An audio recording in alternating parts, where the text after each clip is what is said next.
Hello, everybody.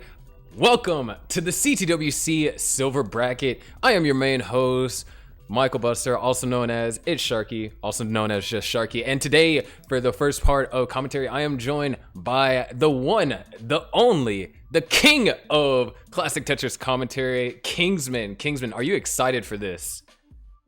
Starkey, I'm so excited for this. What a hype day we've got in store for the world of classic Tetris right here on the main channel. The silver bracket kicks off 32 outstanding players that most certainly can make it to the gold bracket, but a tough field this year has set them into a silver that is most certainly going to be the best one yet. Wow, I'm so excited, Sharky. It's going to be a great day of Tetris. Yeah, it is just absolutely insane. This year, the cutoff for gold was more than 2 maxes. You need 2 maxes and like a high 900 kicker. So we got players that have 2 maxes in here. We got players that have 1 max in here. I know we got a couple 1.3s, 1.2 players in here. So it's going to be exciting. It's going to blow last year's silver out of the water. It really will. I am so hyped. So many great players. A lot of them I know very well. Many that those are CTWC old school fans. You're going to see a lot of recognizable names in this collection of outstanding players. And of course, if you're familiar with the online scene, then you'll see the superstars of tomorrow are here today. Oh, yes. Yeah, but let's go ahead and take a look at our bracket. We're going through round 1 and round 2 today. And then tomorrow we're going to finish off with top 8. So that top 8 is going to be absolutely spicy.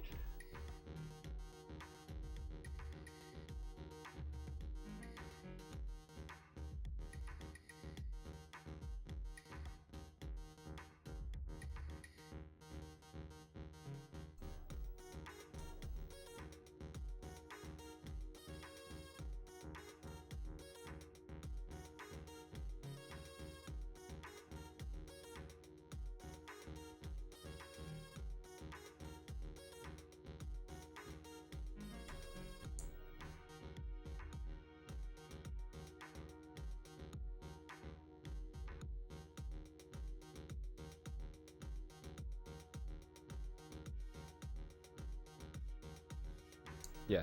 All right. Here we go. I mean, I believe all 4 players are here warming up. So let's go ahead and try and, get readies from them, and then we can get started.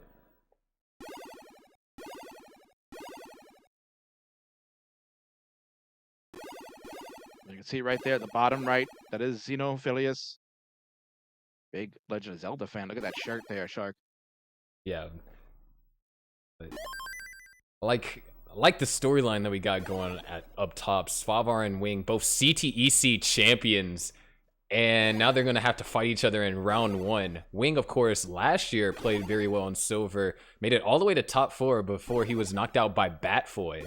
So he's definitely looking to have another successful run this year. And as you said, yeah, it's going to be a very interesting matchup at the top. 2 former European champions. In fact, Wing, I believe, beat Svavar in the semifinals last year to get to the final to play Richard and won in a best of 7 to claim the crown. So this is a rematch of sorts, but in the world of NTSC. So we'll see how this one shakes out. And of course, at the bottom, Scamper, a little disappointed, not decked out. I was looking for a suit and tie and everything. I wanted the full Austin Powers effect. But no, you're just going to get Scamper chilled. And we'll take on Xeno Roller with the glove. You want to see some rolling, you're going to get it. Yeah, and funny thing, Xeno actually got a PB during the tech check yesterday. So he's looking pretty strong. Almost improved his PB by 100,000, which is, insane to improve anything by 100,000 point margin. Without question. All right, we got readies on the top there, Sharky. We got a ready from Xeno on the bottom. We're just waiting on a ready from the Scamper 9.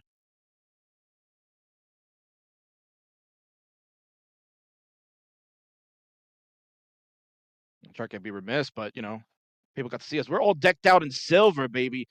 These guys are going to want to be decked out in silver if they can make it all the way to the promised land and get the big win. Yeah.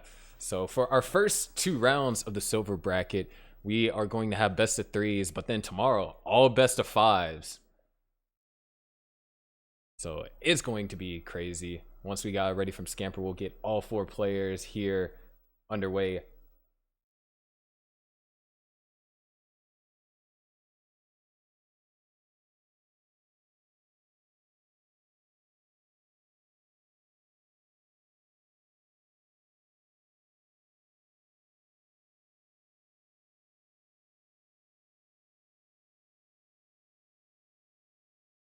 All right, we got readies from all four players. So let's go ahead and get them counted down to the first match of silver in 3, 2, 1. Tetris. All right, here we go, ladies and gentlemen. The silver bracket kicks off. Beyond excited. This is going to be a lot of fun. That top match, as Sharky mentioned, the storyline, former European champions now playing in NTSC, going at it. On the bottom, it's Das versus Roll. New Age battles happening. And of course, best of 3, as Sharky mentioned, for the first 2 rounds. So the game number 1 here is critical. Very important for players to get off to a good start. You do not want to have an early top here. Got to play safe for a little bit if you have to. Oh yeah, definitely. You know, best of 3 is generally a more volatile format, and as a result, you can see, you know, it really comes down to that first game, because if you make a mistake and you end up having a top out here early in 18, you're one step closer to being eliminated. You want to make it to the top 8 so that you can play in best of 5 and, you know, take a little bit of pressure off yourself. Absolutely. For the days there, you can see Swabar and Wings slamming Tetris's 93,000 to 78,000. On the bottom, really, Scamper looking good. Really nice boards just all around. No one really getting into too much trouble. Scamper is having to do a small amount of burning, so gonna almost be put in a near tie position down at the bottom. Swawer leads by 66,000. And I'm glad you mentioned that, Shark, because you're talking about players, especially like Swavar at the top, that nearly could have been in the gold bracket. You know, Swavar had 2 max outs during his qualifier, and when we were watching it live at that time, you probably were thinking to yourself, that should be good enough to make the gold bracket, right? But not this year. Any other year, no problem. He would have had a nice high seed, but not this year. That's not the case, Sharky. Some people have 2 max outs, and they're in the silver. Yeah, it's just insane. I mean, you needed an insanely high kicker. Like 3 max outs was considered to be safe for gold bracket, but that was only safe for a low seed. Which, just, you know, just thinking about how it went from, you know, a 917 cutoff last year to a near 3 max out cutoff this year. I mean, even for silver, the cutoff for silver last year was, you know, 750,000. Bronze cutoff this year is higher than that.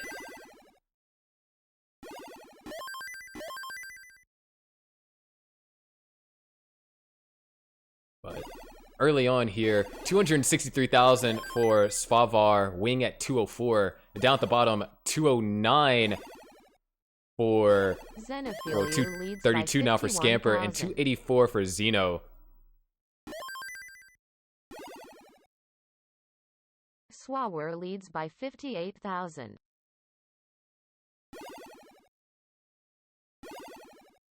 Nice burns here for Swabar. He's holding his own, 289 to 234. Setter well for Wing. Always got to be careful with that. Those can be very, very dangerous. Xenophiliu leads by 62,000.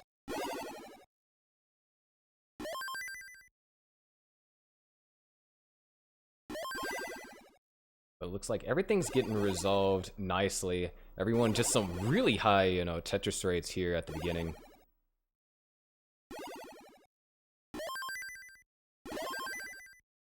And you can see on the bottom right, of course, people are looking at Xeno.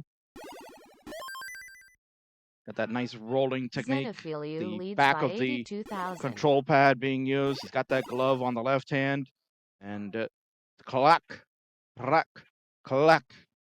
That's the sound that makes when you start rolling on there. And for those that don't know, he's kind of also keeping in tune with the rhythm of how many rolls technically has to go left or right. And you want to get all the way to the far left or the far right, you got to go 5. That's what you can see right there. Just like a count of 5. You need to know how many taps got to go that way. Yeah. But still, really close games up top, separated by 2 Tetrises, Svabar's favor. Down at the bottom, Scamper kind of has fallen behind. You know, he did kind of get stuck into a position where he was scoring from row 2. And sometimes, you know, it can be, you know, the same efficiency as row 1s, but other times you could be struggling. And seems like he was in a little bit of a struggle there to allow Zeno to build up such a strong lead against him.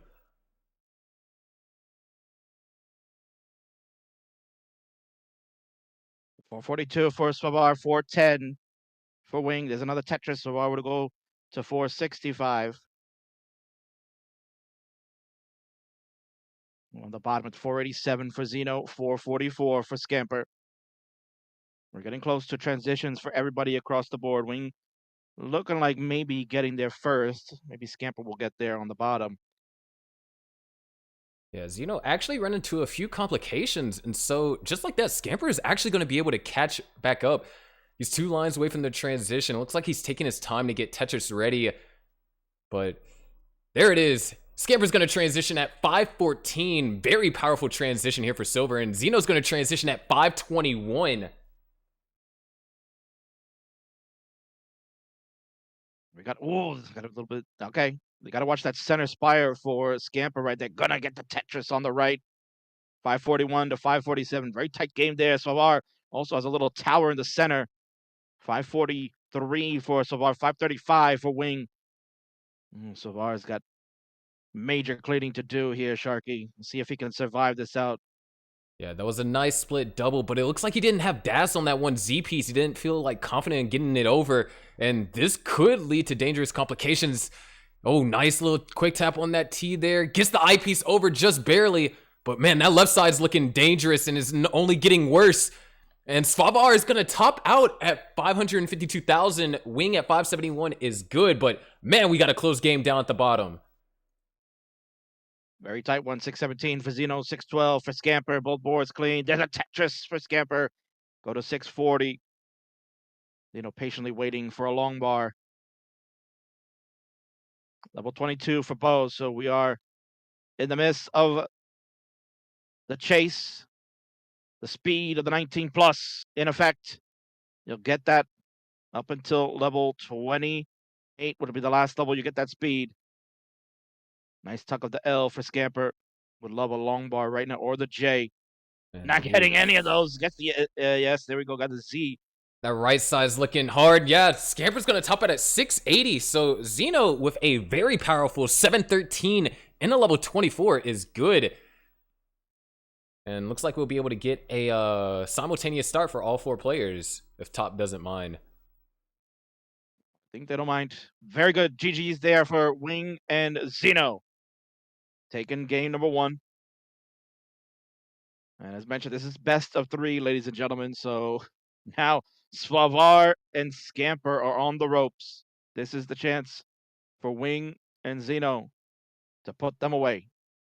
But it won't be easy. Yeah.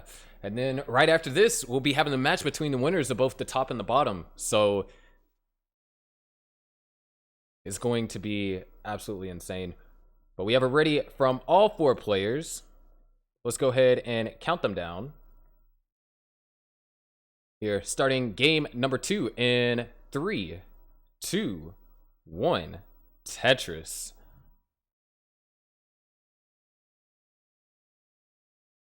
We're underway. Here we go. Yeah, it was nice to see all really powerful transitions from all 4 players there in our first game.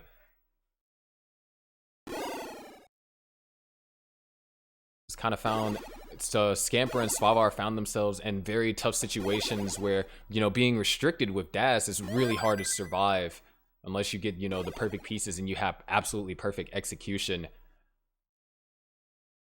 No, I agree. It's not easy. Gotta give them credit. Now the 3-time European champion, Svabar, very feared player in competitive Tetris. You played him, Shark. You know how dangerous he can be. Oh yeah, definitely. He can be incredibly consistent. And of course, you know what we've seen in this qual, he threw down, 2 max outs. So he can throw down max outs in competition. It's just a matter of getting, the right 18 and right 19. But at this time, he's just got to focus on this game and try and bring it to a decider. I mean, that's kind of like the scary thing about playing best of 3 is that you lose one game and you're just one step away from being eliminated from the tournament. Right, exactly. So this is where you're going to try to see if maybe Swavar and Scamper play a little bit safer, especially now that look at this drought on Swavar, 40-piece drought. Oh my word, it's still going. Finally, it's like 41, 42-piece drought, but he handled it like a pro. Good drought management from Swavar. He got the Tetris as he had the well open. He's got a small lead here. At least he had one until Wing gets another one. 111 to 109. They're just getting underway over there. On the bottom, you've got Scamper and Zeno. And Scamper trying to stay alive. Best of 3. Can't be fooling around. Got to get back in the game. His left side, though, is very, very dangerous. Oh, that hang.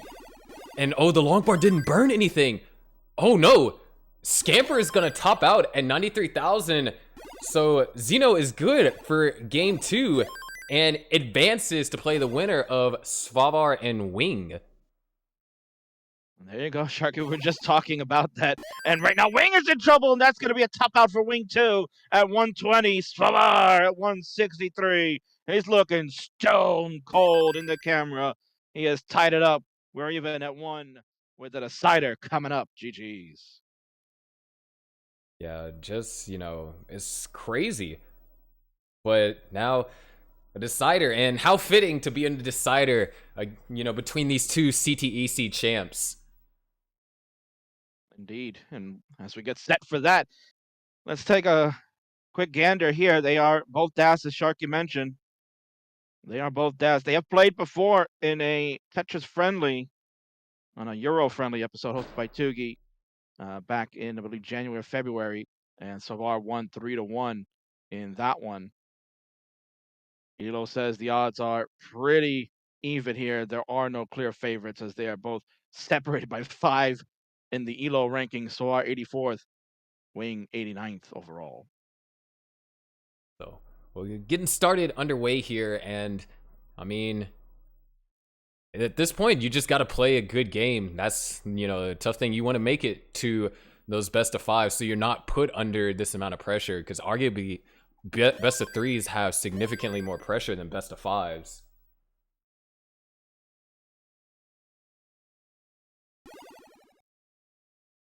These two are accustomed to pressure. As you mentioned, Sharky, they are the European champions playing on the PAL version of Classic Tetris.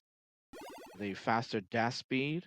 Of course, a faster level 19, which for a long time was considered the kill screen in that version until, again, same thing. That's the important thing to remember is that this game evolves so much. We're seeing the evolution in the world of NTSC, but you're also seeing it in PAL, where players have surpassed now going past level 19 and going to new levels that you've never thought imagined in that in fact, max out, of course, happened in PAL, which people thought may never have occurred. So you can never say never. Sharky, do you think we'll see the max out on a level 29? I think it's coming soon, don't you think? Yeah, I mean, Fractal, he said that, his first rolling max, he wants to be a level 29 max. And then, of course, you got Richie, getting 680,000 from a 29 start. So it's definitely possible. It's just amazing how much in just around 3 years the game evolved to where, max outs was like the pinnacle of Tetris. And now we have players getting, 1.5s, 1.6s. It's insane. Honestly, Sharky, you and I, we talked a lot back at the 2019 CTWC. I don't think you and I, if we ever sat down and say, do you really think we'll see a 1.6 and people, scoring over 600K on level 29? Do you think we'll ever see it? We'll probably just look at each other, just laugh and say, nah, what are you, crazy? Yeah, I agree. But I mean, the game's just continues to evolve and it's had exponential growth since 2018. But right now, this game is just incredibly close, separated by half a Tetris in Svavar's favor. 215,000 for Svavar and 199 for Wing, but Svavar with a nasty amount of O's right there. He's getting solves for this. He's trying to open up that center well. And it's just the game is not giving him the piece that he wants. Needed a Z there, and he got the S instead. He's getting more S's, so this board is going to start looking sloppy. This is most certainly not the time that you want this to have. Oh, that's a nasty Z piece too for Svavar. Yeah, Svavar's got to survive this. All right, they get the piece over to the left. Good burns so far. They need access to that hole. All right, perfect S piece. And, oh, the adjustment, but that caused Svavar to lose Das. Oh, no. Oh, my word. Svavar. That center. Oh, no, that one adjustment causes Svavar to top out. And Wing is going to advance to play up against Zeno. Oh, my word. Just like that. One adjustment. And that's the end. Best of 3. So cruel.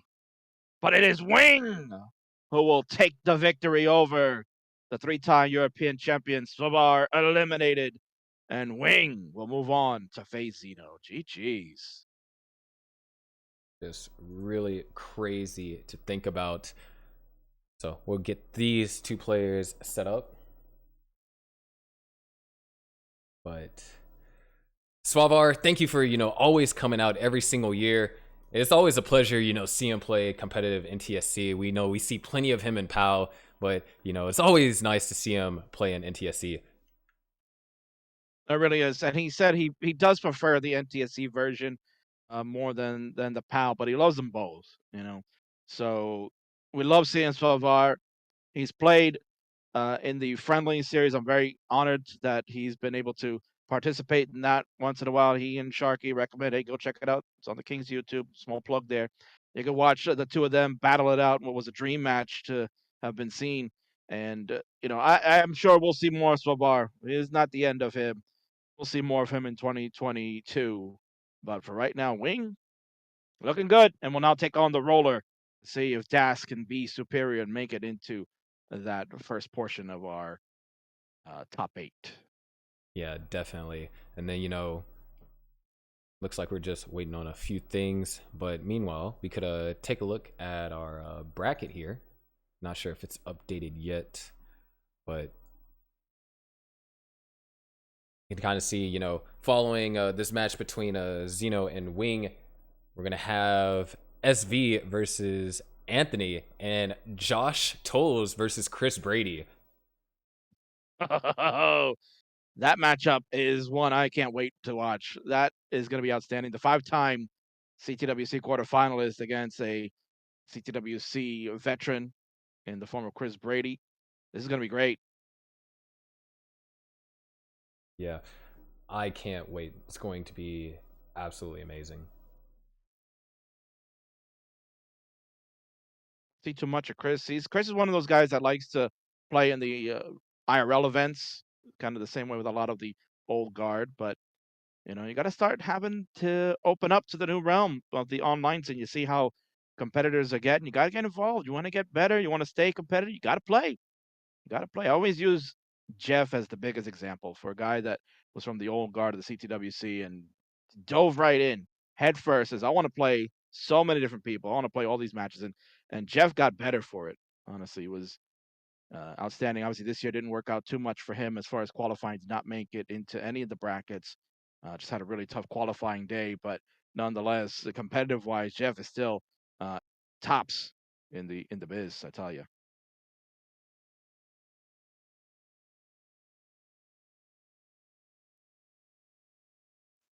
See what's going on with the bracket there. But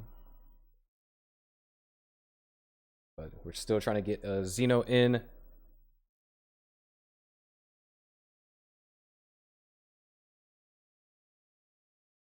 Of course, we got plenty of hype players. I know we actually got a player who a lot of people, recognize from 2019, made it to, top 8, Matt Martin. He's playing later today. And who could forget, that amazing run that he had in his CTWC debut? And has won the highest DAS PBs in the scene at 1.29. Yep. Now he's someone that has excellent skills in DAS. And if you watch his streams lately, he's starting to tinker around with the idea of rolling. He's been doing his teeth rolling that he does on streams, kind of as a meme a little bit, but he's finding ways to come up with a different variation of how he wants to roll. But he said it already. He said it a number of times that once this tournament is done, he is going to start committing in 2022 to rolling because he knows that's the next technique. And if he wants to evolve, just like I mentioned, we're talking about Jev evolved and he got better by playing in the online world. Well, Matt is seeing that the future could be rolling and he wants to get in on it now, not be left behind in the dust. So it's going to be exciting to see if he can be competitive and be able to fight with all these other rollers. He did play Huff in a little bit of a friendly that we had on level 15 side. He did pretty good. He did pretty good. So I think with more training from Matt, you could see him back in the gold bracket. Yeah. But once we have a ready from Wing and Xeno, we can get started. Of course, another Daz versus Roller match. And I mean, who knows? Wing could just pull out some consistent matches and pull off, the upset and make it back in top 8. I would be very impressed. Again, Xeno just picking up rolling for a few months now and has been very impressive. As you mentioned, got a PB during your tech check yesterday, increasing by 100K. So who knows? Maybe we'll see. We'll see another attempt here if Xeno can really put the gas and fuel the fire. Yeah, but let's go ahead and get started with our first game.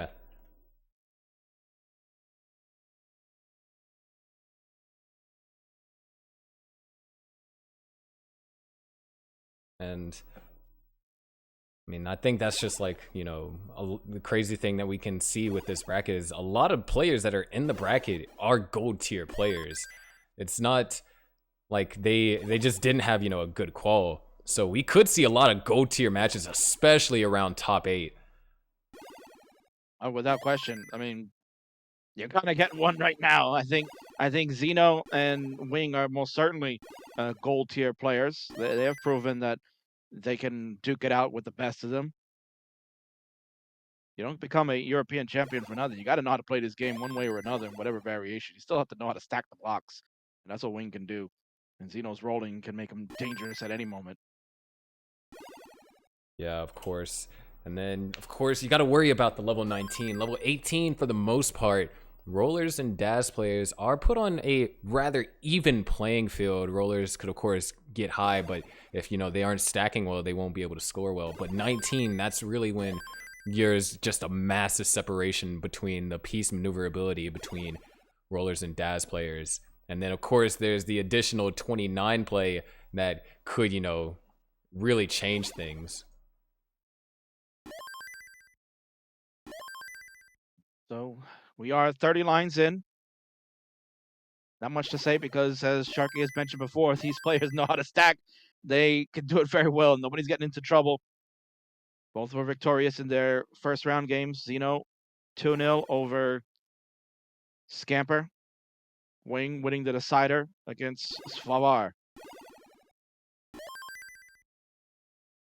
Right now, Wing has the advantage by about a Tetris. And that'll change right there. So they will be pretty close in the score. Line count just about even. Negligible margin. So it is, as they say, neck and neck in the industry. Yeah, and that one point we were separated by half a single. We're just right now a little bit under half a single as Wing decided, get those extra pushdown points. And we've seen some matches in CTWC come down to where it could even be, pushdown point margin. Yeah, so that could be like the advantage for Wing, maybe, because I think as a roller, you're not going to. I don't really see any rollers pushing down. They're all just concentrating on moving the pieces left and right as quickly as possible. So that's where Wing could have that advantage. Just push down a little bit here and there. You never know. As you can see, got some push down on that score. Yeah, 224 with 971 for Wing and 266, 391. Maybe pushing down now, just saying that, right? There you go. Yeah. He pushed down. He pushed down because the king was saying, rollers don't did it right there. Yeah, generally you don't see players that either roll or tap push down because they want to try and get as many inputs as possible, especially when you have to go for those faster speeds left.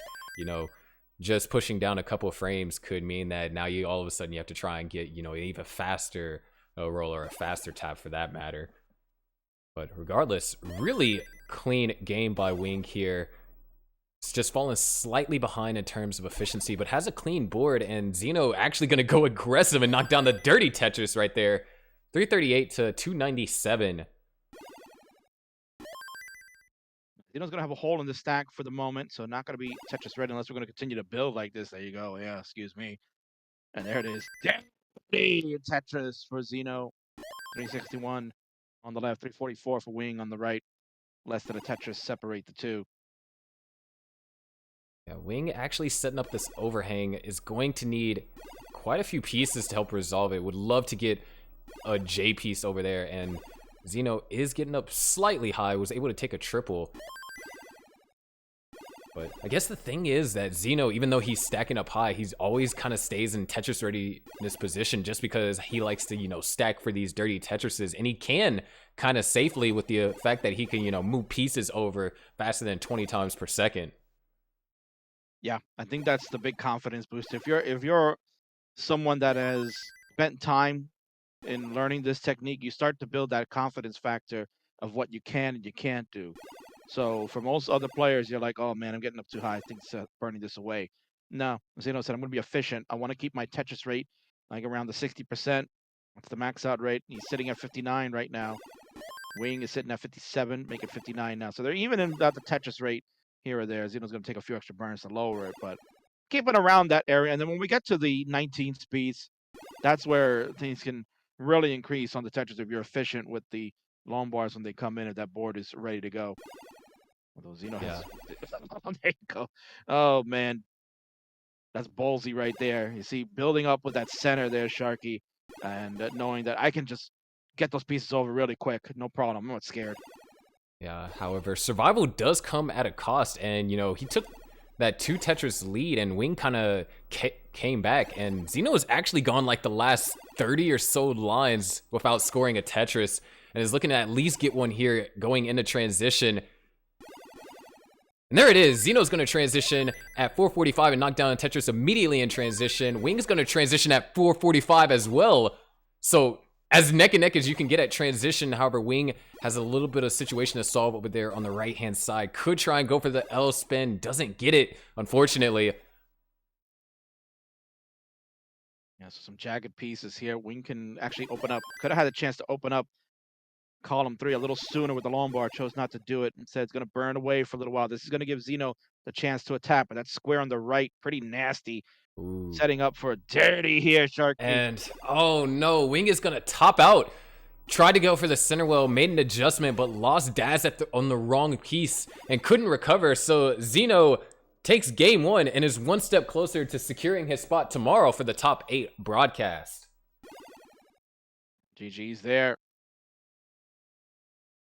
Xeno's got that look like, what? Yep, you did. You took it. You've taken game number 1 here. Xeno's like, oh my god, I'm one step closer. Are you serious, Sharky? Oh, I gotta take a sip of water. I'm thirsty! But maybe not thirsty for a decider yet. Wing's certainly thirsty for one, but gotta get this game number 2 to make that happen. What do you think they're drinking over there, Sharky? I don't know. Maybe it could just be water. Well, Xeno had like a coffee mug there, so. I mean, I drink water out of a coffee mug. Gives the illusion of being energized by water. You're not an old man like me. You got a coffee mug because you got to drink the coffee out of it. But both of these players are ready. Let's go ahead and count them down to game number 2. All right, big game number 2 now for Wings. Got to stay alive. Needs this one. Here we go. Very 3, 2, 1. Tetris. Yep. The format best of 3. Brutal. But that's what we've been doing at CTWCs for ages. So this is not really anything new for fans of the CTWC live events. Best threes were always a factor. They've always been brutal, no matter what. When we're talking this type of caliber player, of course, it stings a little bit more because you're like, man, if I only had an extra game or two, I'm really sure I could have made the comeback. Because we've seen that before, Shark. When we talk about, best of fives, we've seen a lot of good players fall down 2-1 early, and then they make that comeback to win best of five when they win game 4 and 5. So not so much here. So Wing's got to come out and really bring it. This is it. Yeah. I mean, right there, they both had, basically identical 18, really solid play. They transitioned around the same, 445,000, only separated by, the amount of pushdown points. So as long as Wing could, keep that up and then just get to his groove on level 19, I think we could potentially see a decider.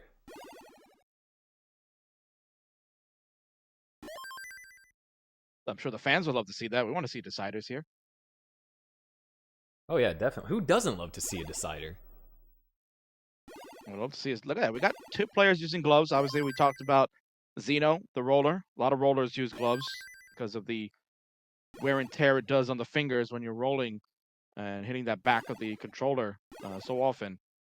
But you see, Wing has got a glove for DAS. There's a number of DAS players that have been using gloves, right? Of course, we know the legend Harry Hong uses the glove. El Grippo. You got Matt Bucco, right? Bucco, who we'll see later today, will use his glove as well. And of course, Yanni, the large oven mitt. We know that one too.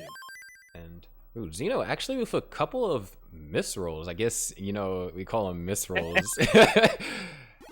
Didn't quite get him as far as he wanted. And it's going to cause him to burn, a few lines.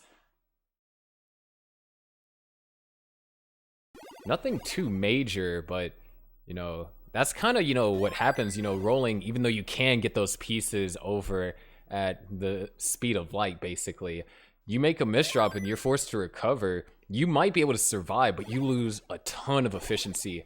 And, with any great player here, they can take advantage of that and turn, maybe them being down by 50,000 to like a 60,000 point lead. It's happened just in the blink of an eye.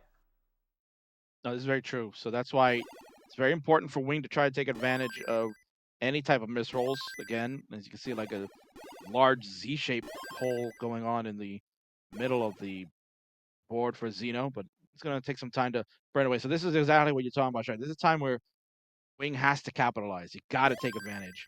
A little bit of dirty Tetris for Zeno on the bottom. Yeah, and I think Zeno might have a counter for that, because you notice that he doesn't really try and burn out too often. He tries and set up for the dirty Tetrises. Yeah, I was just about to say that, exactly. And again, it's got to be a confidence factor. You have to be confident that you could do those things, because if you're not, then that's where you're going to make the mistakes and spend more time just digging out. Yeah, Wing actually, oh no, missed the adjustment on the T. Can still survive this, but got to be very careful. And that O piece was not friendly at all. You had good dash to get that lumbar left. That was important, because you don't have that full dash control. That's it. That lumbar would have hung. Yeah, left is also still looking a little dangerous too. And oh, wow, what a quick tap right there. It was a beautiful rotation of that L at the last second. This definitely is the type of dig here, Sharky, that gets you on the edge of your seat. Like, oh, come on, wait, come on, get out of there, you can do it. All right, got J piece dependency. Oh, perfect pieces right here. Can we get a long bar? Can we see it? There it is. Dirty Tetris for Wing. Amazing survival, amazing dash control as well. If he would have not been able to get that long bar over where it needed to go, or missed that quick tap on that piece earlier, he could have topped out and we would have been seeing Zeno advance. But hold on, Zeno actually in a little bit of a situation. And not even rolling could get him out of that. Wing just needs to chase down to 398,000, and that Tetris is going to do it. And ladies and gentlemen, we have a decider. All right. Wing kept composed, just like Sharky said. Got to take advantage when you can. And just because you can roll doesn't mean it's the automatic win. You just saw it right there. Mistakes happen, misrolls occurred, and Wing will take us to the crucial game 3. GG's. Look at that. See Wing's drinking out of a mug. Wonder what he's drinking.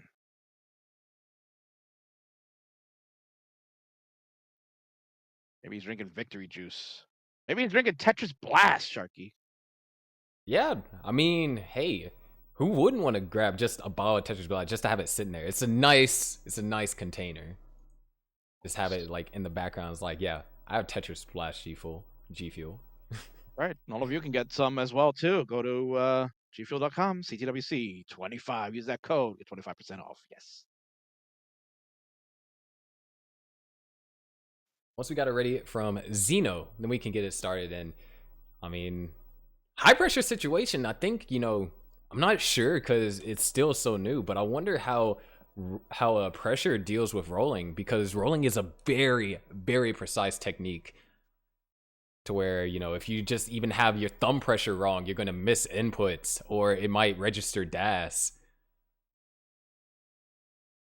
And that's the key, like you just mentioned. Again, it's still an evolving technique. There is no one that you can say has perfected it, including the player that first brought it onto the scene, right? Cheese is still kind of, I guess, adapting and learning to perfect the skill.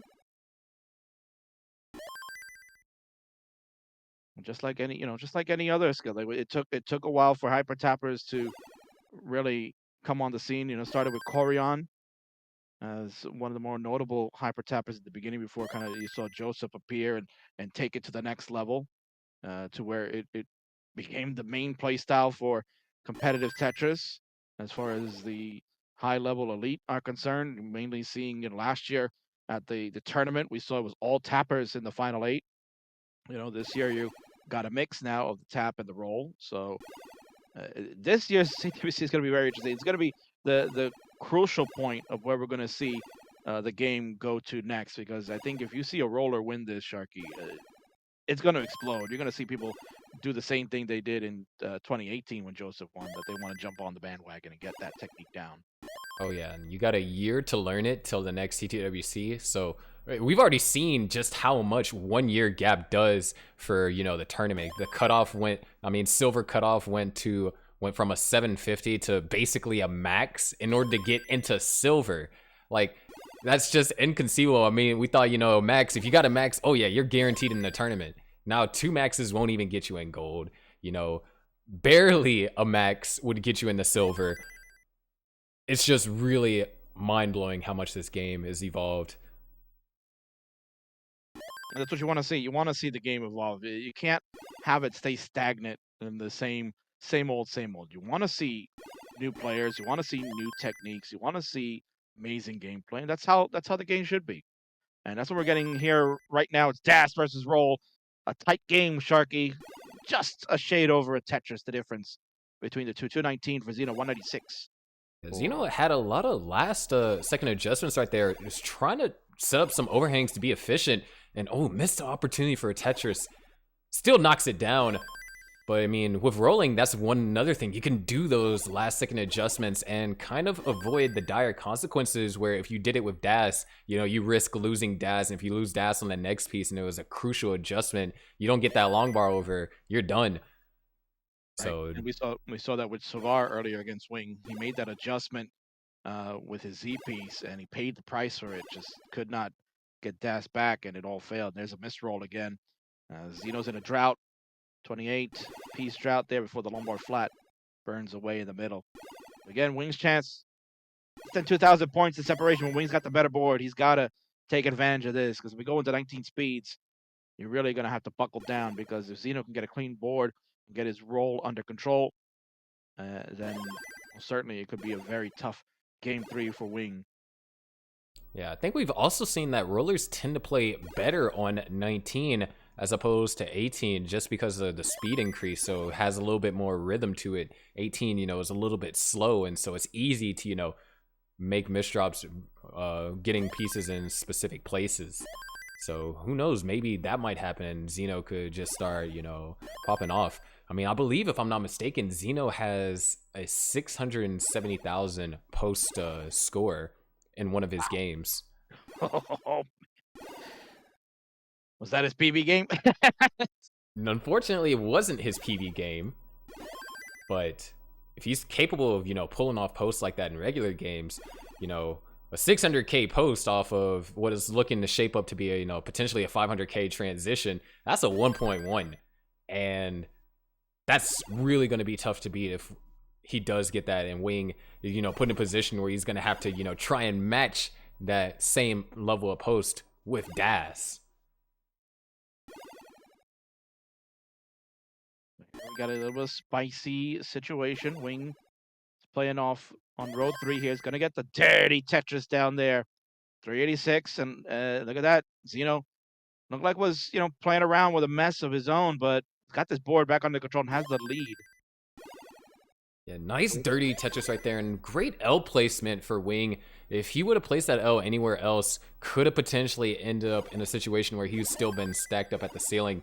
But we're nearing the transition, only 15 lines left. Zeno looks like his board is under control. Wing would preferably want to get to, a clean position so they can start scoring right out of the gate.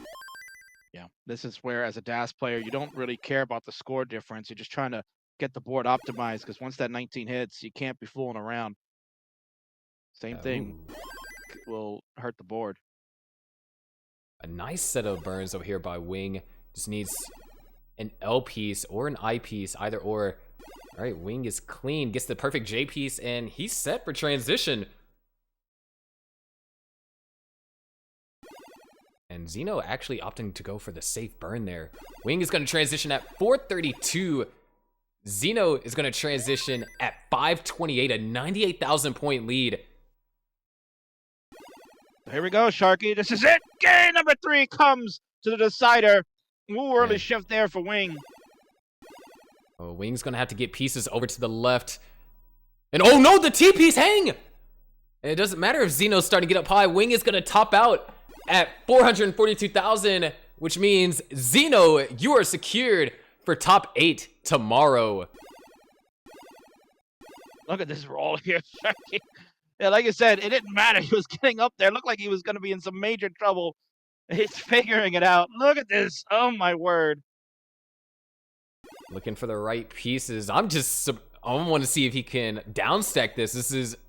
Oh, can he get that piece over? No, he can't. But Zeno is going to advance. Just amazing play by Wing as well. Came back, made it to top 16 in silver, which, I mean, making any of the brackets this year is amazingly difficult. It really is. Yeah, no, without question. It's truly an honor to be able to be in these brackets, just because of the outstanding gameplay that they've all put together. If you watch these players year round, they are truly amazing. Top break for Svavar, Scamper, and Wing. Those 3 are done. Zeno works his way through and is now in tomorrow's top 8 broadcast. Congratulations to you. Yeah. As we also see up next, we're going to have SV versus Anthony, and then a veteran matchup, Josh Tolles versus Chris Brady. I'm excited for that one. I'm excited for that one, Sharky. That one is going to be good. Chris Brady and Josh Tolles. You want old school classic Tetris World Championship action? That's the match right there. Oh, yes.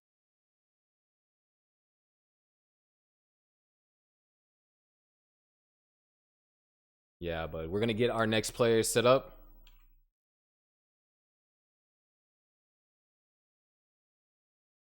All right. So, but just really, I mean, that was a small taste of, what we can see. Some really powerful games by Zeno there.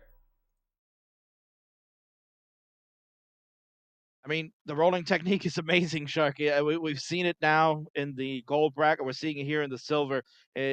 I'm just flabbergasted at what these players can bring to the table with that technique. I mean, I've been kind of playing around with it too. I just can't figure out. An old man like me is just having some trouble trying to figure out, how do I do the rotate buttons? I can do the back of the control pad. See, look at that. See, I can do this part. This is no problem. I can do this all day, but at the end of the day, it's getting those rotations. That's just not going to work for me. So maybe I'll try to figure it out at some point. Maybe I'll do some Matt Martin teeth rolling, but we'll see. Yeah, I think that's the hardest part, even for hyper tapping, is like, for a lot of players, they could figure out, it's like, yeah, I could press the D-pad. How do I rotate though? Because I mean, moving pieces left and right isn't going to help you unless you're going for no row world record. Oh, that's true. Yeah, actually, I have actually done better no rowing with that technique instead of doing with dash. Like I don't know what it is, but I figure out I PB'd. I had like 11 no row lines with rolling, so maybe I'll try that if we're doing STM again. But you know what, Sharky, while we're getting set up for the next group of matches here, let's talk about probably the most fun platform out there that I have been so privileged to be a part of, and that's the Twitch community, baby. Twitch is an amazing platform that was launched back in 2011. It's an interactive live streaming service that you're watching clearly here, the World Champion Silver Bracket right here on Classic Tetris 1, that has content spanning gaming, entertainment, sports, music, and more. At any given moment, on average, more than 2.5 million people come together from all over the globe to interact around this distinct form of entertainment that is created by the shared interactions of millions. There's something for everyone on Twitch. I have to say that I wouldn't be here today and being in this spot hanging out with you if it weren't for Twitch.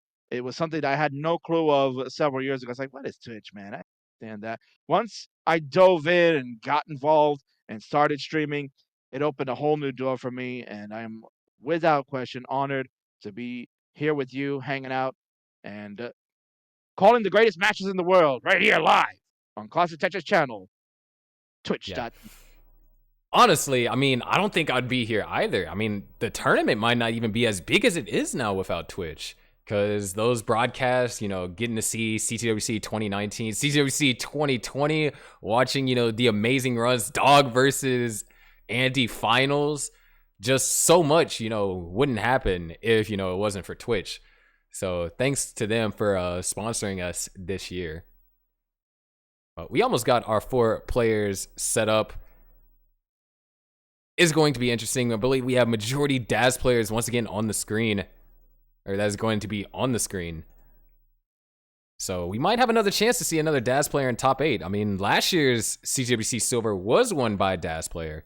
And of course is, the protege Batboy, who, has even more of a stone cold face than Svavar. You got to try really hard to try, even make him smile. This is true. He's got so many different names. The Iceman. I was calling him the Viper. And now I'm trying to get the Stone Cold Svavar going. So, but that's the interesting thing, Shark, is that we saw 3 DAS players going in that round, and the Roller is the one who made it out. So now you're going to get 3 DAS players and a Tapper. So we'll see if the Tapper will do the same, or will our CTWC veterans and online presence be able to make the difference. We're going to check that out coming up. This is going to be a good one. Oh yeah, I can't wait. Ow.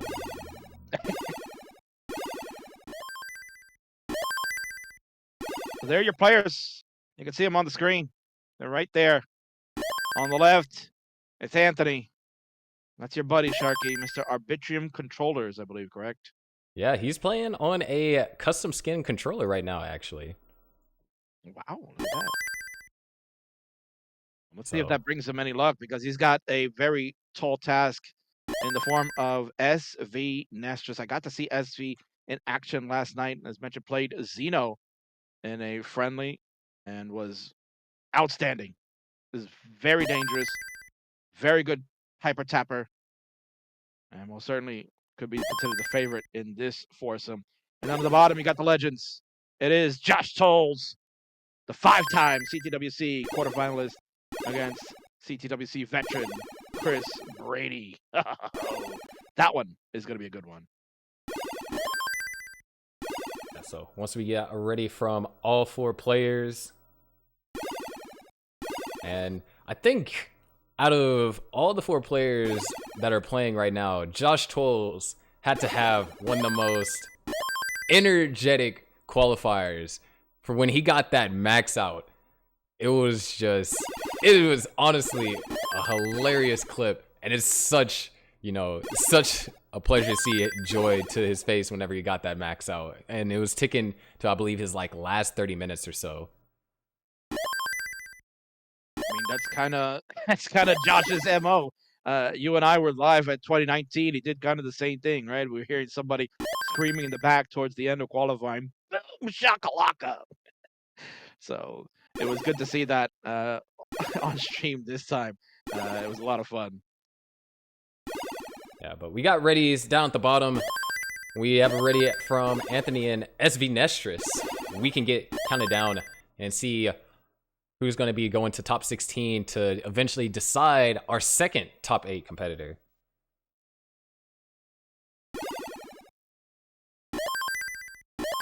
And this guy's just flexing level 19. You know, he's like, yeah, here, gonna show you my warm-up game. This is my 19 warm-up, guys. Take a look at this. Yeah, I also think that this might be the first time Josh and Chris Brady have played each other. Yeah, I'm not sure what the history is between the two. But if it's the first time, why not have it here at the silver? Big time fight on the bottom.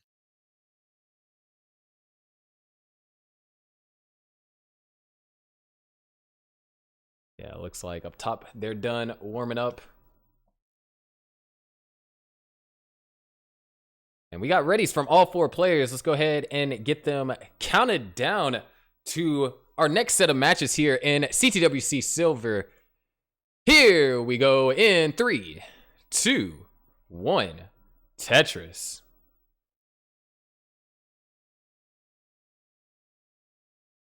Yeah, so here we go. I'm sure I can mention, very exciting to watch this one on the bottom. And the one at the top most certainly is going to be interesting as well.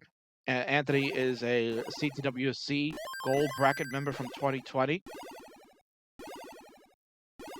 Josh also was there in 2020. Chris kind of did not make the cut last year. Had a very rough qualifier in 2020. So came back this year very strong. Had over 900K, nearly maxing out in his qualifier. So it's good to see that Brady came back nice and strong for this version. He's here in the silver. And of course, SV is one of those that got a max out. I think did SV have 2 max outs?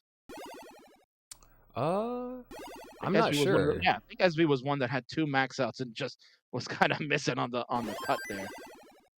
Yeah, and oh, Anthony. Oh no, he misses the spin. Oh no.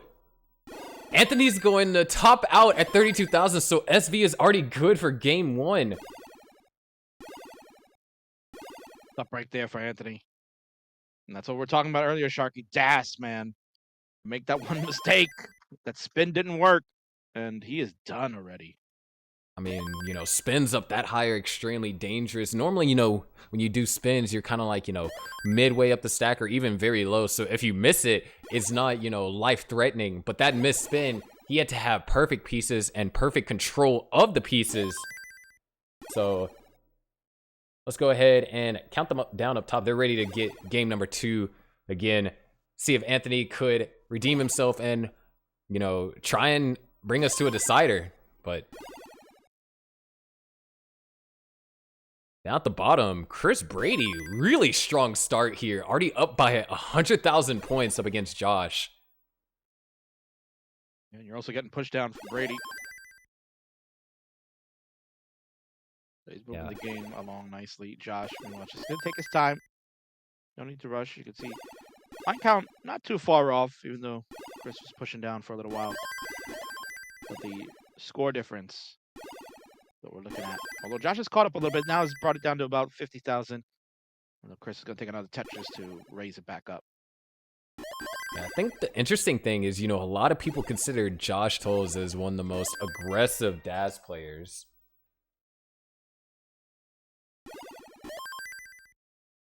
Yeah, his technique is very aggressive. But that's the way he plays, you know. Some people would say that about any other hyper tapper that is up there, the aggressive style that they have. But that's the way he's gonna play. That's just the way he's gonna play. He's not gonna change that. At this point in his career, he's not gonna change the way that he stacks the blocks. It's been successful for him for a number of years. As mentioned, he is a quarterfinalist at the World Championships. He has done it in 2012, 2013, 2014, 2018, and 2019. So all 5 times, you know, his play style has got him there. Gas aggressively. And I mean, we've seen that that's kind of what you have to do if you want to be a high-level DAS player. You got to play really efficient to compete with these tappers and try to compete with rollers. You got to be at that peak efficiency. And, you know, Josh Tolles playing as aggressive as he did in prior years could have probably prepared him for that. It might allow him to, you know, possibly come back in this game, which he has up against Chris Brady, and take it to try and advance to top 8.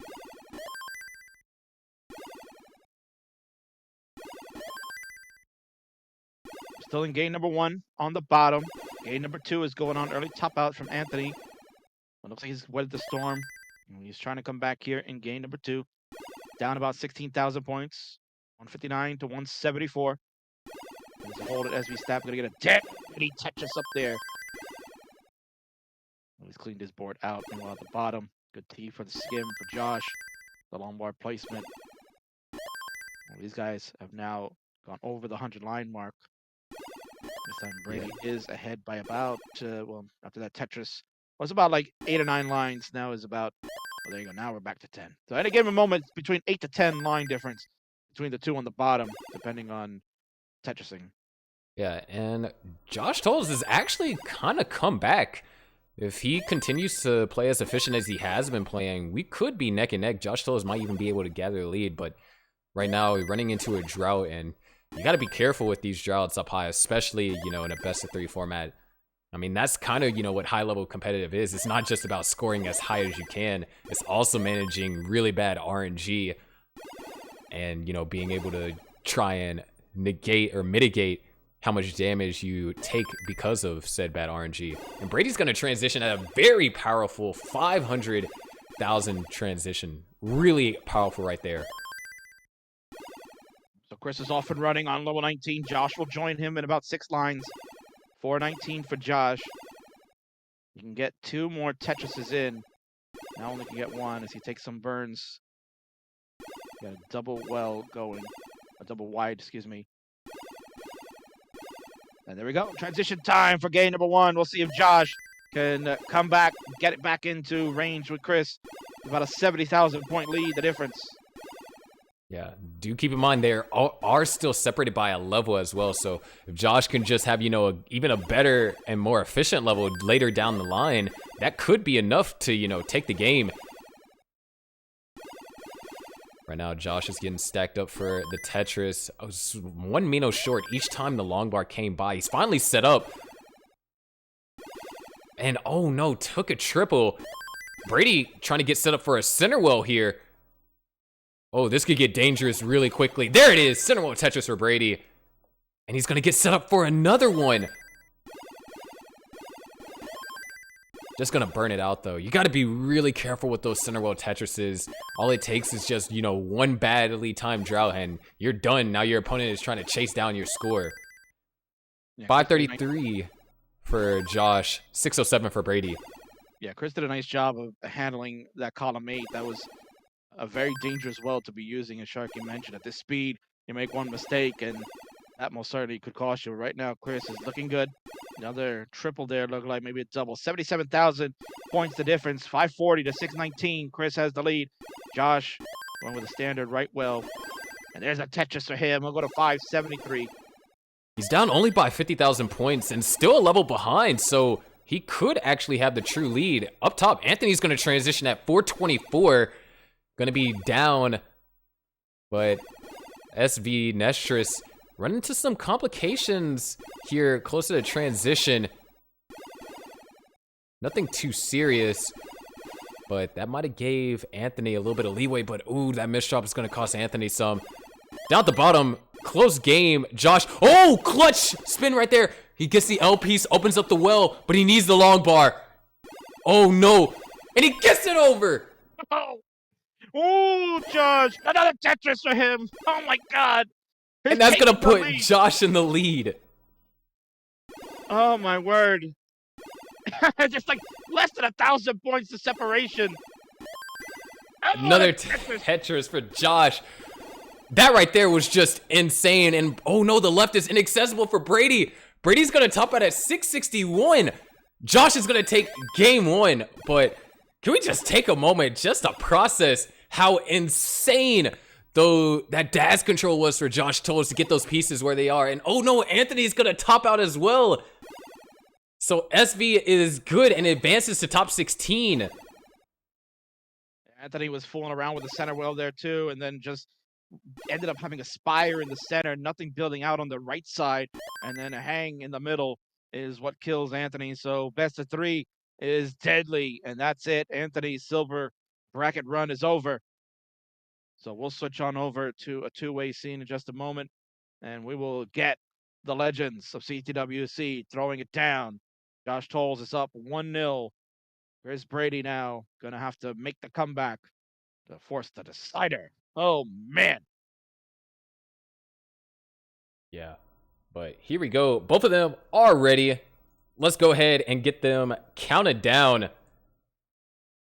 Just, man, absolutely crazy right there. That was impressive. Honestly, Josh did an amazing job. It looked like he was going to be in trouble, but as Sharky mentioned, he hit a clutch spin and then was able to get that board back under control in time and was scoring Tetris left and right. I think even if Chris was able to survive that mess, it was going to be tough. Josh looked like he was in the zone there, Sharky. I don't think Chris was going to maybe try to catch him at any point. He was just looking really sharp. Yeah.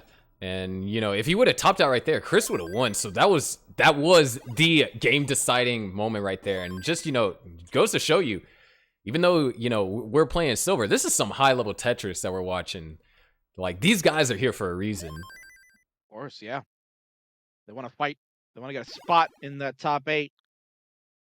So the winner of this one will take on SV Nestris, Hyper Tapper Extraordinaire from the UK. Not going to be an easy battle without question, but these two go tooth and nail to get to that point. And as far as the history between the two, as Sharky was asking, have they ever played before? The answer is no. This is the first meeting between the two in all those years of CTWC, so it's amazing. As far as the Elo is concerned, right, we talk about Elo. Josh is ranked 195 in the world with a 1559 power rating. Chris is at 1426 rating, sitting at 325 overall. And Josh has the larger match experience with 166 matches played, or to Chris's 20. Chris usually just plays the live events. So Josh is the slight favorite, 68% chance in this one. Yeah. Of course, you know, that's kind of what we saw back in 2019. I mean, I think there was a arbitrary statistic that Van Weller brought up in a conversation him and I had that like around 60% of all matches that were won in 2019 were won by players that played in online competitive. And so then, you know, 2020, whenever we saw an increase in, you know, a lot of veterans like Jeff and Josh playing in online competitive, surely that, you know, boost their competitive experience. And when you're kind of put in this, you know, situation of evolved competitive Tetris, having those, you know, 100 or so matches under your belt definitely helps. And I'm pretty sure it helps a lot with the nerves because especially that one moment from Josh, it's easy to be like, oh man, I gotta, you know, try and do something, you know, start panicking. But he just looked calm the entire time. He really did. I think, as you mentioned, Sharky, just having the wherewithal of his match experience, not only just being in the live event, but of course, over the last couple of years, he's played online. He's been involved in Classic Tetris League. He's played Classic Tetris Monthly. You know, he used to be part of Gauntlet back in the day, and of course, he plays on a number of other variants like friendlies and so on. So he's stayed involved online over the last couple of years, and I think that says something to him being able to keep up and play as efficient as he did in that last game. Yeah, Brady has also had some really strong 18. I mean, we saw he just came just shy of that max in his qual, so he's definitely improved over the years as well. So this is why I think like it's a great matchup. Brady, his 18 generally has been a little bit stronger, at least prior to this game. He had 500k transition, nothing to sneeze at. Even though we see a lot of 600k transitions being thrown around, you still got to be very efficient to get a 500k transition. And so, yeah, I agree. I think you still have to look at it, Sharky, that a 500k transition is still important. It's half max, right? You're halfway there. So then when you say to yourself, well, if I can max out the game, I need another 500,000 points. Well, that says a lot about your 19 play. You do one half on the 18 speed and then the other half from the 19 on with the same speed. So it shows the prowess of how good of a player you can be.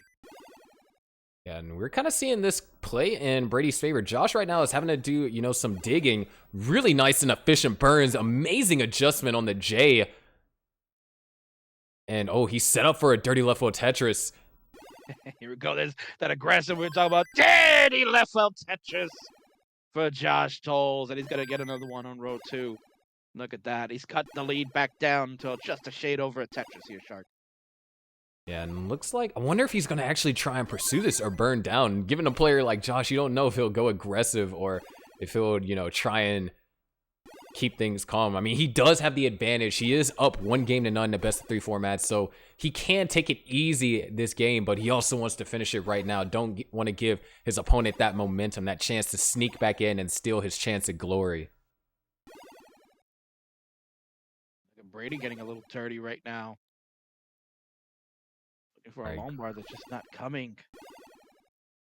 Okay, great burn. Oh, perfect right there. And just in time before transition, Brady transitions at 409.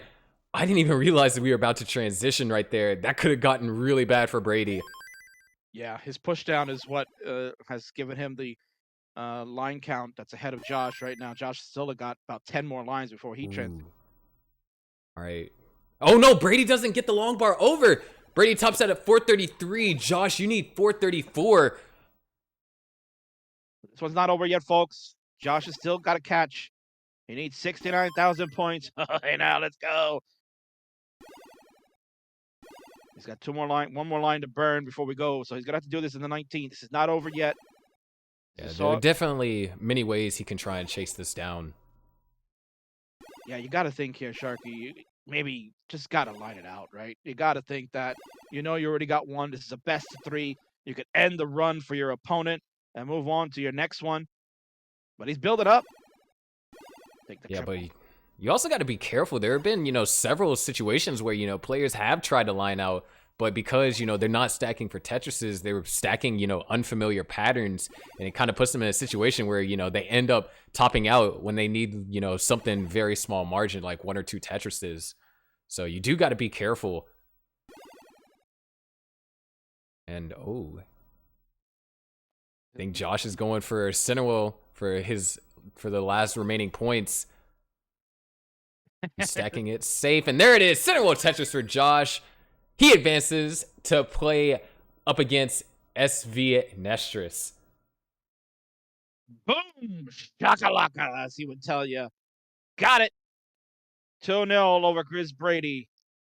And you're going to add that to his resume. He defeats the legend from Pittsburgh area. Congratulations, Josh, man. Well done. Yeah, so let's go ahead and try and get Josh over here with SV. Meanwhile, you guys can take a look at our bracket so far. As you see, winner of this has to play up against Zeno, which, yeesh. I mean, it's a best of 5 match, fortunately, but still, if Zeno continues to play as strong as he did today, it's looking kind of rough. You just got to think about any given day, anything can happen.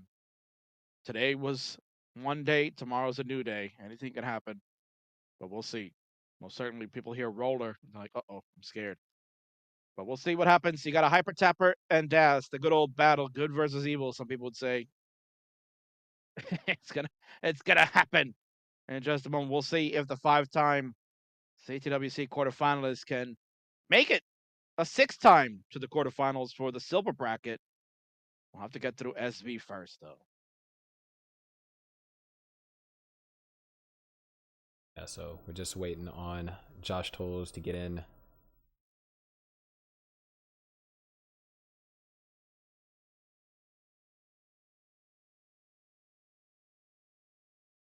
Looks like we have him in.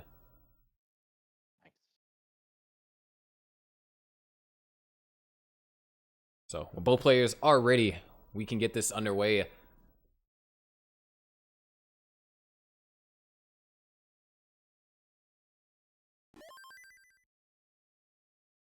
Very excited. We'll see how Josh fares. As mentioned, SV, an amazing player so far. I've gotten to see a few of their matches now. I got the honor to call yesterday against Zeno. Had a max out in the 3rd and deciding game for him yesterday. Had a great qual. I believe did get 2 max outs. So it could most certainly have been gold bracket material, but not this year. You needed 2 and a high kicker just to make it into the bottom portion of the gold bracket. Jeez.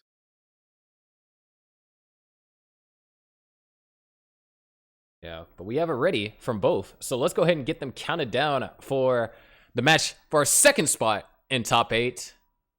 Here we go. Starting them in 3, 2, 1. Tetris. There we go. Both of them start with these, and I think they put them in the same spot.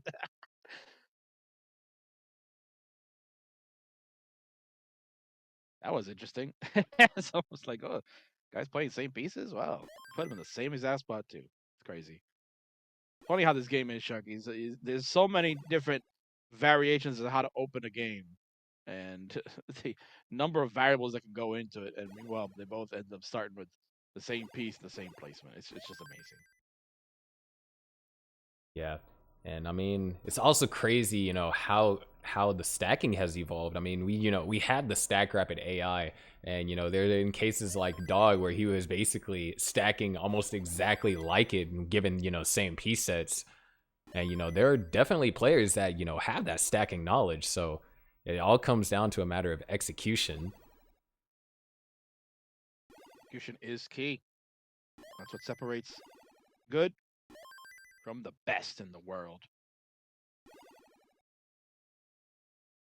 So far, pretty even game. Not much to say. Players have, as mentioned, Sharky said, good clean stacks. They know how to handle the blocks. 117 for Josh, 82,000 for SV. I think it's going to be interesting to see SV here if we take these games to transition, because we didn't get to see too much of SV in our last match between Anthony. So at least with this, I believe we'll see both these players go to transition, and we'll see if they're, you know, one of those tappers that, you know, get better as over time. That's kind of, you know, what we see a lot with like Dog and JD, where their post transition is a lot of times better than their pre transition. Correct. And yeah, I got a sneak peek of SV yesterday, and let me tell you, it's just as good as advertised. Was very impressive on the 19 speeds, and as you mentioned, it seemed like he was a lot stronger on 19 than he was on 18. He had some good transition scores anyway, but still, it's like his 19 game is total flex. He'll build up aggressively. He'll look for scores. He'll take smart burns. This is a player on the rise, Chuck. I most certainly recommend people to keep their eyes out on SV if he continues to, you know, stay in the competitive scene for next year. I would love to be able to watch more SV matches. Oh yeah, definitely. But right here, Look where he's at. Look where he's got the controller too, Sharky. Look at a lot of, you see a lot of tappers using like tables and come up with different grips. He's using like almost like a roller, right, with his leg. yeah, I think, you know, even when, you know, when I try and tap, I mean, I try and tap on like my kneecap, because I've heard from players that it helps you get faster taps, and it has, but I've never really seen someone use like that part of their leg to, you know, hyper tap, and kind of seems to have worked for him so far. However, that misdrop is going to send back. Josh just playing at an insane right now, 80% Tetris rate. Unbelievable. Josh is doing his Josh things. He's playing aggressive, but he's being effective. And that's what he's going to need to do against this tapper. And, There we go. I'm liking the burns. If he gets an eyepiece here. Oh, he needs a J now. Gets an I. He can still downstack this, but this might kind of hurt his advantage a little bit as SV is clean. It just has to be very tactful with the pieces that are coming in. Obviously, that S not going to help, but this will. Let's use the long bar to get clean again. So Josh weathers that storm, but SV has been able to come back 11,000 points to different. Now less than 10,000 as we rage on. So just around 2/3 through the transition. And you mean, like we said, Josh, very experienced player. Like, I'm pretty sure a lot of us knew that he could have got out of that dig. It was just a matter of, how he was going to get out of it. Just that's kind of like the story for a lot of players. It's like we know that these players are capable of getting out of these digs. It's just how long does it take, and how many points can their opponent score while they're taking that burning. You see Josh breathing a sigh of relief. He knew that left side was starting to get a little Monka S, as they would say. And he has now been able to fill it out. But it has cost him, as SV has now taken the lead, 420 to 431. A close game as we're getting set for the 19 stage. Yeah, we're separated by almost exactly half a Tetris there. And SV actually starting to... This is really difficult center wheel to manage. Just going to burn it down. I respect that. Sometimes you do got to know when to take those burns. And it looks like SV is making, smart decisions. We are nearing the transition. So want to, make sure things are under control. Because even, tappers, even rollers, sometimes if they transition with the wrong kind of board and pieces don't fall their way, they're topping out. And Josh, with the advantage, that would be a game to him and bring him one step closer into that top 8. And he has the honor to play a Xeno here. There you go, row 2 Tetris and a triple to take us into transition. SV at 477, Josh at 497. Josh still has one more line to go. Ooh. Oh man, these S's. Center. That Oh is my 6 S's out of the last 10 pieces. All right, Josh, let's see. Can he get the right pieces? Oh, perfect eyepiece. Opens up the well. Waiting on the long bar now. Has an opportunity to burn if needed. Beautiful stack for Josh. Still waiting on the long bar. Takes the triple. Amazing discipline for that Tetris. Josh goes into the lead at 237. Just some really disciplined play by Josh. But ooh, that hang. Gonna bring the stack down, and you got to when you have a hang like that, especially with Josh being a Daz player. Yeah, he did a great job down stacking, and then immediately that long bar just did not get over to column 1. So now has him in the situation that he's got to burn this away. So that'll give SV some time to amass a lead. It's only about, still less than a Tetris though, the difference. Round level 22 for SV, 21 for Josh. Anybody's game here, Sharky. All right, Josh still trying to get access to that hole down at the bottom. He's now falling behind as SV is able to knock down a Tetris. So 606 for SV. Josh, oh, he's going for it, and he gets the dirty Tetris. 587 now. And, ooh, just a really rough O piece right there. Not too much he could have done with that. I mean, he does still have an advantage in lines, just barely. But he's going to also want SV to make a mistake sooner than later. Yeah, both have, not the traditional scoring lane that you would normally see. They have different wells going on. SV was able to transfer the well beautifully. Now is almost 100,000. Now we're over 100,000 point lead. 728 to Josh's 629.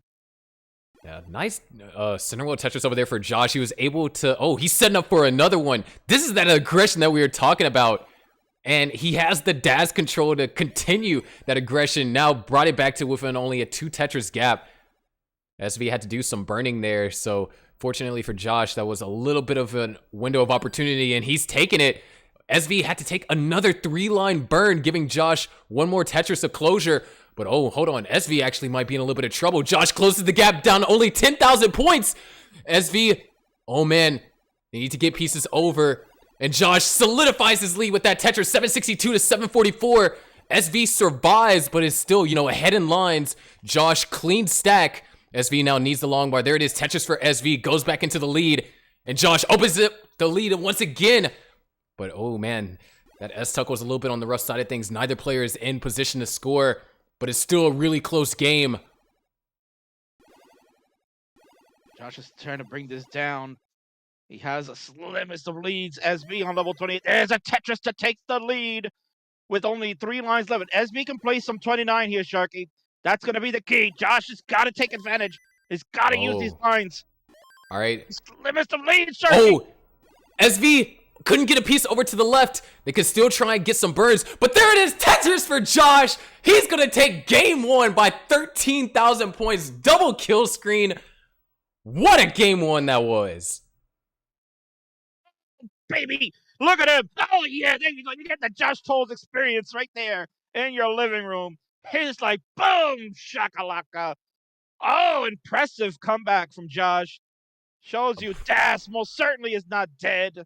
And he's got game 1 off of the tapper. GG's. Impressive comeback, amazing DAS control, the right amount of aggression and discipline. That, Josh playing like a seasoned, high-level DAS player right there. And they're already ready to get into game 2.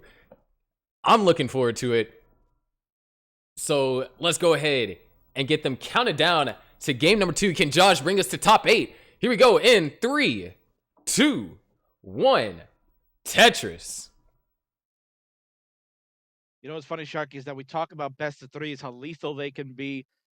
And especially if you're a DAS player, when you give one game away, you saw what happened to Anthony, an early top out in game 1.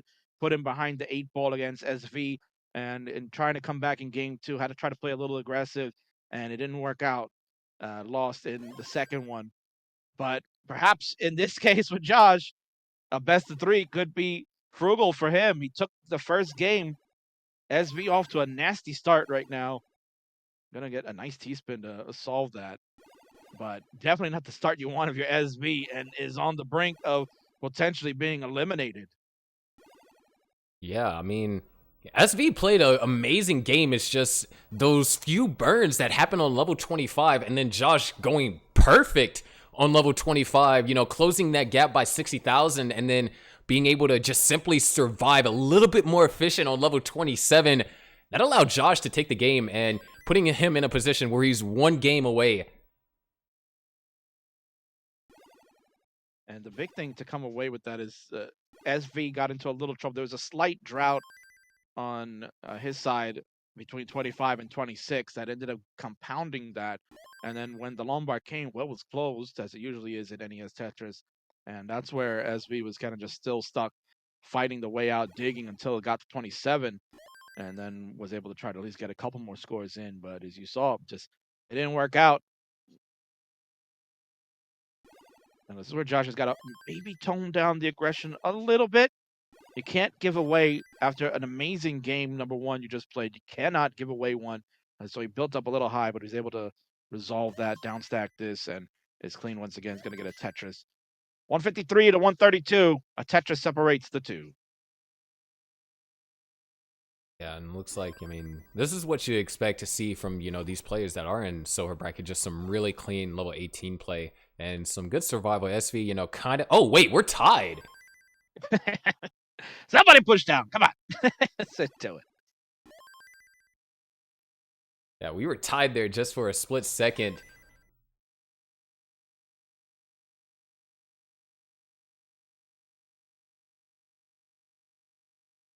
And Good board. Yeah, good boards here, Shark. Not much really to say. It's just, like you said, you're at this level of competition, you're going to see players with boards that are maintained well, are able to skim when needed, score in any lane that is accessible. That's what you're pretty much going to see.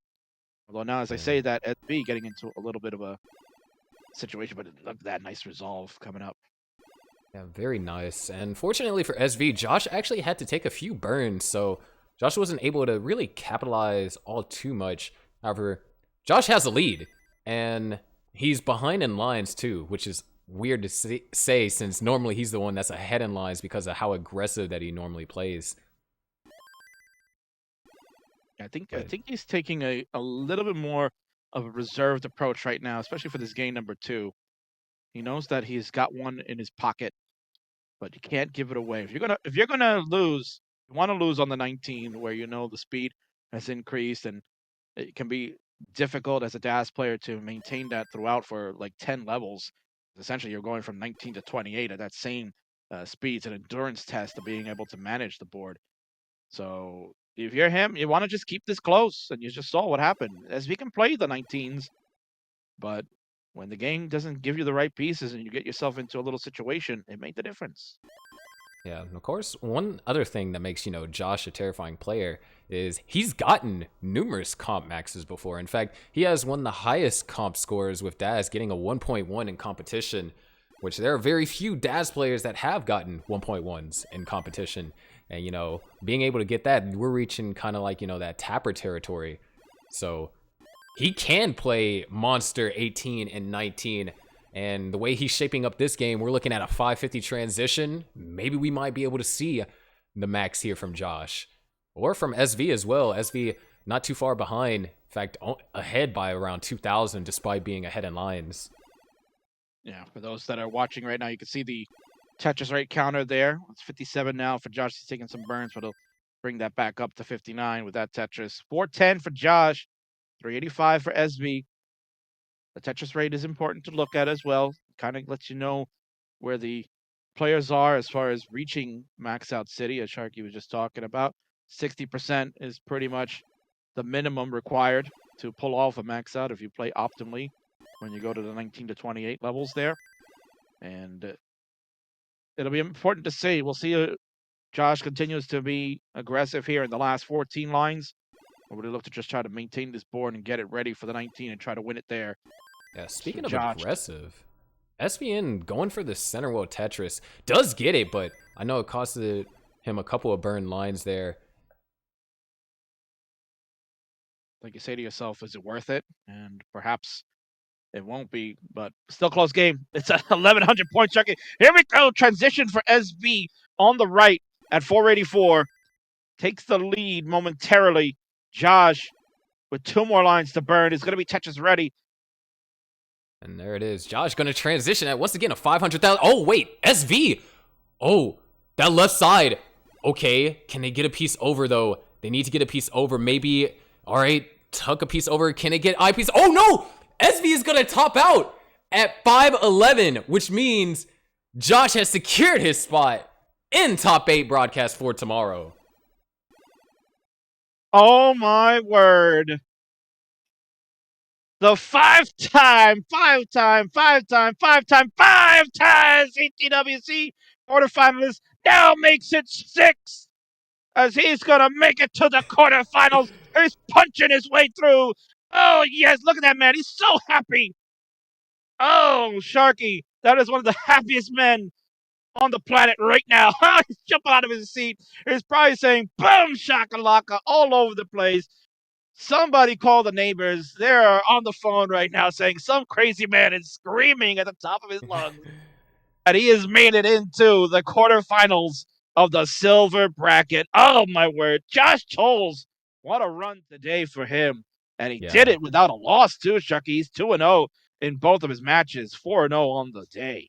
Yeah, and I mean, his matches, they were some pretty good matches, especially game 1 against SV. The amount of competitive prowess that he had right there was just enough to win. And when you win a game that close, sometimes your opponent could be feeling the nerves, especially in a best of 3 format. It's like, all right, I got to win this game. I know Josh can go all the way. So, I got to try my best.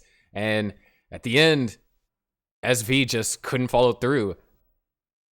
Yeah, and that's what's just going to happen at the end of the day. It doesn't matter if you can hyper tap or not, whatever play style you got, anybody can win on any given day. And today was Josh's because he has now done it. He has defeated Chris Brady and he defeats SV Nestras to move on to tomorrow's top 8.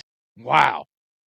A lot of people were thinking, will we see any DAS players? You mentioned Sharky. Last year, a DAS player won the tournament. We're on that verge. Perhaps it'll happen again this year. Yeah, let's actually take a look at our bracket to see who our next 4 players are going to be. We have Yusuf versus Superminds and Zach versus Zombek. Zombek, who is another CTWC Silver top 8 player. Zombek, yes. From Poland, outstanding player. Changing names left and right, but it's okay. We all know who that is when you see him on screen.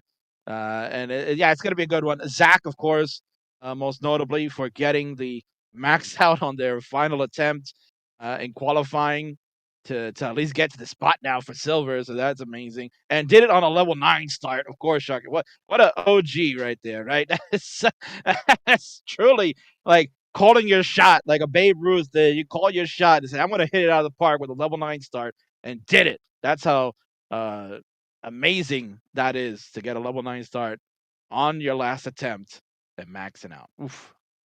Yeah. But now I think we have, we're reaching the other side of the bracket. I think we got a pretty interesting matchup going up between two 1.2 players, if I'm not mistaken. Superminds is 1.2 or 1.3, which, I mean, that's the kind of players that we have in silver. Yep. Well, certainly. I mean, again, Yusef looked like he was going to get his ticket booked to the gold as well, and it didn't happen. It did not this year. You can max out as many times as you want, but it needs a certain amount to get in there, and it's just not enough room. 64 players up at the top, 32 here. So the consolation of being a silver bracket is definitely an honor this year. It means that you are very good at this game. And being crowned a silver champion is going to mean a lot, especially when you're playing with players that have 2 max outs during qualifying and a plethora of 900 high K players that made it into this tournament. Yeah.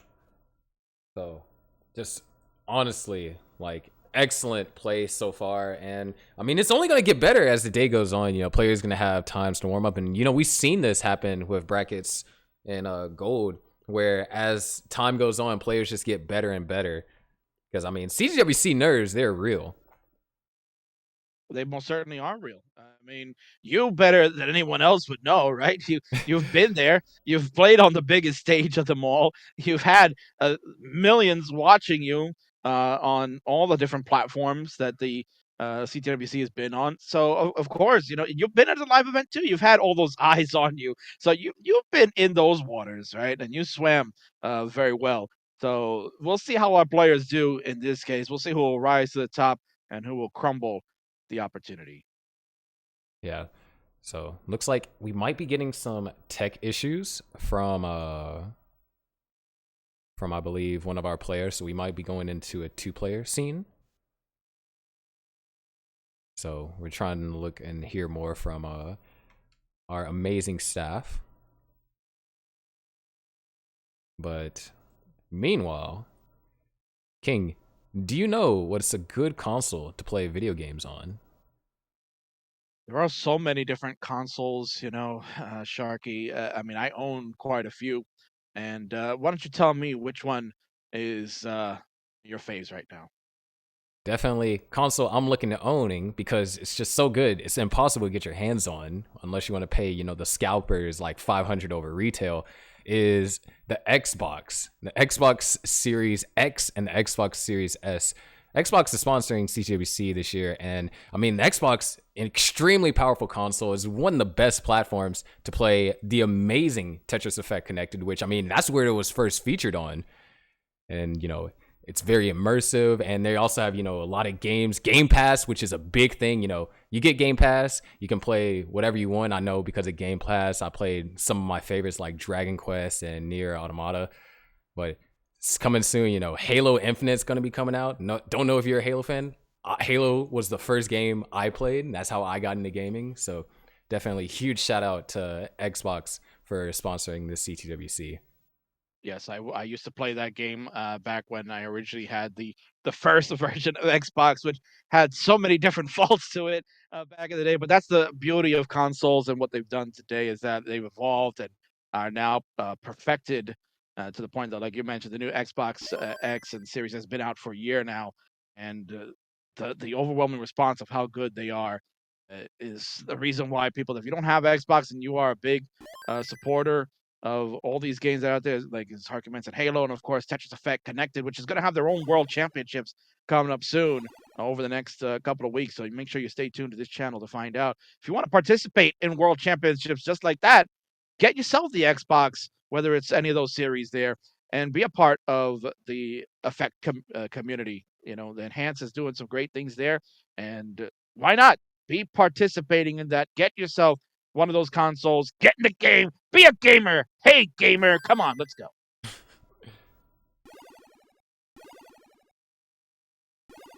Yeah, so both of these players warming up here.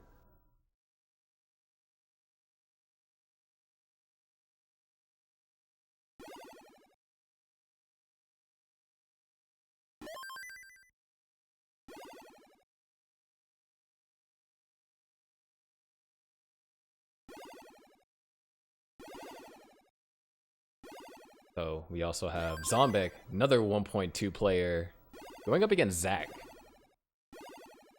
who I believe they have. I mean, they definitely have at least a max. I mean, I don't. Is there actually a player in silver that doesn't have a max? That, you know, basically skated by? No, I believe everybody that's in the silver has had at least one max out in their Tetris journey. The list of names that I've seen there, yeah, there's just max outs galore. It's just, I mean, it's like max outs are being served up for breakfast these days. That's how good these players are. It's like, yeah, no problem. I'll wake up, have my cereal, and I'll just max out this game. No biggie. Yeah. I definitely feel like that is the attitude towards it.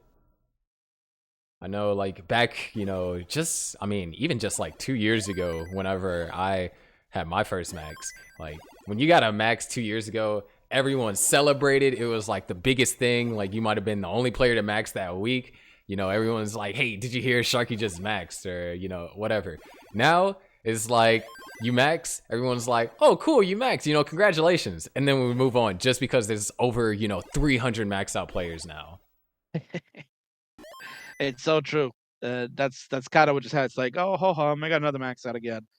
And that's kind of like the attitude that goes on in the community because it's happening like every day. You're getting seeing somebody in a PB channel saying, "Oh, PB today, got a max out."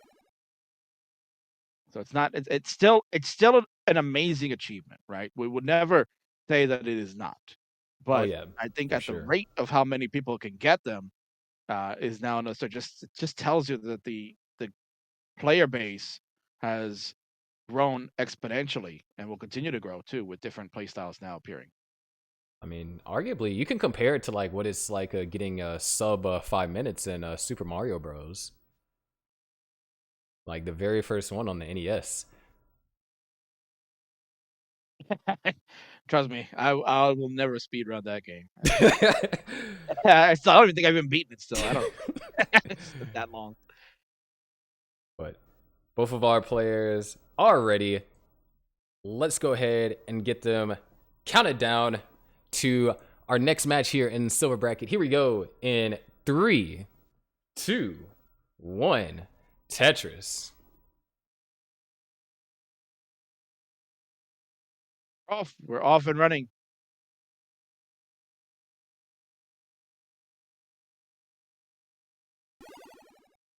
It's going to be interesting to see, you know, these two players. We've already seen some crazy close matches happen, but we also seen the pressure of best of 3 really weigh down on players. You know, best of 5, you generally have like that one cushion game before you're put into a position it's like, oh man, I must win this. This, if you lose the game, it's either win or go home at that point. And speak of win or go home, if Zach is not careful, this game could go in the wrong direction. You gotta be cautious here. Oh, that one bar gets right in the middle. And that's the one thing we talked about, Ooh. Shark. Oh man, yeah, look at that. Got that T over nicely. And there it is, a split triple, followed by a couple of burns, and they're good.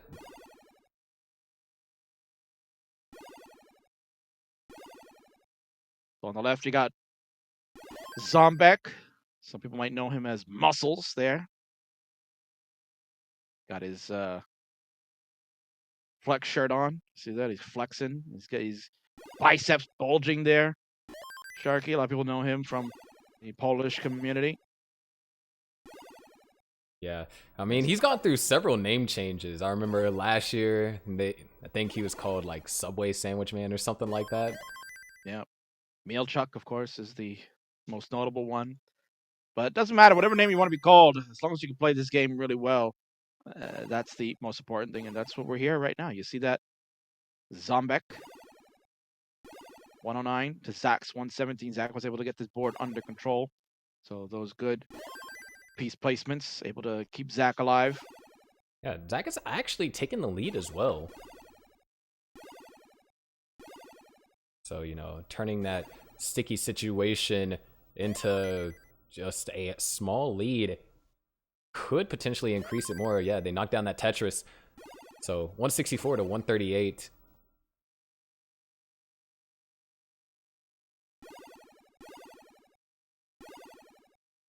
Zach's going to just burn this away, get back under. Good board. Look at those long bars all the way on the left for Zombek. Just wanted to push everything on that side, make sure no top out, right? That's what we were seeing happening in one of the groups with Richie was doing that throughout. Like every long bar Richie was getting, if he wasn't Tetris ready, he was just throwing it all the way to the left. Yeah, It's it kinda seemed to like have that. worked out for Richie. Yeah, and the funny thing is that in the interview we had with him, he was saying that, oh well, this is really not what I want to do. I don't really want to do that. And he's like, I got to find a way to stop that, but it seems to work. So he was okay. It was okay that day, but uh, I think you may see something different later on. We'll see.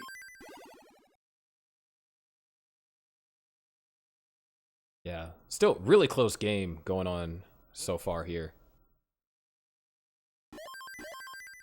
And we're at that point to where each time a player scores a Tetris, we're going to be separated by that that half Tetris mark, which unfortunately means no ties.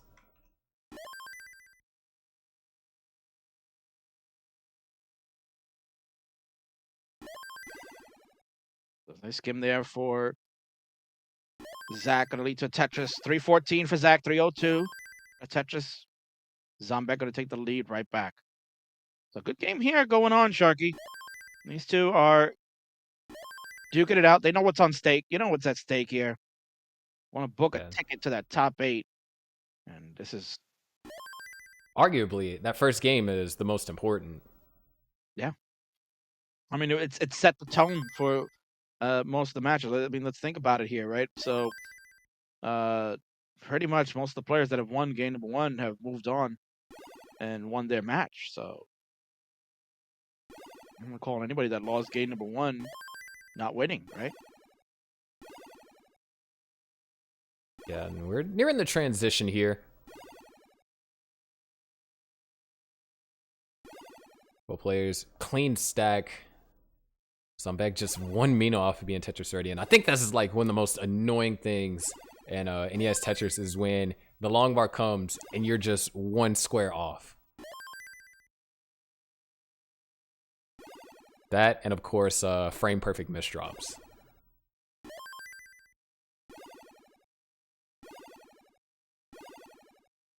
So 437 now for Zach. Shaking his head, didn't really like those placements. Yeah, that just didn't like the pieces. So we can go hand in hand. Just either way. 426 for Zombek. It's got a little bit of an issue with parity there. It's got to fill that left side with an L. But it's going to get the 2 long bars. And make it 3. Why not?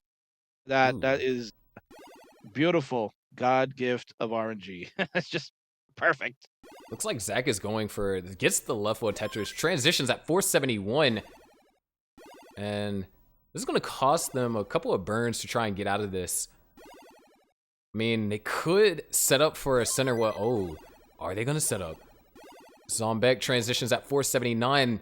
Zach is going for a center well, and we kind of see a center well be the undoing of a lot of players here so far. And, oh no. Okay, they get the center well Tetris, but man, they're going to have to pull off some crazy downstacking here. You know, they got several holes in the stack, can open up a donut shop with how many holes they have right now. Sure, I can bring back some old school commentary there. He wants to get Tetris for Zombek. 537 for Zombek. 511. Oh man, look at this mess here. Like you mentioned, the donut shop is happening over on Zach's side. Yeah, but great double right there. Finally opened up, able to bring the stack down. But just that one situation allowed Zombek to... Oh, no. Oh, this is looking very dangerous. And Zach is just going to give up, giving game one to Zombek, putting him one step closer to getting the top 16. So GG's there for Zombek. Nice job. As Sharky mentioned, game one is the most important one because that sets the tone for the rest of the match. So Zach now is in the corner, going to have to try to fight their way through. All right, we got our players up top that are ready as well, so we can actually get a simultaneous start going.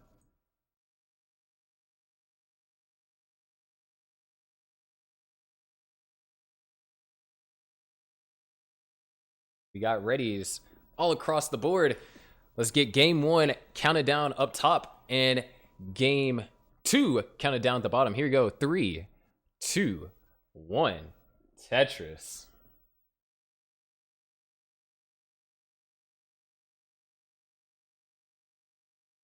There we go. Back to the four-way scene, ladies and gentlemen. Up at the top, you're getting game number one.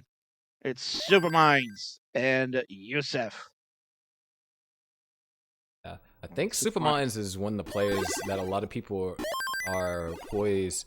A lot of people think is poised to take the entire thing because they have a 1.3 million PV, if I'm not mistaken. If not 1.3 million, then it's like 1.29, something ridiculously high. And in order to get that, you know, you got to have grade 18, grade 19, maybe, you know, sprinkle in a little bit of 29 there, get the extra 1,000 points to get past that barrier. So he's definitely, a lot of people do see him as the favorite in this tournament. However, this is Tetris we're talking about. Anything can happen. We've seen, you know, upsets happen in the gold bracket, and we can definitely see an upset happen here. I mean, some might say maybe we saw an upset with Josh Tolles over SV. A lot of people always hold the tappers in regard, but not today. Josh was on point. So yeah, anything can happen. That's the best part of when we play esports. You can't, just because you're looking at the numbers and the hard data, they don't always come out. People, if you can play the best of your ability on any given day, that could be the difference.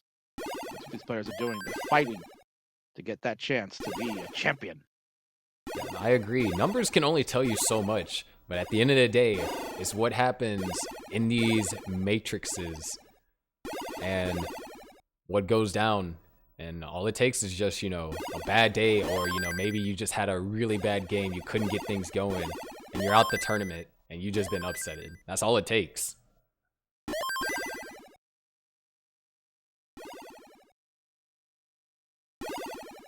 But really nice games all around so far, and Zach has actually turned things around in their favor. Zach right now almost 100,000 point lead and slightly behind in lines as well. And I mean, they're kind of being pressured to play like this. It's, you know, really tough because if they don't play this well, Zombek is just going to come in and, you know, play a very strong game and knock Zach out. Oh no, Zach! Oh no, the misdrop! And a 31-piece drought. Zach is going to top it at 218. Oh no, Zach. Dream is about to get shattered.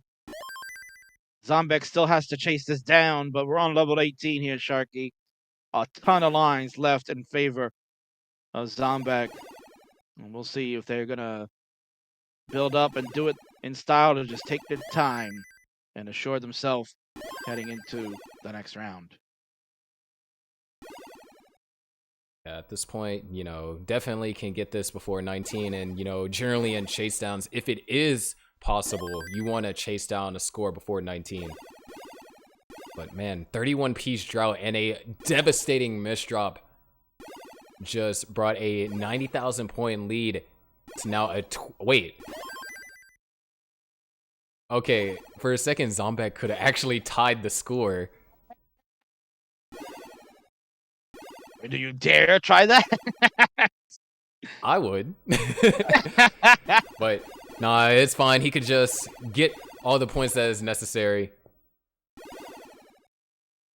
Meanwhile, up top, insanely close game going on. Yusuf does have to do some burning. We were separated by, you know, around a single or two.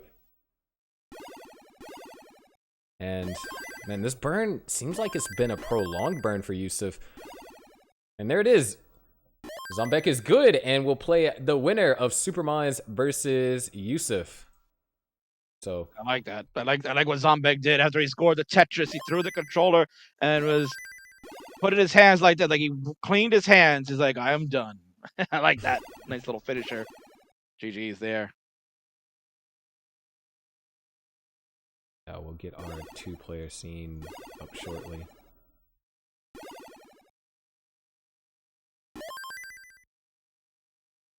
Alright, there we go.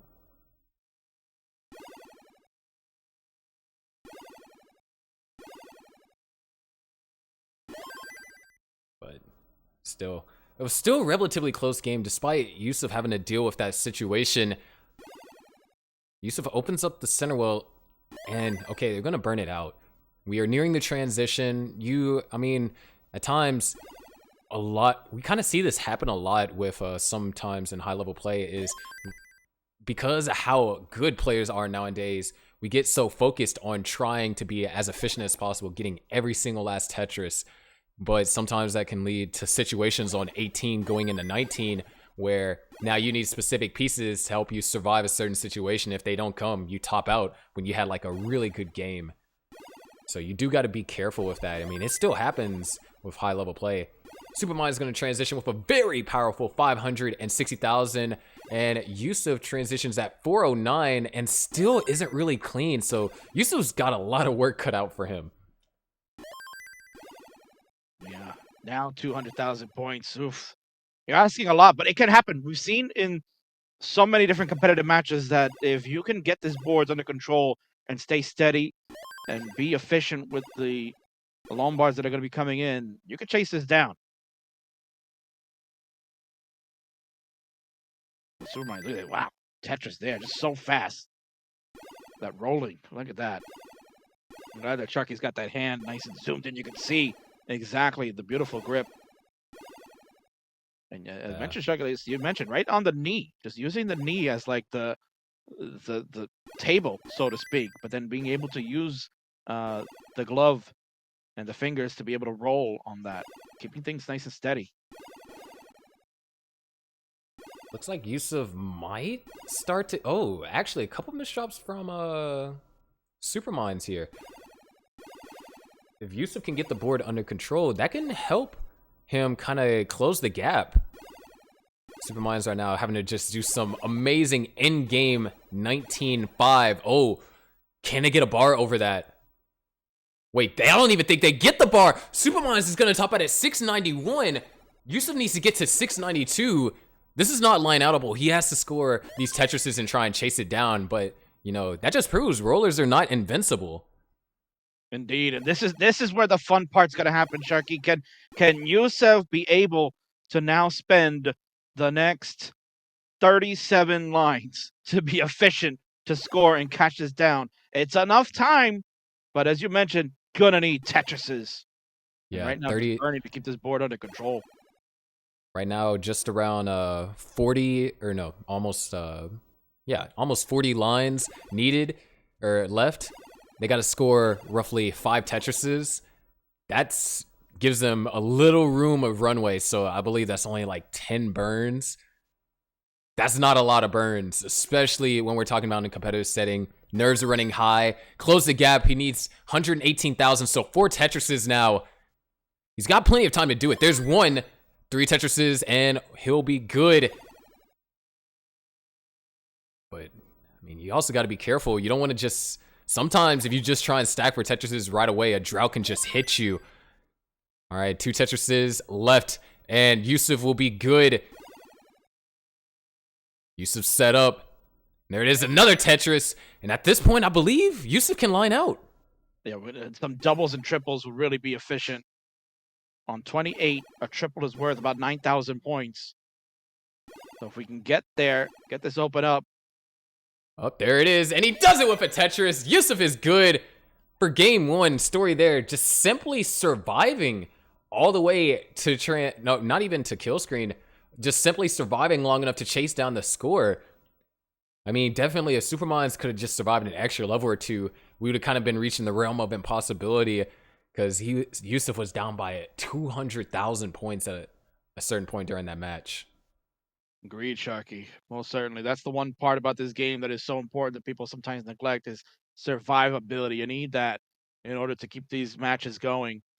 And unfortunately, Supermines, you can have the greatest rolling technique, but if you can't last to keep your opponent at bay, it's not going to matter. And we now have a very important game number 2 coming up. Yeah, and they're both ready. So let's go ahead and get game number 2. Count it down. Here we go. In 3, 2, 1. Tetris. And I mean, that's a powerful game Yusuf was able to take right there, because, you know, that game wasn't necessarily the strongest for Yusuf. You know, had a really low transition, down by a good amount of points, but now he has a reset with this game, and he only needs one more game to go to play Zombek. Be an outstanding match either way, no matter who's going to come out of this. Both these players are definitely ones to look out for and watch. So early days here, they're just getting these games underway.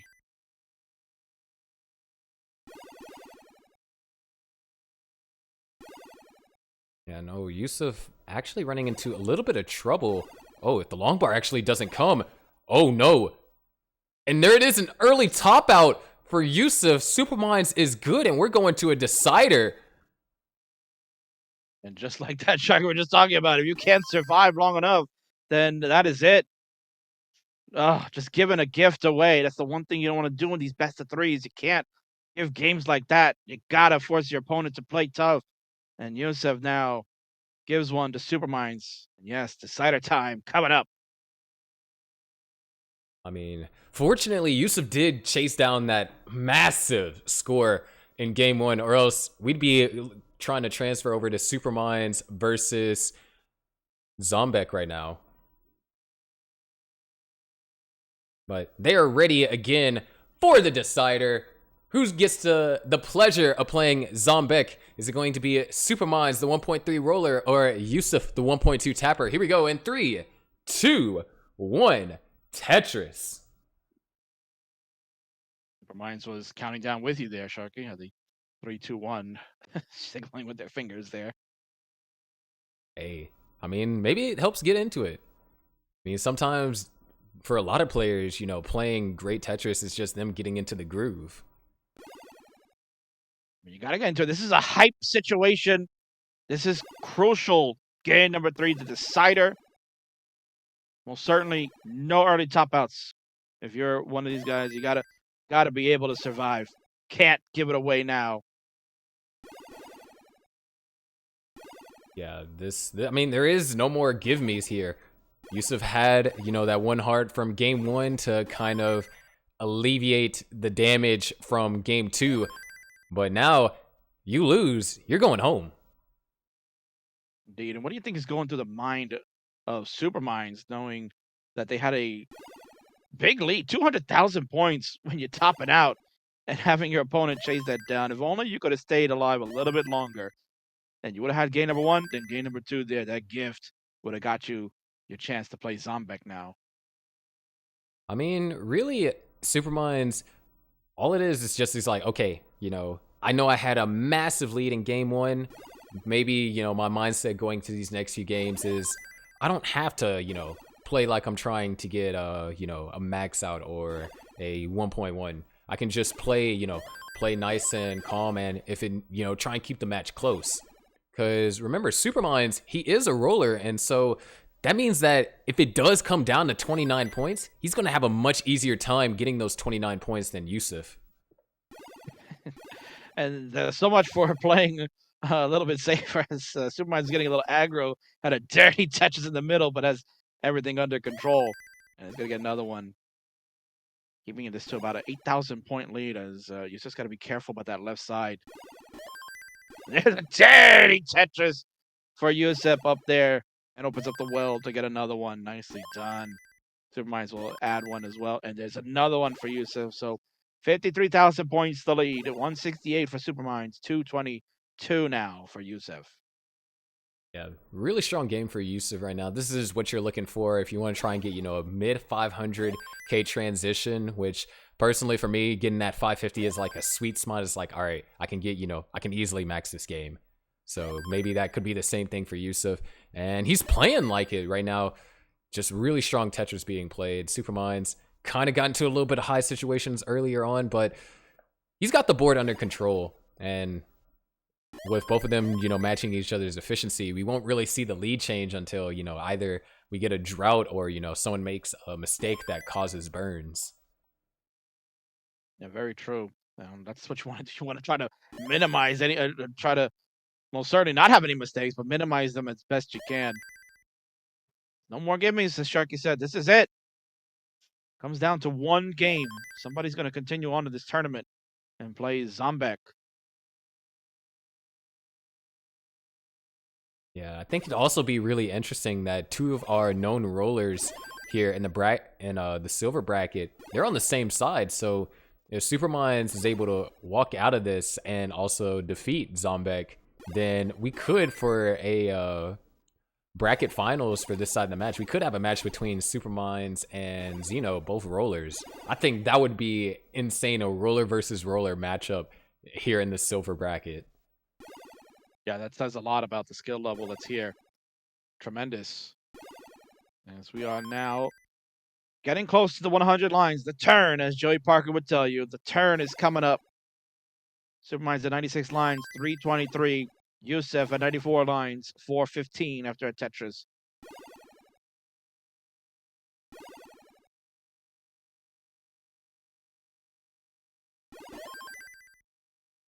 They're just looking to just stay safe. You see Superminds trying to dig out of this bottom of the board. Now we'll see if Superminds wants to build and use that column 9 as the well. Yep, that's exactly what you're going to get. However, drought counter is ticking. Oh, there it is. And that, yes, nicely done. Transfer the well, beautifully executed as well with that Tetris.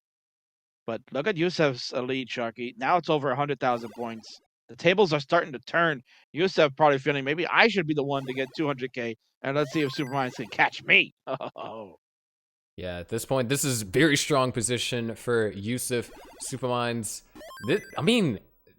This could be some psychological play Yusef's also playing. It's like, let me just build this lead as high as I can. So then that forces Superminds to play aggressive, and maybe he might overextend and, get into a situation that's even out of the capability of rolling.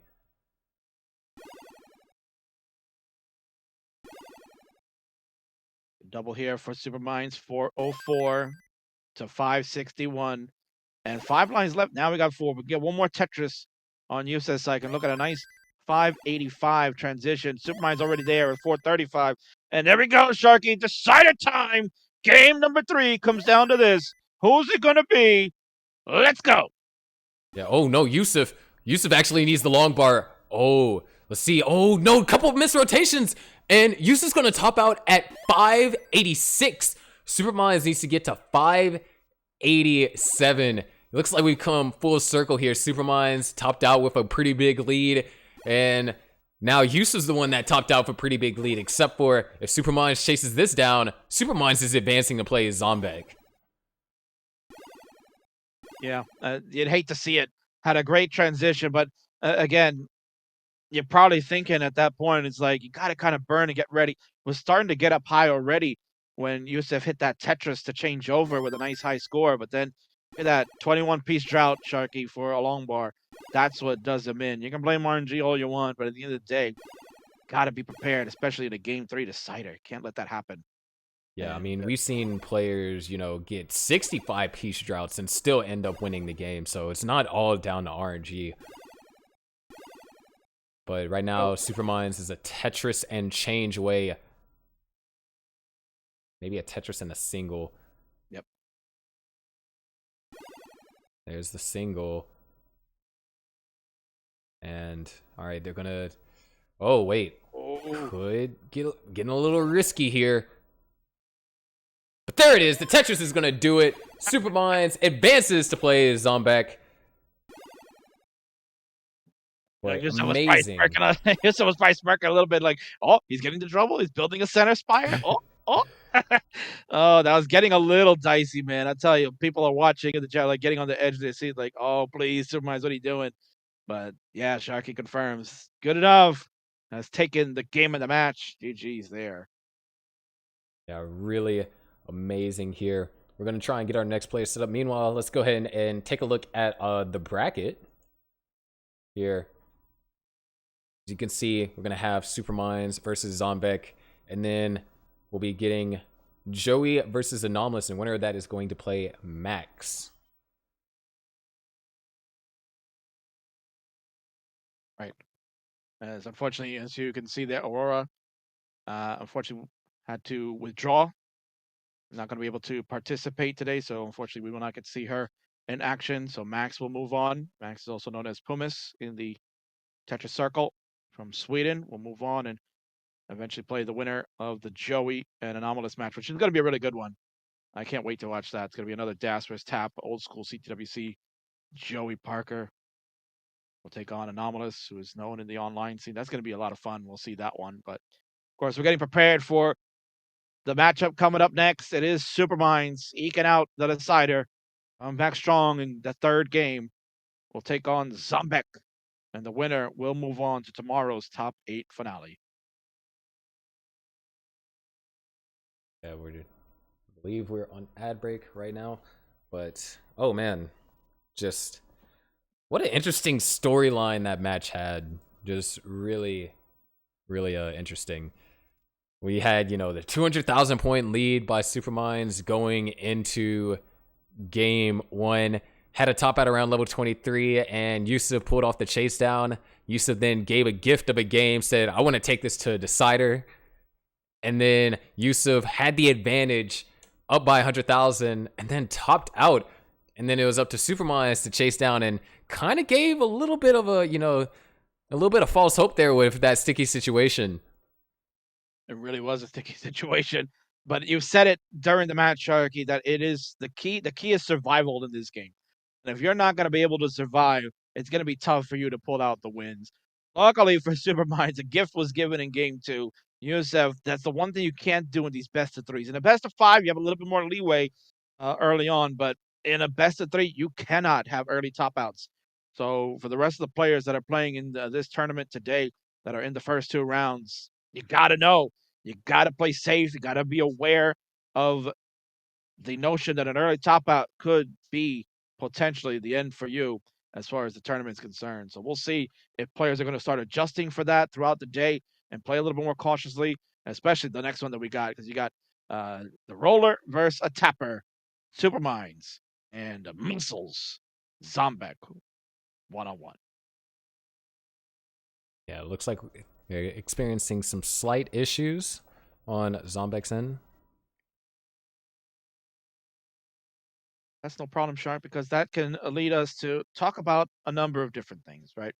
We can talk about something that I started to hear a lot of people really getting into. We've seen a number of our commentator brethren starting to get involved with, and they want to get hyped, man. They want to get hyped too, not just in the commentary level, but in the game level. And what is the best way to get hyped than with G Fuel? G Fuel most certainly is the energy drink for esports. It is this year's Tetris World Championships being brought to you by them, the official energy drink of esports. You got to try their new Tetris Blast flavor.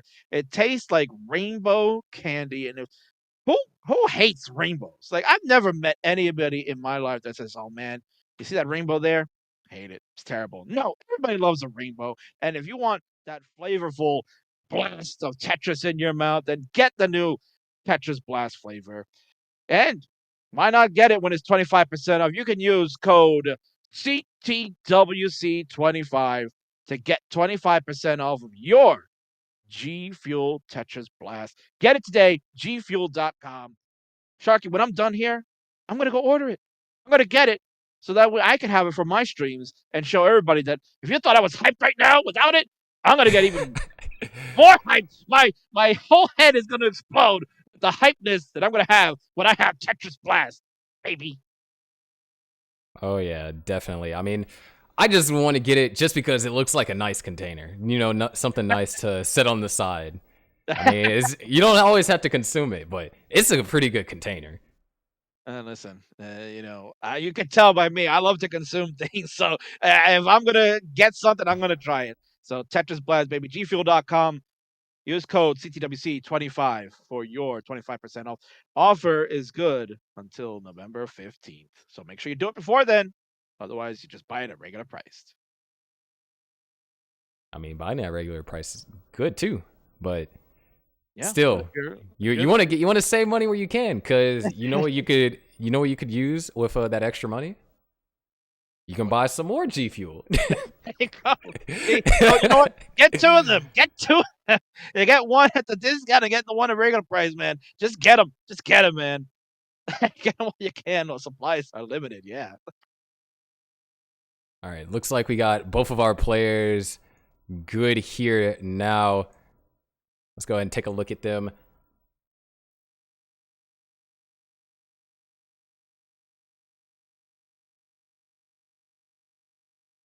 But, man, battle of a near 1.4 roller against a 1.2 tapper. Can we see Zombek make it once again back to top 8? Or will Superminds be the other roller in the bracket that Xeno's going to have to worry about? Indeed. This is a hype matchup, ladies and gentlemen. I'm excited. We got a ready from Superminds on the left, Zombek on the right, flexing his muscles. He's showing you. This is from hyper tapping, baby.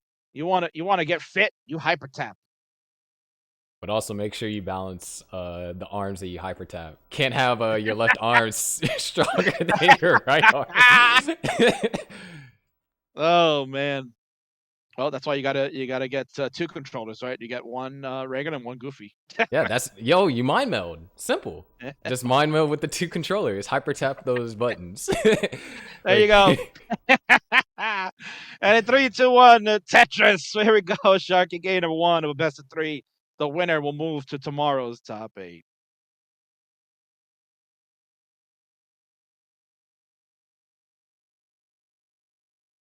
But man, I'm excited. You know, we've seen Superminds take it far. We also seen Zombek play some really consistent 18. Didn't get to see too much 19. Zach had a few earlier top outs. So this might be the chance we can see, you know, what made Zombek a 1.2 player. Let's see that post-transition for both of these players here. Yeah. And definitely you got to think Zombek is the heavy favorite to come in, at least that you would think if you are familiar with the world of Classic Tetris, because Zombek is very prolific and competitive. We've seen him play so many different matches. Currently, Elo ranked is at 461 overall in the world. And you've got Superminds, who's at 235. But the difference is that Zombek has played way more matches, over 190 matches in his arsenal, compared to Superminds, who's only played 4 competitive matches that are on the book. So, in theory, this one is pretty even. But to me, Zombek is the heavy favorite. I would look at Zombek to try to come in hot. Has the experience of competitive matches. Yeah, I mean, that competitive experience can make a huge difference.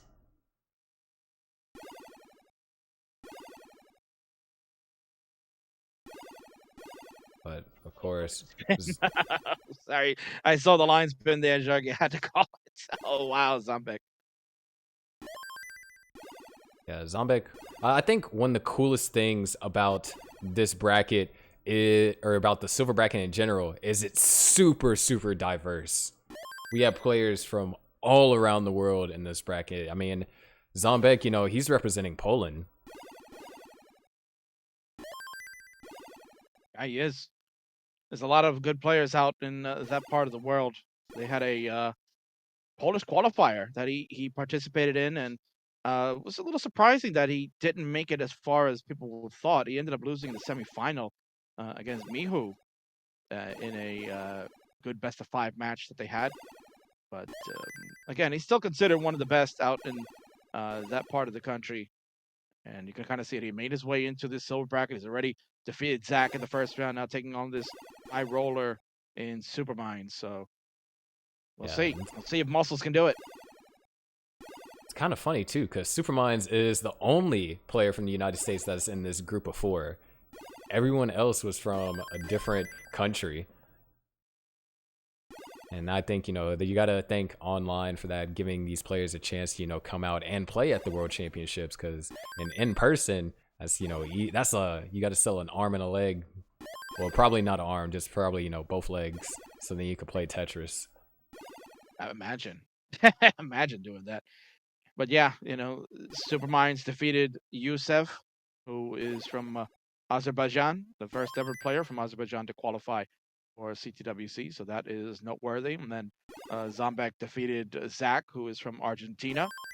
And, you know, the LATAM presence, the Latin American group, is getting stronger. There's a very heavy presence there. They are participating in both silver and bronze, and of course gold. We had a gold member from Colombia that played not too long ago. Yeah, but really close game here. Kind of like 2/3 in. Zombek not in the lead, but behind by around 2 Tetrises. Make that 1 after scoring that Tetris. And just really solid play so far. Which, I mean, I think we're mostly in 18, we're going to see that, you know, solid play, especially, you know, tomorrow around top 8. I have a feeling we're going to see some max outs in silver. Yeah. I most certainly will believe that as well. You're going to see some high-level Tetris. I mean, we had a very good game earlier today with Josh and SV giving us some exciting gameplay there. So we're getting down to the crux of the highest of the high-level players. That's what these tournaments do. They weed out the players, and your high-level skill players are the ones that are going to make it through. It always finds a way. Meanwhile, Supermind's, oh, look at this dirty triple there to stay alive, Sharky. That was getting really dangerous. Yeah, unfortunately, Zombek wasn't in a position to capitalize off of that either. You know, when your opponent gets up high, all right, you're like, cool. They're having to burn 4 lines. Let me score this Tetris, go up by, you know, a quick 20,000. Or, ooh, that looks like a nasty dig. Let me go ahead and get, you know, 2 or 3 Tetrises, go up by 60,000. Because, you know, you could also get into your opponent's head that way, especially if they're listening to the commentary and they hear, oh, you're down by 80,000 points, or, oh, now you're down by 100,000. That could be like, crap, I got to go play, you know, a little bit more aggressive. I need to, you know, try and cut that lead down. Could then lead to a player overextending. But Superminds transitions at 452. Zombek is, oh no, a misdrop. 1 line from transition, 20-piece drought. Can they survive this?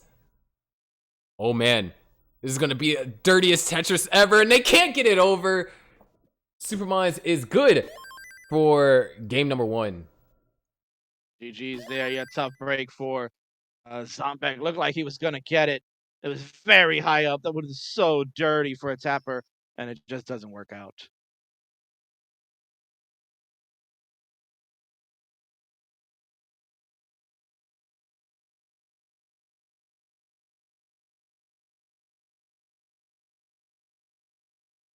Man, it's just tough. That misdrop really put him in a rough situation, and maybe if he got, you know, a couple L's or J's to throw over to the right-hand side, you know, bring the remainder of the elevated garbage down, he could have potentially survived. But Superminds was, you know, building a really strong lead, and that's kind of, you know, we're seeing that happen for Superminds game 1s. He's building up those 100,000 point leads, and that lead was built up in the last 30 or so lines. Just, you know, really taking advantage of that dig that Zombek had to go under. Yeah, and he did a nice job this time of keeping the board under control. Did not want to have a repeat of game number 1 to allow for Zombek to make any catch ups or anything like that. So there we go. Let's talk about what we were talking about Sharky before, is that will these players make their adjustments and being able to be aware of the situations that are occurring. So clearly Superminds has made that adjustment right now and takes advantage for game number 1. Yeah, but they're ready for game number 2, and I am as well. So let's go ahead and get them counted down. Can Zombek tie things up, or will Supermind secure his spot and top 8? Here we go in 3, 2, 1, Tetris.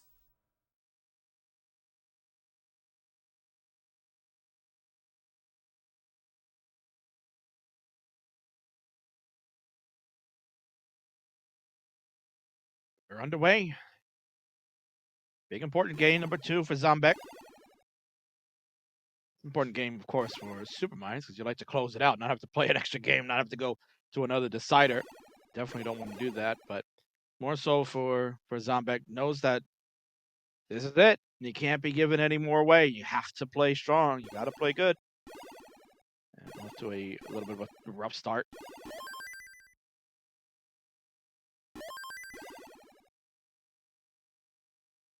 Yeah, of course, you know, tomorrow is the top 8, but the finals for the gold bracket are November 14th, where you're going to see two world champions, your defending world champ, Dog, and then your 2-time champ, JDMFX, playing.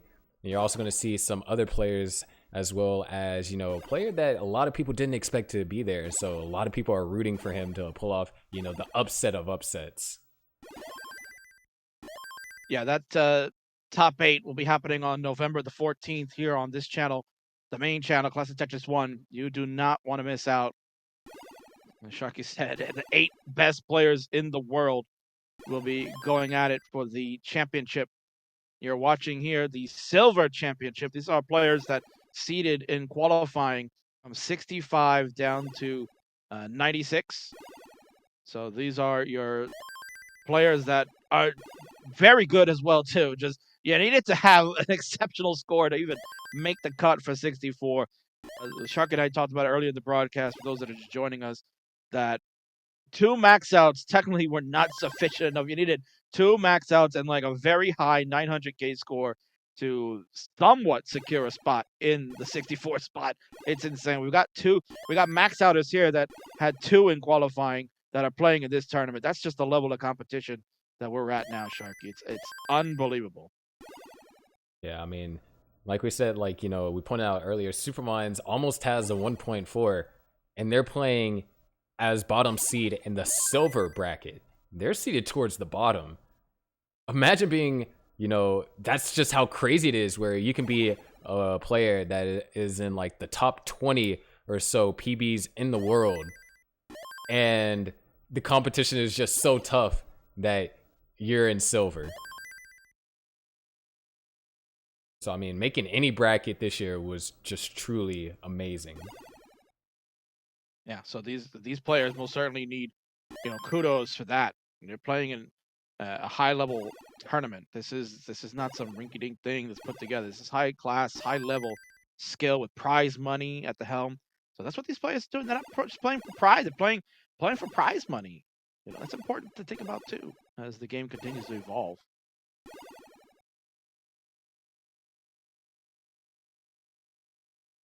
Yeah, but really close game here, separated by just about a Tetris, where if like half a single under a Tetris is what's separating them right now. 261 to 260. Like you said, this is literally like a single and change. There's a Tetris now for Zombek.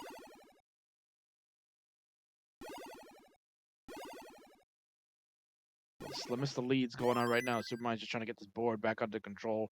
Another Tetris gives Zombek a little bit more breathing room, but you have a board like Superminds that's just back under control. You know, that rolling ability, and they're able to scratch his nose while moving pieces left and right. No problem. Yeah, there's no problem. I could do that. Just piece of cake. I actually wonder when you have to do, you know, things like that, like scratch your nose or something like that with rolling, how hard is it to get kind of like back into position? Because rolling, you know, you have to get your thumb pressure right and make sure you're positioned correctly.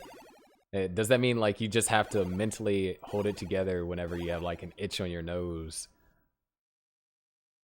And what's funny, the Sharky said literally after we were just talking about, oh, yeah, no problem. I can do those things by scratching my nose and whatnot. Then had a nasty misdrop in the middle and is paying for it right now. Is in a major dig here at the top. Ultra cautious moments. Oh no, the over rotation. This is still 18, so it's very survivable. But Zombek could take the lead. It looks like he's just like looking over, just like, come on, please top out. Make a misdrop. What? Oh, there's another misdrop for Superminds. And set up a T-spin. Doesn't get a T-piece. Kind of started a secret grade in the middle of the stack, so... Oh, actually, we're about to reach transition! This is not a position Superminds wants to be in right now. They're rolling, so they can survive, but... Oh, getting that piece over. Okay, there's a triple. There's a single one line left. Takes the double. Superminds transitions at 386. Zombek transitions at 459. So almost a 75,000 point lead going to transition. But look at... Oh no, the misdrop. Oh, this is looking kind of tough. And they can't get the piece over. Superminds is going to top it at 392. Kingsman, we are going to a decider. All right, there you go.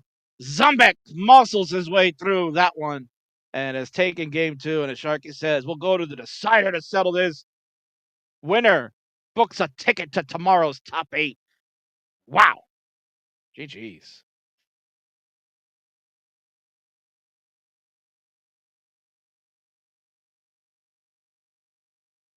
Yeah, you can actually see, it was kind of funny during the tech check yesterday.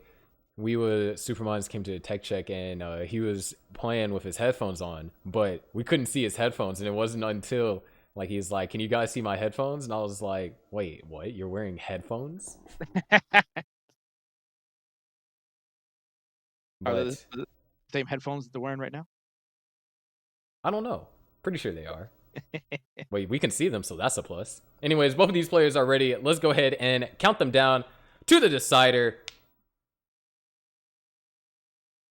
Here we go in 3, 2, 1. Tetris. And here it is. This is decider time. Winner will go to the top 8 and join fellow top 8 members. Josh Tolles, who made it in earlier today, defeating Chris Brady and SB Nestris. And will also join Xenophilius, who rolled his way to victory over Scamper9 and Wing in the top portion of the bracket. So what would it be here? Can't wait, man. Oh, this is so exciting, Sharky. Oh, yes. I love seeing high-class Tetris, man, and especially when the stakes are high. These best of 3s can be brutal, but they are exciting. Yeah, I mean, when you have high stakes, that's sometimes when you see the best out of certain players. You know, right now, this is win or, you know, you're out the tournament, and when you're in top 8, you're only 1 game away from being in the money. You need to get to that top 4 to get to the money, so right now, these players are like, if I can win this round, then I'm just 1 round away. And, ooh, Zombek actually going for the center wheel here, running into a drought. Gets it. Perfect transfer. He knocks down another one. Really close game. And we're separated. Actually, we are tied. If that isn't a testament to how close the game is, we are currently tied. Oh, there we go. 1 point lead. Oh, 4 point lead for Superminds now. They're exchanging pushdown points. Look at that. Oh, they're pushing. But the Tetris, Supermind had to take a single. So right now, Zombek behind by a single is pushing down. Supermind is pushing down to increase the points. And just, wow, just that's how close it is. They're pushing down just to get some separation. I love it. I love it, Sharky. You see, like Zombek is also kind of like as he pushing down, he's like, ugh, ugh. He's like doing the gesture too to push. It's like if I can use my body to push down, maybe will I get extra points? It's just so funny as hell. Oh, Doctor, you love it. You gotta love the spirit of the game, man. Yeah, kind of reminds me back in 2019, whenever Corion and JD were stacking the exact same, had the exact same points, and then Corion decided to push down for 1 point and shush the crowd. And speaking about shushing the crowd, he's here. He's hanging out. He's threw his emote in the chat. Corion is here. Corion is here. He's watching because he knows this is some hype match that is happening. The silver bracket continues. Winner will go to top 8. This is the decider between the two. 312 for Superminds, 289 for Zombek, who it's a Tetris. It is 480 points, the difference. We just really crazy close game right now. But Zombek is in the lead, playing just a little bit more efficient. We kind of, saw that separation. Supermons had to take, a couple singles. And, generally when we think of, burns like that, it's like, oh, we don't think they are that much. When you and your opponent are playing at the same Tetris rate, you taking, a couple singles and a double just means that your opponent just got a Tetris lead over you. There's a nice T-skim over on the right side. Zombek now. 359 to Superminds 363. Anybody's game here, still Sharky. And you just gotta love how the players are also having fun. I mean, that's the important thing. Is that yes, you're playing a high-level tournament, and you're playing for opportunity to make it to a top 8, where prize money is most certainly going to be involved for the winner and certain placements. But at the end of the day, it's a game. We're here to have fun. Let's enjoy it. And you gotta love that the two of them were kind of engaging back and forth on those push downs. But now we're starting to get to that turn as the Superminds already hits it. 101 lines in, 29 lines left for Superminds. Zombek 1 line away from getting to 100, and that's where these players are going to start to work on getting these boards secure and get as much scores as you can. Although Zombek did have a misjump of an S, going to now cause some fits on the bottom. Yeah, both players at one point were poised for some 600k transitions, and if you get a 600k transition, that's around like 10 or so Tetrises you are away from a max out, so you can burn like 60 lines and still get a max. And both of these players are kind of getting close to that threshold. But as you said, we're getting right to transition. Players are starting to get a little bit more serious now, and this is it. Winner of this is in the top 8. You're getting close. 5 lines. They're making 1 after that Tetris. Superminds at 557. A very good score. Zombek at 473. Gonna get a Tetris here to get to 496. Climbing close to that 500k. Both are going to transition with good scores. And it's going to come down to the 19. Here we go. Superminds first. Gets a Tetris at 585.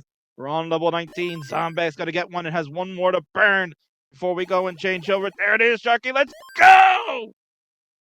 Yeah, just like that, Zombek is actually close to lead right back to only 41,000, but Superminds really just has been playing incredibly clean, has a lot of smart delay burns, separated by 3 Tetrises. Zombek, oh, nice tap over there to the left, opens up the well, knocks down a Tetris. 571 right now for Zombek and 664 for Superminds.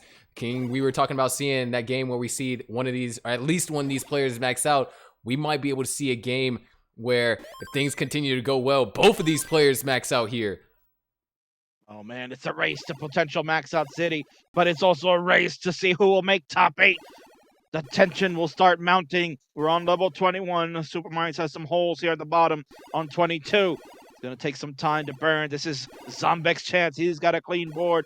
And oh man, what an adjustment that was. Saw that, right? Yeah, what a beautiful adjustment. That's the wherewithal and the beautiful tap that Zombek has to make those adjustments work. Yeah, getting those pieces over. Another Tetris for Zombek. He's only down by 42,000 points, and he's behind by just around 8 lines as well. So this could end up being a pace lead for Zombek. Superminds, oh, he's going aggressive. He's holding out for the center wall Tetris. Not getting the pieces just yet, and decides to take the triple. but that triple is going to allow Zombek some more opportunities to get back into the lead. Right now, he's one row off of being Tetris ready, waiting on the right pieces. There he is. He's set up. Superminds trying to get set up as well. Zombek taking the double. Where's the long bar for Zombek? Might be running into a drought here. Yeah, 14, 15, 16, 17. The pieces keep going up. There's the long bar. There's a Tetris 712 for Zombek.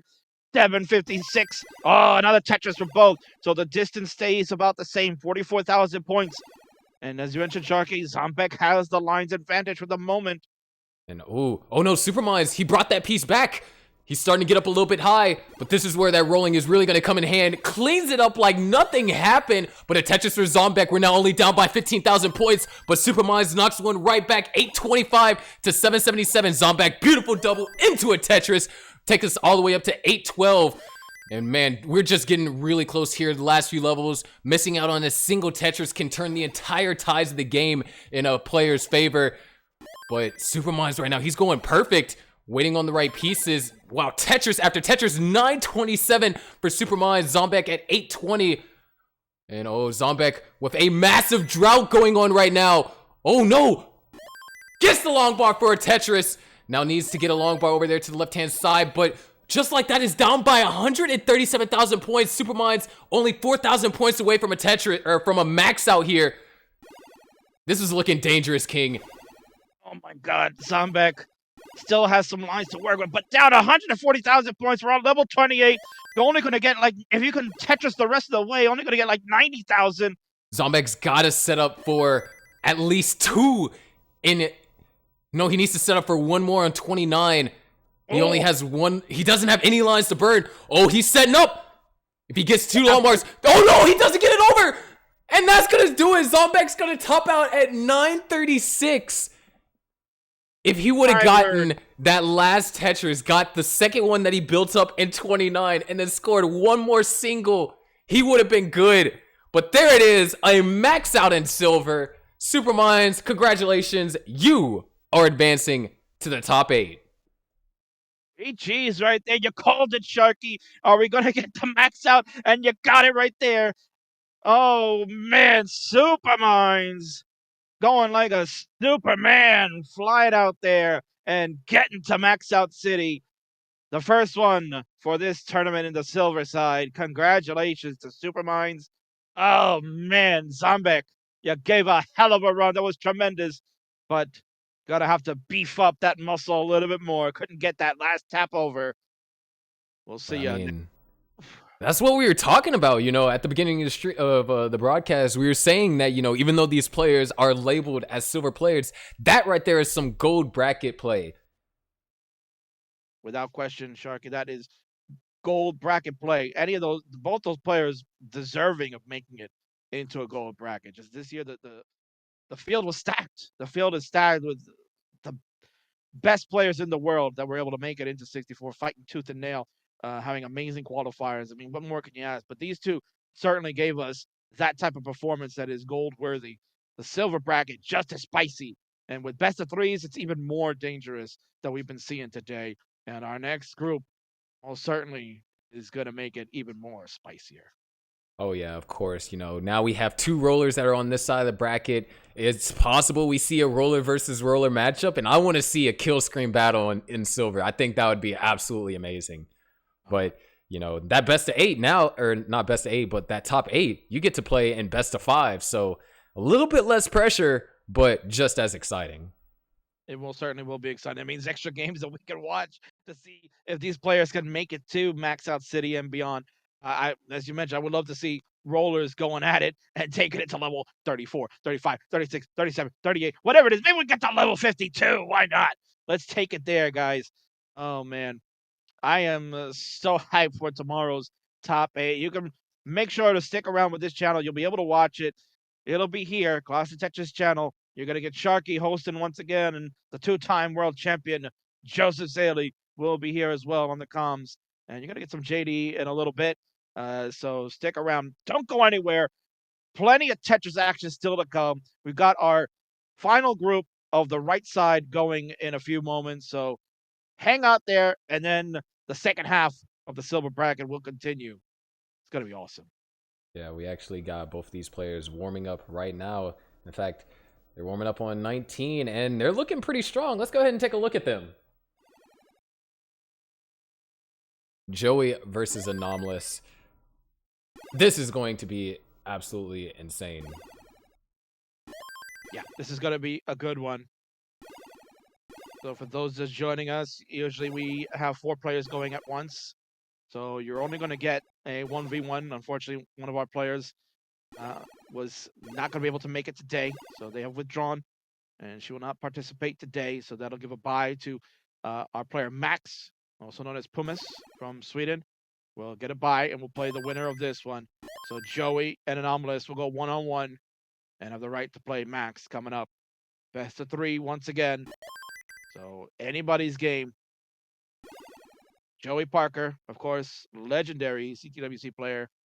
He's been at the live events a number of years and finally has qualified again for another tournament. Was also Mr. We call it in sports, Sharky, Mr. Irrelevant sometimes, right? Because when you're the last person to get picked, right? The Sharky knows this from sports, but when you're the last like draft pick, you become what's called Mr. Irrelevant because nobody ever remembers that you were the last one picked. But Joey was number 96 last year in the silver bracket when we did it. There were only 2 brackets last year. You had a gold and a silver, and Joey was number 96, just making it in to the tournament and at that time, Sharky, he had a good qualifier of like 752K, which dwarfed any other live CTWC back in the day for like the last spot of qualification. Imagine that was number 96 last year. 752 didn't buy you anything, not even a cup of coffee this year. It's absolutely insane. But when we have it ready from both of these players, we can get them counted down. Got another classic Tap versus Daz matchup here, but we already have one Daz player in top 8, and man, what a performance that he had. Just that first game still ringing strong in my head. It really was. And of course, Josh Tolles, ladies and gentlemen, legendary player, make it now 6 times quarterfinalist in a CTWC event. So we'll get to see Josh tomorrow. If you're a big fan of our CTWC veterans, well, you're going to root for him. He'll be there tomorrow. Make sure you tune in to this channel. We're going live again, 12 p.m. Pacific. All the action will kick off with Sharky and JD hosting. Yeah, but here we are, started. Now, we have seen, a lot of players that, don't really play too much online competitive. And then we have players that play, a lot of online competitive. Anomalous is kind of mixing between the two of those. He's definitely more recently played in, the Gauntlet events and such. But Joey, on the other hand, he's more of an IRL CTWC guy, similar to Chris Brady. And, making it up here in the silver, despite, minimum online competitive experience. He's looking forward to, be like, hey, I can be just as good as you guys without having to play in these online events. Very true. This is very true. When we're trying to get Joey to kind of get involved a little bit. We had him recently get involved with a series that we did over the summer. We had a nice fun series over at my channel, twitch.tv/Kingsman36. We do Tetris friendlies over there. Sharky knows very well about that program. It's a lot of fun. Kind of like old school pickup games for people that just want to play Tetris. But we had a fun series where Joey got to be kind of like a sub once in a while when we were doing the best of 99 series between Ben Mullen and Louis Scooey, both members of the bronze bracket. That's going over now on the Classic Tetris 2 channel as well. Should have both windows open to watch all the action. But you had Joey come in. He came in for like a week apiece to play both those guys, and you could tell like he definitely has the skill to play just as well. But I think maybe getting a little bit more seasoning involved and playing more competitive online is where I think he's going to start thriving. And I'm hoping to see Joey at least participate a little bit more. And seeing him play an event like this is really important for the growth of the old school veterans to get online as well. Yeah, of course, Anomalous plays in multiple online competitions, and he's also a pretty gifted beatboxer. He used to stream Tetris and beatboxing, and definitely entertaining to watch him, you know, do Tetris themed beatboxes while playing Tetris. And oh, look at that. Perfect clear for Anomalous. Clean slate. And he's playing incredibly strong so far. 78% Tetris rate right now. So up by 72,000 points. Joey also playing very solid as well. But, you know, just Anomalous, you know, taking Tetrises where Joey's having to take these burns, kind of bringing him in the lead. And in a game one like this, you know, things are definitely going the way Anomalous wants. He wants to win game one, put the pressure on Joey in game two, and potentially go up to top 16 to try and go weasel his way into top 8. That's the goal for every single player here. A little bit of background on the stats for both. Anomalous did make it into last year's gold bracket. Finished 61st out of 64 players, so was able to participate last year in that. Just goes to show you, as Sharky's mentioned throughout, the level of play. You know, the players have gotten better and stronger. Anomalous is right there up there with them, and this silver bracket most certainly shows the high level of play. Elo rank for Anomalous is 1574, 179th in the world. Joey is at 1466 power ranking at number 287. Both don't have as many competitive matches overall. Anomalous, as Sharky mentioned, does play a little bit more. He's got 82 matches in his belt. Mostly was playing Class Teachers League and Gauntlet. So that's where the bulk of that's coming from. Joey is the IRL veteran. Plays mostly there. Has played some online events throughout. So Anomalous is the favorite. 65% chance, according to Elos stonks. Yeah, but here we are, roughly 40 lines away from the transition, which, you know, we're going to see these faster speeds.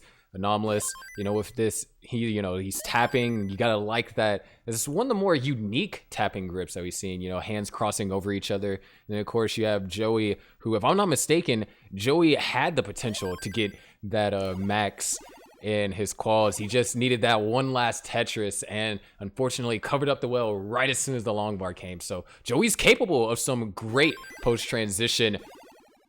Thing is, he wants to try and kind of get resolved this. Not looking too good. All right, gets that Z over, eyepiece over. Great sequence of burns here.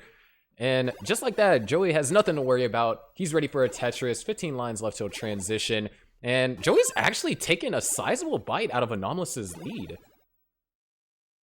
And what's surprising here, too, Sharky, is that Joey usually pushes down quite a bit. You see, he's starting to push down some more again. And usually that gives him a line advantage, disadvantage against his opponent. But in this case, it wasn't so much until just recently. You just saw a bunch of Tetris flying for Joey. It's about to transition 482 so far to 474. But Anomalous has that advantage with the lines in hand. Yeah, and there we go. Joey transitions at a really powerful 506,000, exactly 60% Tetris rate. What if Joey decides to just pull off 500k posts up against Anomalous and decides that he wants to max out? I mean, it can happen. You got to do it at this level. You got to do it at this level of gameplay, man. Got to bring it. But oh, Joey actually running into a drought. Oh no, long bar's not coming, and the left side's inaccessible, and Anomalous just surpassing his score right as soon as he transitions to level 19. So Anomalous is good for game number 1. All right, GG's there. Nice job, Anomalous, with that fancy grip that you see there on screen. We'll talk about that in a moment in game 2, but GG's there.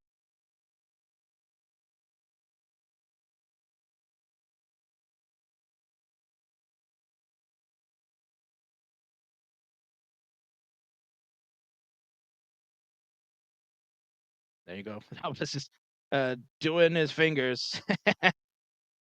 And is an accomplished beatboxer too, Sharky. I think people might not know that. Oh yeah, definitely. He does crazy beatboxes on his stream. His Twitch is right there down on the screen towards the bottom. And so is Joey's Twitch. You want to see some veteran Daz play. But here we are. Both players are ready. So I think we get them started to game 2. Can Joey make a comeback? Or is Anomalous going to be going to top 16? Here we go in 3, 2, 1. Tetris.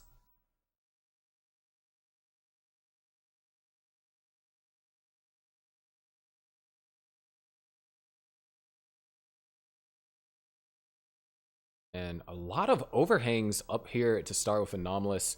And Joey also having to kind of resolve some similar overhangs as well. And this is not a position Joey wants to be in. And remember, this is best of 3, so if Joey doesn't win this game, he's out the tournament and kind of looking a little bit shaky here with the DAS. Yeah, not the start you want to have with Joey here. Most certainly can't give one away. Not this early. You got to at least fight through, stay alive here, give yourself a chance. Amazing down stacking. Joey just needs to get one more. Oh no. 3 long bar dependencies are set up right now. He fills in one, decides to use the J to fill in the other. Now just waiting on the long bar to go down the right side to burn a split triple. And is probably looking to burn another split triple. Just really scary situation there. You know, we heard of the double well and the double wide well. Right there, we had a triple well. Yeah, that's the one thing you don't want to do in Classic Tetris is create triple wells. And there's a dirty Tetris for Joey Parker. 57,000, but Anomalous has really starting to take off. Another Tetris to go to 146, an 86,000 point lead. We're only not even 40 lines in here, Sharky. Not a start that Joey needs when he's down 1-0. Yeah, but at least now, I think the most important thing is, you know, he's gotten things mostly under control. A little bit of an awkward overhang, but nice tuck right there. He's gotten things under control. And that's, you know, the most important thing right now. When you get into those kind of situations, you have to survive. You know, it doesn't matter necessarily if you're the most efficient. If you don't survive, your opponent wins. That's just as simple as that. So Joey has to survive that situation. Now it's his job to try and start chipping away at Anomalous's lead. You know, Anomalous gets into a dig, try and score some Tetrises there. Anomalous makes a misdrop, try and score some more. That's the only way that he's going to be able to bring himself back in this game. Speaking about Anomalous here, Sharky, let's take a look at that fancy grip. It's got that hand over hand grip. A lot of people probably watching that is like, oh my word, how do you tap like that? Like how do you do that? How do you maintain like a 70% Tetris rate along with that? But it is a unique grip. We've seen a number of players that kind of do that like crossover grip. Hydrogen Dude was one that I can remember kind of sort of had something somewhat similar to that. A lot of people probably think it's uncomfortable, but if that's the grip that you're going to find that works for you, and you can clearly see it. I mentioned Anomalous makes it into last year's golden bracket, has numerous victories in competitive Tetris, and is here right now in the silver. It works. That's a grip that certainly looks painful, but I think totally rewarding. Yeah. I mean, that's what it is for, you know, most grips, hyper tapping. You see, you know, some of these unique grips and you're like, how do you even, you know, do your fingers like that? But, you know, for a lot of these players that have these unique grips, it's comfortable to them. And, you know, being comfortable while you're playing goes a long way in competitive classic Tetris. And since, you know, if you're, you know, comfortable, you know, you're in your good gaming chair, you know, you're relaxed, you got your music that you want playing, you can get into the groove, you can, you know, focus a lot more. And that seems to be what's happening with Anomalous here, as he's up by 143,000. And Joey, you know, slightly ahead in lines, still not able to really kind of take a sizable chunk out of that lead just yet. 376 for Anomalous, 256 for Joey. I got like a little spire that was going on, kind of like a chasm that was being built up by Joey in the center. So he's going to start filling. He's brought this board back down, but again, it's just we're eating a chunk of lines just to try to get cleaned up, and it's certainly punishing Joey. Joey just, I mean, we've seen some comebacks happen on level 19 plus. I mean, earlier in the bracket with Superminds and Yusuf. Superminds had a 200,000 point lead, but topped out at level 23, and Yusuf was able to chase it down. So it's possible, but that also requires Joey to continue, you know, or rather to start playing a little bit more efficient. And then assuming that Anomalous does have that early top out and the post transition, Joey's going to have to continue to play at that efficiency to reach it. Because at this point, you're not lining out a 170,000 point deficit. Yeah, and you can see the Tetris rate right there. The big difference, 62% for Anomalous. Joey's already on level 19 with a 31% rate. That is brutal. But Once you again, never know. another 500k transition. Yeah, very nice from Anomalous. Oh, but this situation isn't looking too good. This is actually exactly what Joey needs, but oh, doesn't get the T-piece over. That's 6 high, so can't get it over with dash. Not, you know, dangerous per se, but that was the opportunity for Joey. He was able to close the gap down to 115,000, but could have gotten more out of it. Yeah, now he's back into a dig situation. This is going to make it very difficult. Needed it. There's the L. Oh, and lost dash, or didn't skill stop in the right position. Joey's going to top out at 411, so congratulations, Anonymous. Or Anomalous. Wow. You are advancing to top 16. Congratulations, yeah, to Anomalous. What a job right there. Tough break for Joey.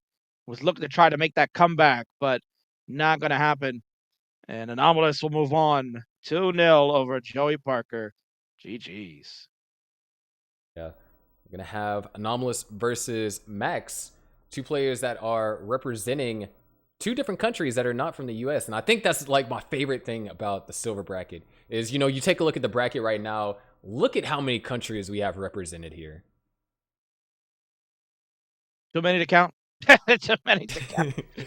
I mean, we're just looking at the side that we've been dealing with here, Sharky. You know, you got Savar from Iceland. We had Wing from Belgium, Camper and SV from the UK. You got our Americans, Zeno, Josh Tolles, Chris Brady, Superminds. Unfortunately, Aurora is not going to be able to play today. And of course, Joy, we just saw.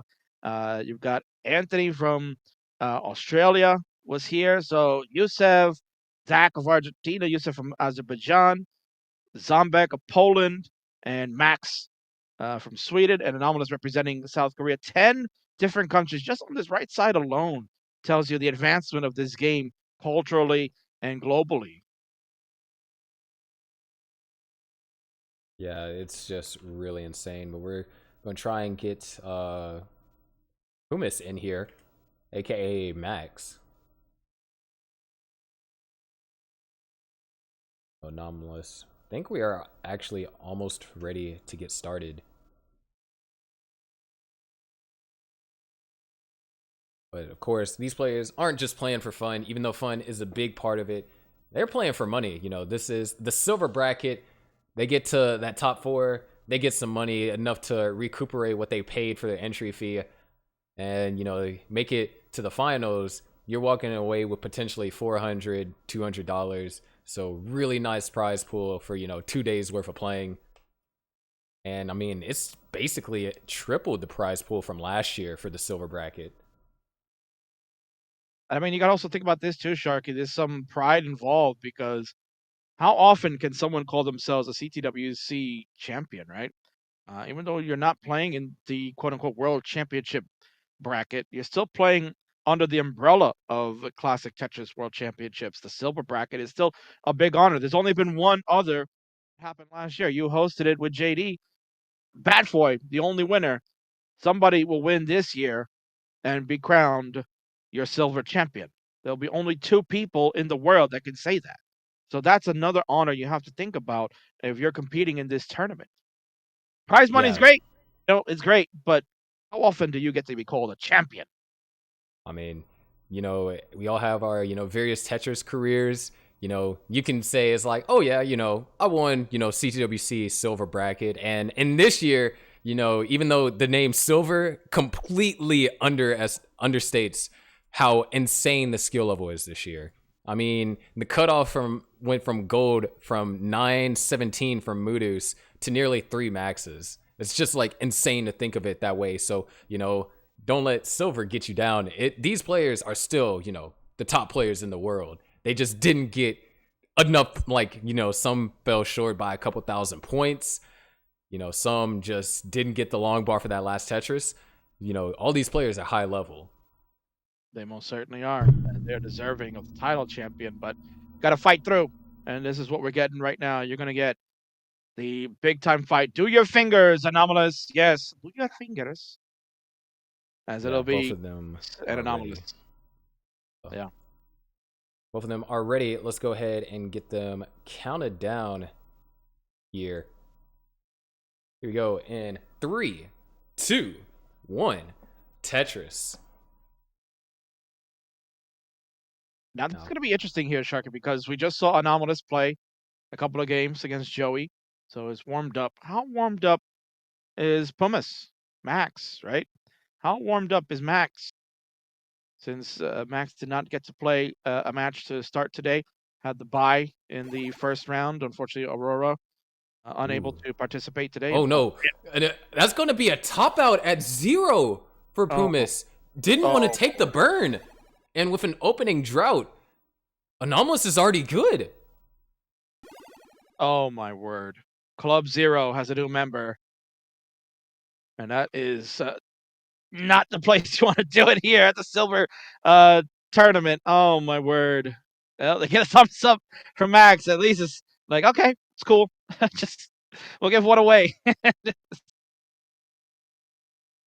Man, that's tough, but they're ready to go right back into game 2. I mean, that's what happens. You know, you gotta balance out. You were just talking about, you know, coming in cold, but you know, here we go. 3, 2, 1. Tetris.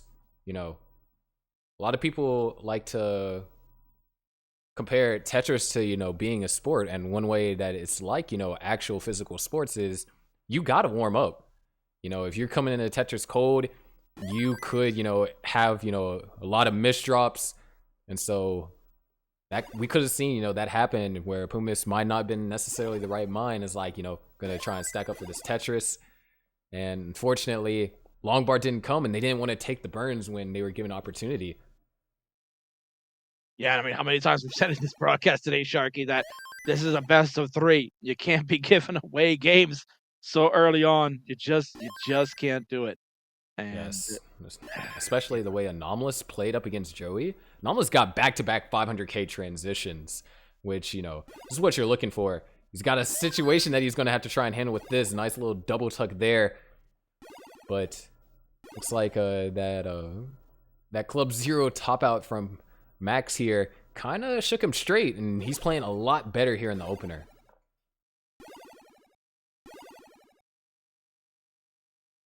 So we talked about Anomalous during the Joey match, ranked 170th in the world in Elo with a 1586 power ranking. Let's talk about Max from Sweden, has a 1.1 million score in NES Tetris as a DAS player. So of course, that's why you saw Club Zero happen there. Just can't tap over pieces, so you're DASing. Is got a Elo ranking of 1533, 226th in the world.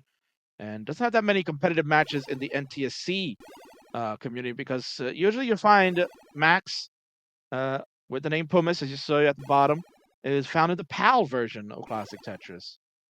So that's usually where you see Pumice kind of playing most of the matches. And he is a very good NTSC player. Did participate this past year in my Kingsman Invitational Tournament, the 5th installment for a qualifying attempt at getting free entry for CTWC, and he actually finished 32nd in our 32-player bracket and was able to qualify for that, and had a decent showing in his match. So let's see if we can right the wrong. Gave one already to Anomalous. We got to take one back, and so far he's keeping within pace. It's 1,000 points the difference, 183 to 184. Anomalous with the lead. Yeah, but still really close game. And Anomalous, oh, both players actually running into simultaneous droughts. Both knocked down a Tetris. They're separated by around 86 pushdown points, and I believe Anomalous is the pushdown player out the two. So he's definitely looking to try and close that gap by any means possible.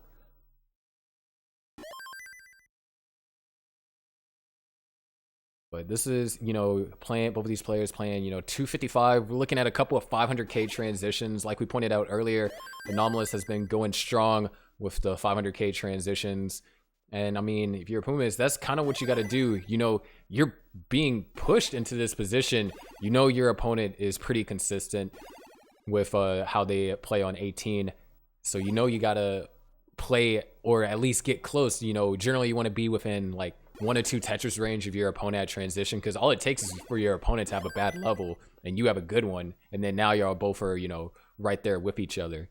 So as long as you stay within close, you know, close range, the opponent generally, you know, you're doing a pretty good job. When we start reaching, you know, the 100K, you know, deficits, that's when you gotta force yourself to play a little bit more aggressive and be more efficient than your opponent. Yeah, you're not gonna get into situations where you're gonna be like Yusef, where you can chase down a 200,000 point lead. It's not gonna happen every time. So you have to be efficient. You have to be able to maintain the board, but of course, the most important thing, you got to survive. You can't play if you're topped out. Yeah. And just like that, you know, we're 40 lines away from level 19 transition. Anomalous has built up a 100,000 point lead. Pumas not necessarily. Oh, great pieces right there. They're committing to the center well, though. It's a little bit on the risky side of things. All right, they're going to burn it out. Not going for a dirty center well, but it looks like they're still going to go for one in some capacity. And there it is. They get it. 331 for Pumas and 464 for Anomalous. Anomalous actually kind of...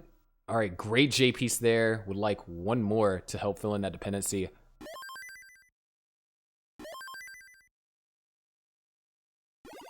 Nice skin with the J right there for Anomalous. Yep, as Sharky said, we're getting close to transitions. We're within that range. 10 lines left to go. Another Tetris 6 lines now for Anomalous. Big lead. 176 as far as the score differential. 176,000 points. Tetris rate, so you can see at the bottom. Anomalous was about 70%, so we see that drought happening. And we'll transition. Max is getting ready with 7 lines left at a 45 Tetris rate. Certainly going to have to bring it this last portion of the game now, Shark. At 19 is boom. Yeah, I mean, down by 170,000 points. Now 200,000, even though there is a line disparity, that's a true lead. So Max is going to have to outscore Anomalous, or if, you know, Anomalous tops out early, he's just going to have to chase it down, which even chase downs aren't necessarily easy if you're misdropping. And, oh, speaking of misdrops, Anomalous made a rather unfortunate misdrop, created 2 long bar dependencies. Getting those pieces over to the left, though. Be a very difficult pick. We need a long bar right now. Oh, no. Anomalous is going to top it at 598. So this is Pumas' chance. Pumas needs to get to 599. You can take a few Tetrises here and then, you know, have a combination lines out. Beautiful S-spin right there. But, oh, perfect long bar. Looks like we were actually starting to run into a developing drought as well. I liked how Pumas handled that, though. It was a very nice move to use that square all the way to the left instead of sometimes you, by default, just throw that square right. Would have blocked the well, but he had the long bar coming, and it worked out. And as you mentioned, Sharky, here we go. We're talking about survival. That is like the story of the day. You gotta survive on these, especially when you have these large leads like Anomalous. So now it's up to Max to chase. 111,000 points is the difference. Plenty of lines still to go.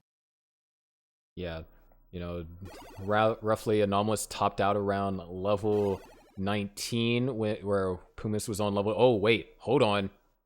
This could get dangerous. A drought. Oh, no.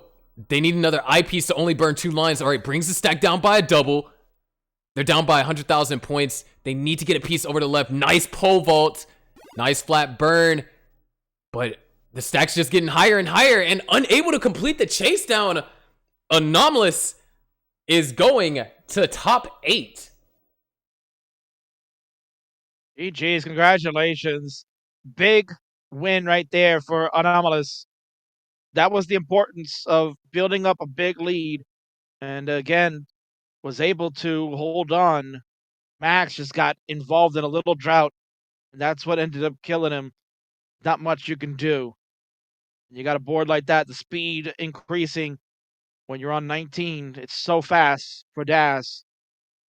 Just not going to be able to get out that is the end. Anonymous has moved on to your top 8. Sharky, we got the first 4 to make it in already. Yeah, and the first 4 is looking pretty stacked. So it looks like tomorrow, once we got our bracket updated here, it's like we got 2 rollers, Daz player, and a tapper. So just plethora of different play styles. But of course, following that, we're going to be playing our second half of the bracket very shortly, which we're going to have JD come and commentate that. Bracket still is yet to be updated. So before, we get our 2-time world champ up here, Kingsman, it has been an absolute pleasure commentating with you. It's been an honor, my friend. You and I chatted offline a little bit. We were talking about how things just circle back and find its way at the beginning once more. And you and I have been on a ride together since 2019. You host that fantastic show, Classic Tetris Gauntlet, which you do. You've improved it mightily to a point where it is must see TV on Twitch, as always. And you gave a guy a shot all those years ago. 2 years ago, you played a match with FBI Steve-O, and you said, "We need someone to come commentate. I want to play a match, but we need somebody to do it." That was before, of course, you were doing your hype-centric self-commentary, of course. So, you know, you gave a guy a shot. I said, "You know what? Do you mind if I come in? I'll do it." And you said, "Sure." And that was the beginning of the King getting his chance to be here today. And 2 years in a row, getting a chance to call CTWC matches, whether it's a gold or a silver bracket, it's been the biggest honor. And I always thank you for that opportunity. You gave a guy a shot, and that's all that matters. You give somebody a shot, and life can change in an instant. So I thank you very much for that, my friend. Yeah, I mean, it is crazy, 2 years from now. I guess this is kind of around the time since that happened, but 2 years from now, we're both commentating this excellent Tetris that, I mean, who would have thought that we've seen 1.4 players? I mean, rolling wasn't even a concept back then. Just absolutely amazing. But let's go ahead and take a look at the bracket. We're going to be bringing JD on here with commentary. Kingsman, is there anything else you would like to say before we bring JD in here with us? I'm looking forward to all these matches. I'm going to be tuned in. Ladies and gentlemen, make sure you're staying here. Don't move a muscle. If you want, have another window open so you can check out Classic Tetris too, but of course, have the audio comms here because you're going to hear some great commentary. Sharky and JD are going to bring it. They're going to bring the hype for that second half of the bracket. That left side is absolutely fire. Look at the names there. You got Eliwa, high level player from Europe, going to be playing here. You got Oscar Godinez from Mexico is here, is representing LATAM strong. He has got his fans. He'll be rooting. Get ready for pasta in the chat, ladies and gentlemen. Matt Martin, the darling of 2019, will be taking on Messick. That one is going to be a war. I'm excited for that. You've got the people's champion, Buko, will face Heps. Oh, man, Heps is considered one of the best DAS players in the world. That one is sure to be fire. And of course, on the bottom there, you've got Alejo Merker. That one is going to be a battle. I can't wait to watch all of these great matches, all these great players, Sharky. You're the man, brother. You and JD are going to bring the hype. I can't wait. Thanks, everyone. The King will see ya.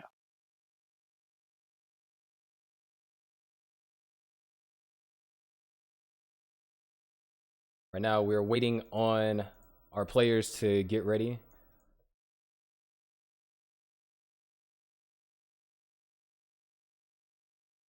But joining me shortly is the 2-time Classic Tetris World Championship champion. And of course, he's going to be playing in the bracket here coming up on November 14th. Top 8 for gold. You're going to see some of the most insane Tetris you will ever witness. Do not miss it. Wonder if he's here yet. All right, am I able to talk? Yep. All right. So, how you been, JD?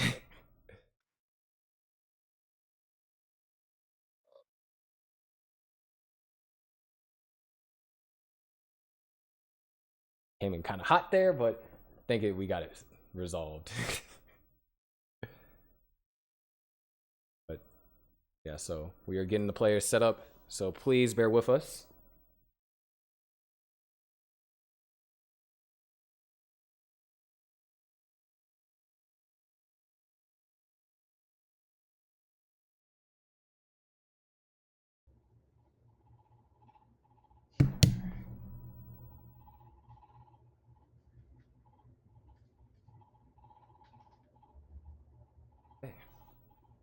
But up next, we are going to have Jordan versus Aliwa and JoJo versus Oscar.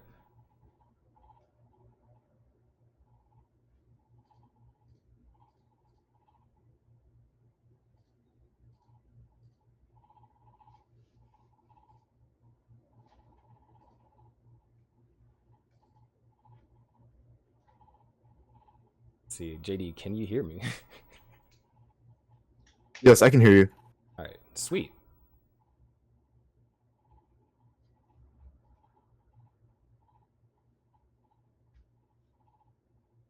It looks like we got majority of our players in. Anyways, how have you been, JD? Yeah, I've been pretty good. What about you? You know, been fantastic. We've seen some excellent matches today. And, you know, that's only one half through. I know we just have to get through the other side, and just based on the other side, I'm expecting some really nice play today. Yeah, we got our first 4 players that are coming up shortly. In fact, yeah, let's see. Ouch. There you go. Yeah, we have our first female player playing today. And this is once again another, you know, diverse bracket. We've seen all day today just incredibly diverse bracket.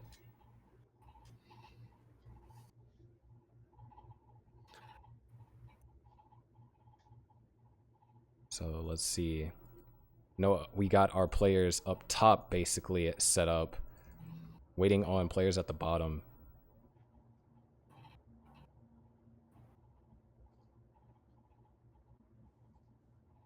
But man, it's been a year since we commentated anything CTWC wise, so it's going to be exciting. Anyways, while we get looking for players down here at the bottom, take a look at Aliwa and Jordan.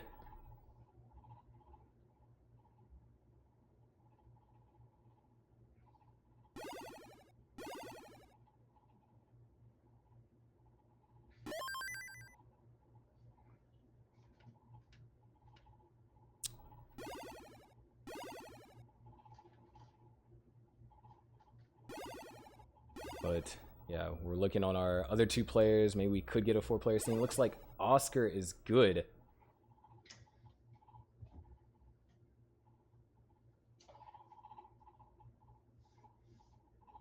All right, here we are. There we go. You can hear JD once again. Okay, there we are. All right, so yeah, of course we got Liva, Jordan, Oscar, and Gio on the bottom. But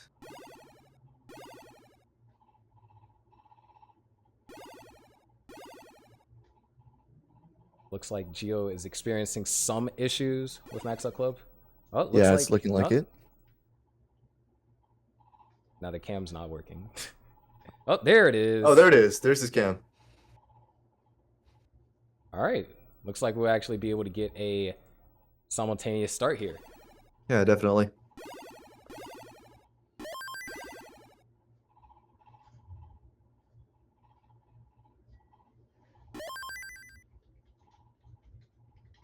So again, we have players from Jordan, who is once again, the only player from the United States that is playing here. Then we have Oscar from Mexico, Giovanni from Italy, if I'm not mistaken.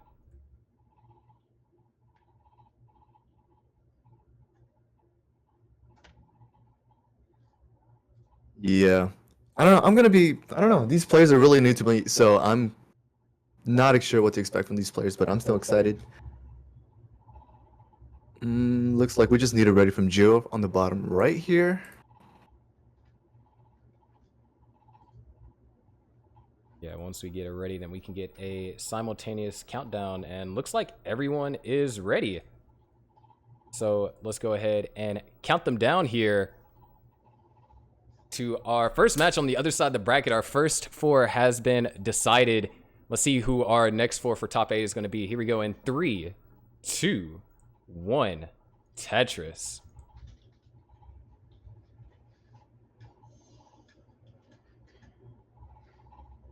Oh, you might actually have to restart up top. Looks like a little bit of calibration issue. Yeah, it appears to be level 18 speed, but just level 13 colors for some reason. Yeah, so if we can get Jordan and Liwa to top out, so then we could resolve that calibration issue.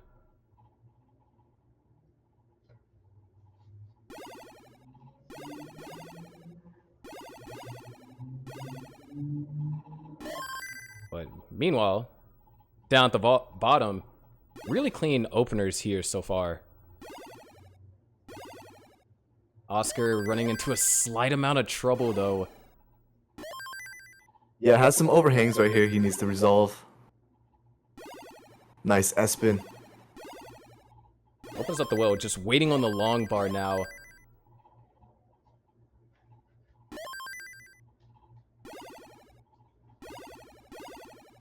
Alright, so we got our top out from Jordan. We just need Liwa, alright. Hopefully we can get them calibrated. Meanwhile, we'll focus down here at the bottom.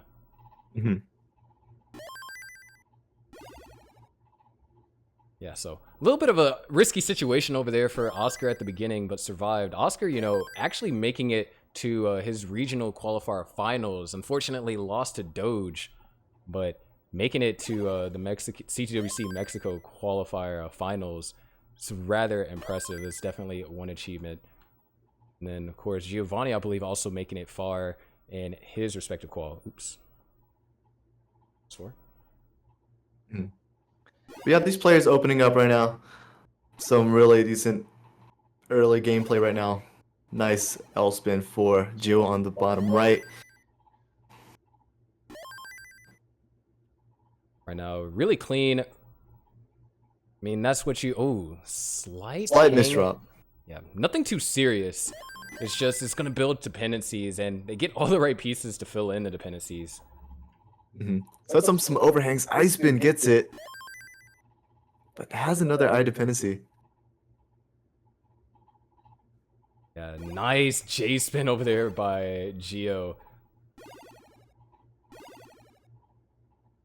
And really, both players, you know, really clean. We were separated by around the doubles worth, but Oscar took a triple. As long as, you know, they can stay clean, I really see them transitioning close to the same amount. Gio, of course, in position, you know, transition with around like 550,000, which, I mean, we've seen one max out so far, and that was from Superminds in a crazy match between him and Zombek. It'd be nice to see another to beat last year's record, since Munis got a max out for his first max out ever in CTWC comp. Well, definitely. He's looking good right now. Has really good score to land ratios. Tetris rate is high. So we could see it.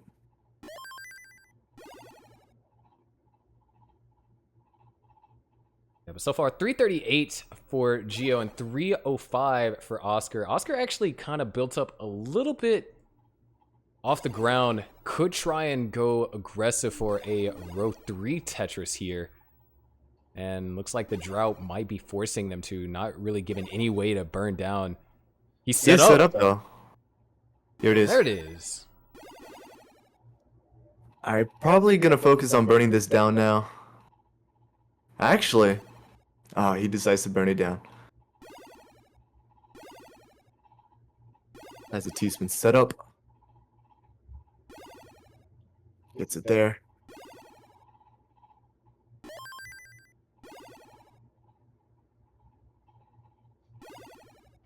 Alright, so Oscar's now opened up on the left.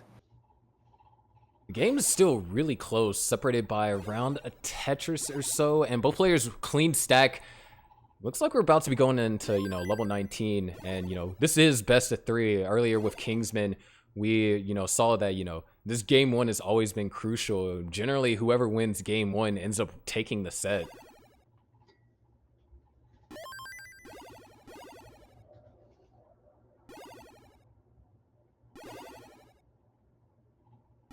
Oscar now keeping it clean.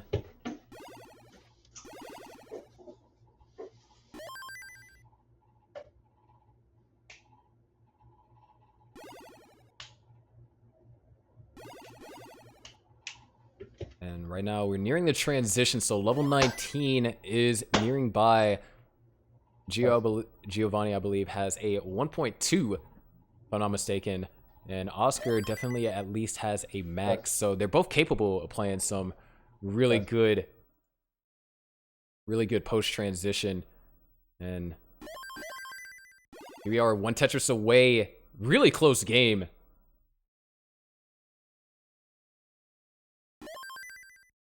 And Oscar transitions at 475. Gio transitions at 481, actually separated by 80 points there. Incredibly close game so far, but Oscar hangs a piece over to the left. So this is going to cost Oscar a couple of burns. Of course, after this, we'll be bringing Jordan Oliwa back in. Nice Tetris over there for Giovanni. Here, 538 to 496. Oscar has the board under control once again. Just a roughly timed S, forcing him to burn more and more. Giovanni now clean. Tetris ready. Has to take a couple of more burns here. And wow, a 20-piece drought for Giovanni. Oscar set up for a Tetris. And it looks like we might be running into a 30-piece drought.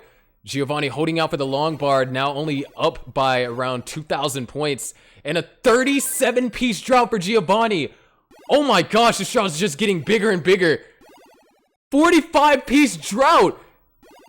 Oh my gosh. 50 pieces and counting. And after 50 pieces, finally gets the long bar. But that drought management, absolutely insane.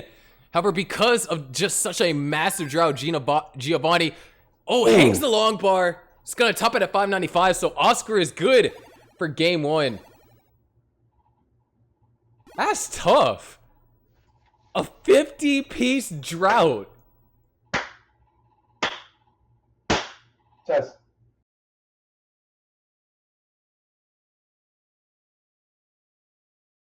Actually insane. But Giovanni is going to take that game. Or not Giovanni, Oscar, my bad.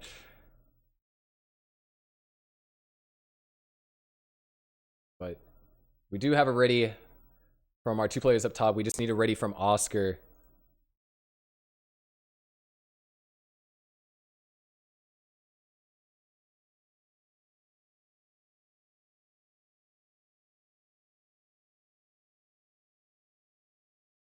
All right, all 4 players are ready. Let's go ahead and get them counted down.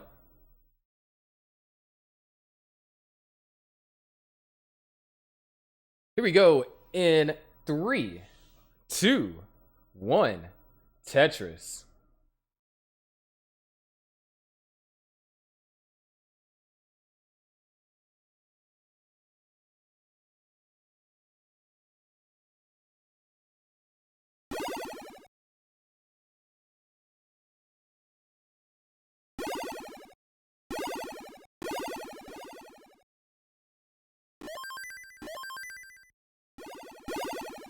So all 4 players underway. Giovanni had just such a strong game.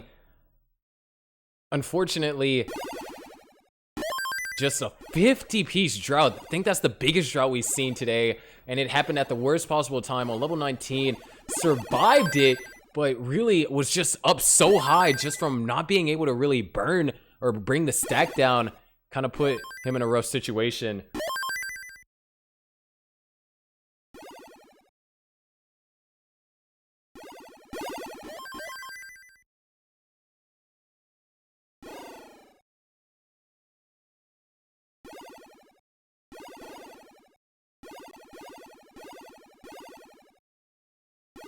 But here we go. Nice starts all around.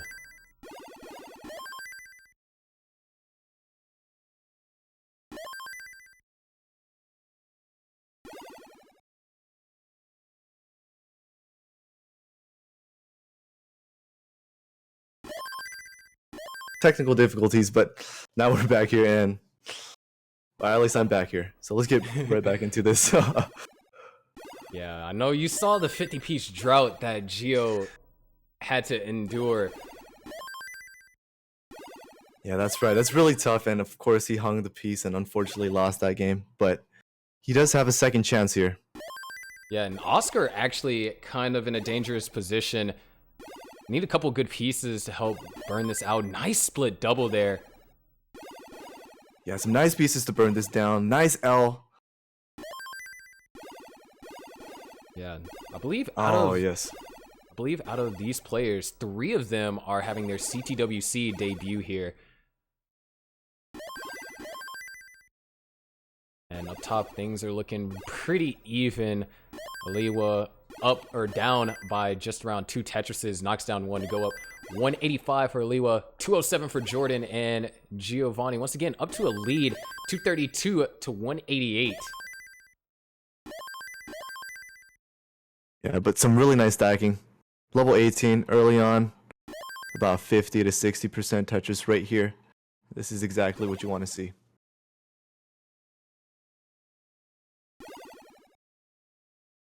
Yeah, generally you want a 60% Tetris rate if you're trying to get, you know, a max out.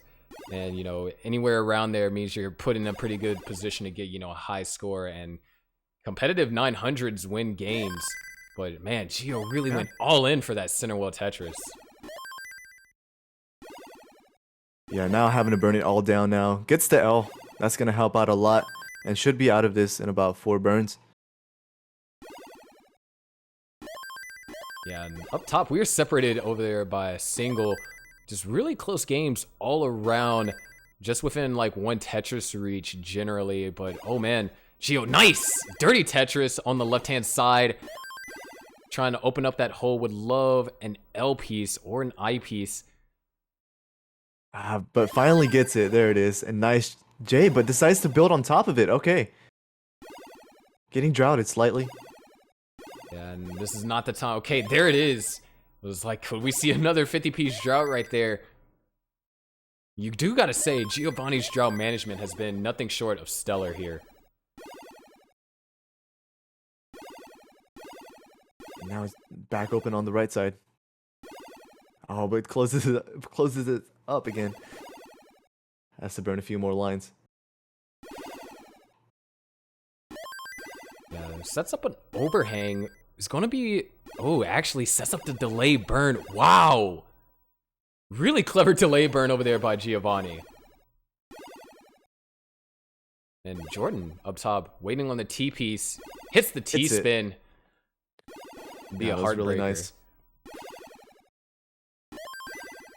But Yeah, Gio. Oh man, having to burn this down. Okay, easy though. just really close games. We were tied down there at the bottom. Yeah, literally just tied. The scores haven't really left a one Tetris give or take deficit. But we are about to reach level 19. Yeah, these games are seriously close. Even up top, this could be like a 4v4, 1v1, v1v1. A nice adjustment over there by Oscar. Opens up the well.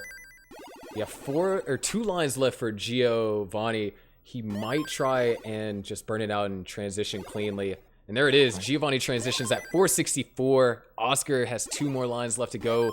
Aliwa transitions at 483. And Jordan's going to transition at 469. So all players actually transitioning around the same score. Oscar, oh wait, this is drought.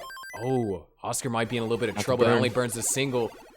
Ooh, nice, some nice placements Oscar's here. holding. Nice pole vault on the L. Nice skim, but oh no, the overtap.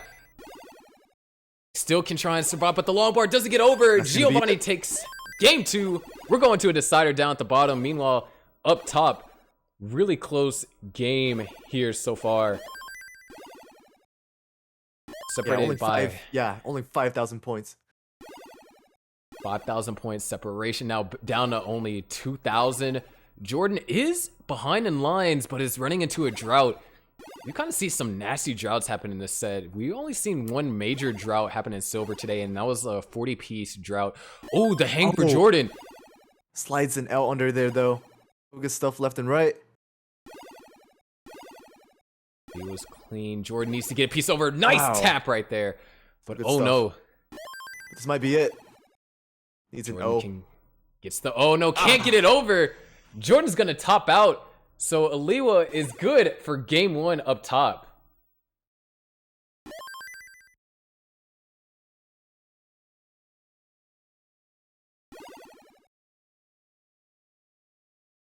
Just like that. A very fast-paced match. Yeah, all very fast paced and quite equally skilled. All players transitioning around 460, 470, 480 mark.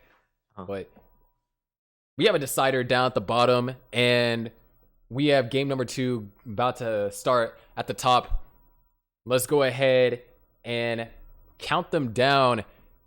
Here we go in 3, 2, 1. Tetris.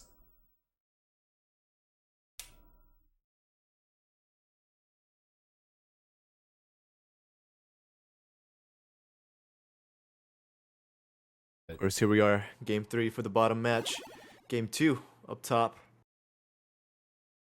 Yeah, a couple of stats since, up top, we have, really close match going on. Aliwa is from Austria.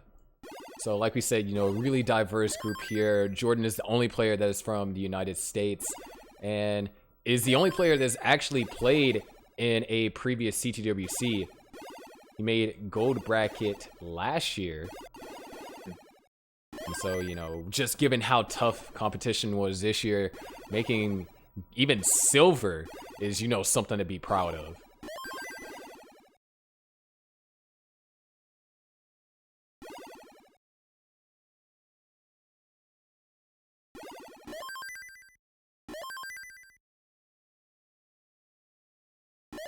But right now, based upon Elo, or the power rankings of players, Aliwa has a power ranking of 1641, while Jordan is down at 1483. So the odds for just going based off of Elo says that Aliwa is a solid favorite to win.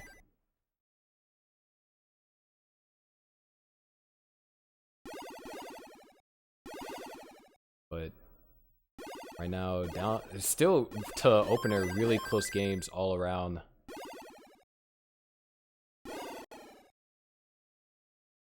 Yeah, we have some trouble on the bottom match right here. Oscar in a bit of a dig. So is Gio. And this is the decider, so if one of them tops out here, this is it. Yeah, Gio making some good moves. Opens it up. Looking for a long bar now. Oh, what that was.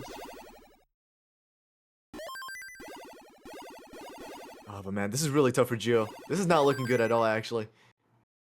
Yeah, this is not looking good at all, and that's gonna be it. Oscar takes it. So Oscar is going to advance to play the winner of Aliwa and Jordan. Thumbs up. Just really tough for Gio, especially in game 1, having to deal with a 50-piece drought when he had like a really high lead. But let's focus on our players here at the top here. And Aliwa actually taking quite the lead. Yeah, about a 59,000 point lead. Cuts it down to 36,000. But it's basically back and forth here.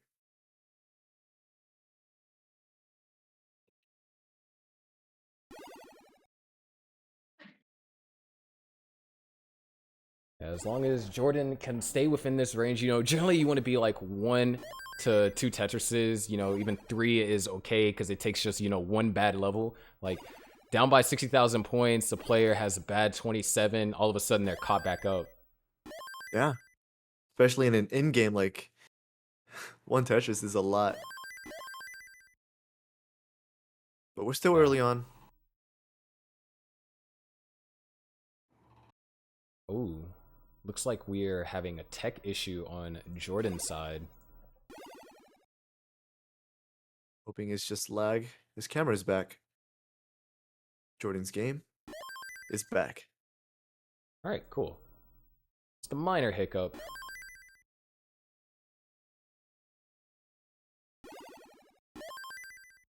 But 389 for Aliwa and 308 for Jordan. Jordan, of course, has to win this game in order to try and stay alive, force a decider, and you know, he's capable of doing some amazing fast taps.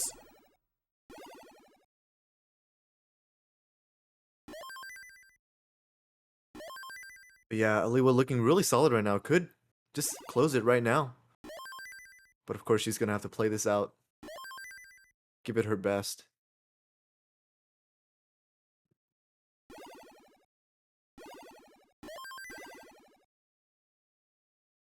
Slowing down just a little bit here, but able to build it back up.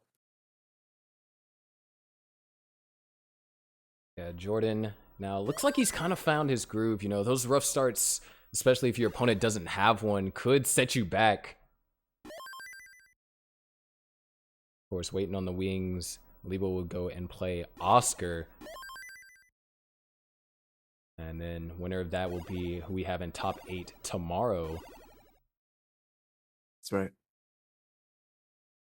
And ooh, a little bit of a rough center wheel kind of being built up for Aliwa here. And this is actually kind of those small windows of opportunity. Jordan could get caught up right at transition. He's holding out for the long bar. Oh, wait. 30-piece drought. Not looking good. Transition is looming. There it is. Yeah, 2 quick Tetris's for Jordan. Transition at around 460. It's now at 484. Aliwa transitions at 500k. Slight misdrop at the beginning, but really nice transition. Yeah, just gonna burn it down, trying to get this hole open. Oh, but Jordan, a lot of misdrops here. Needs to slide some pieces into column 4 and 5 here. Right, Some nice stuff though. Look at these tabs trying to go for a roof burn here. And oh, it's not gonna happen. But that's gonna be it.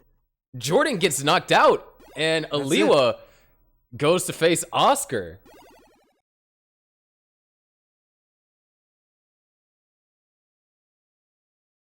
So in her CTWC debut, Aliwa takes her first match ever.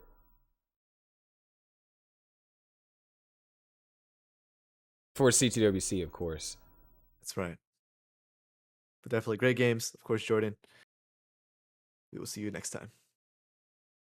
Yeah, but like we said, we're going to try and get Oscar up here. Meanwhile, let's take a look at the bracket and see, you know, how it's developed.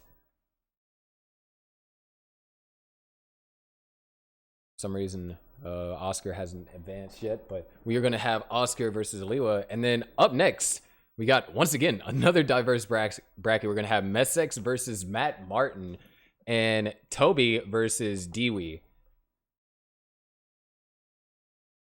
Definitely some interesting matches here. I would never expect some of these pairings, but CTWC can just change everything. Yeah, especially with how, I mean, Matt Martin versus Messex, one of the best Daz players in the world, versus a tapper of Messex's caliber, is going to be an interesting matchup, especially considering that Matt Martin has a PB of 1.29 with Daz. Oh yeah, that's right. 1.29 with Daz. Yeah, I'm actually excited to see that match. I'm looking forward to it. And he's also been practicing rolling too. I don't think he's gonna bust out rolling. That Not would be today, crazy. That'd be crazy if he did crazy. rolling switch grip, kind of like a fractal. But he has been working on rolling, so 2022. Watch out for Matt. Definitely. But it actually seems like we have our players both in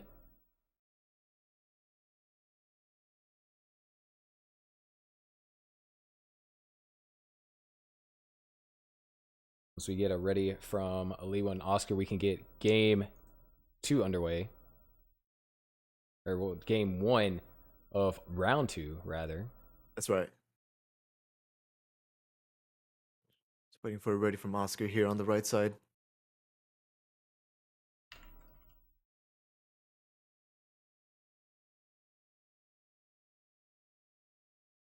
All right. All right. Both of Looks them like are both ready. players are ready. Yep. Here we go. Let's go ahead and get them started. Can Aliwa make it to top 8 as the only female player left in the bracket? Or can Oscar represent Mexico in top 8? Here we go. 3, 2, 1, Tetris. I've never seen this opener by Aliwa before. But Great. makes it work out, and we're in it, so. Yeah, it is a little bit piece dependent.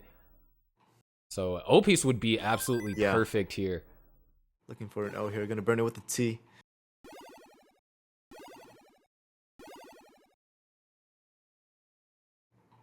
And yeah, just a couple of rough pieces, not necessarily getting the pieces she wants. They're coming in just a little bit too late, and so Oscar's going to take an early lead. However, this is, early on. This is the opener.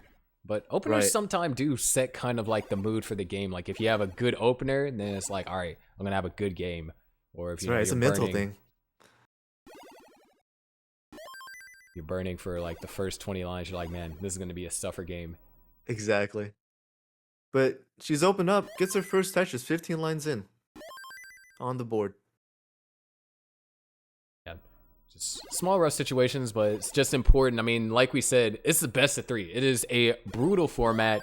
You have to, early top outs are greatly punished.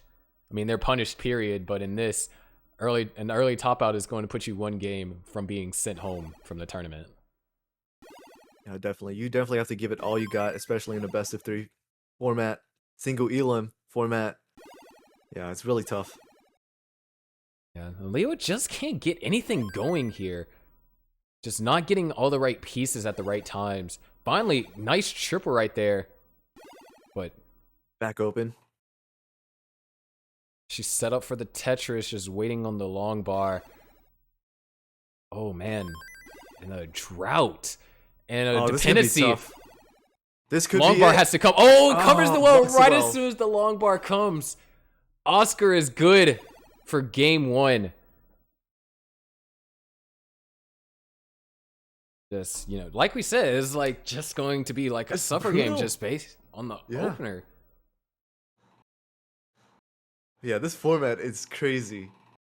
Difficult. Very brutal. And Ali was on the verge of elimination here. So see what she can do for these next 2 games. Or at least the next game here. Both players are ready. Let's get this counted down. Here we go in 3, 2, 1, Tetris. Yeah. Just, unfortunate game right there.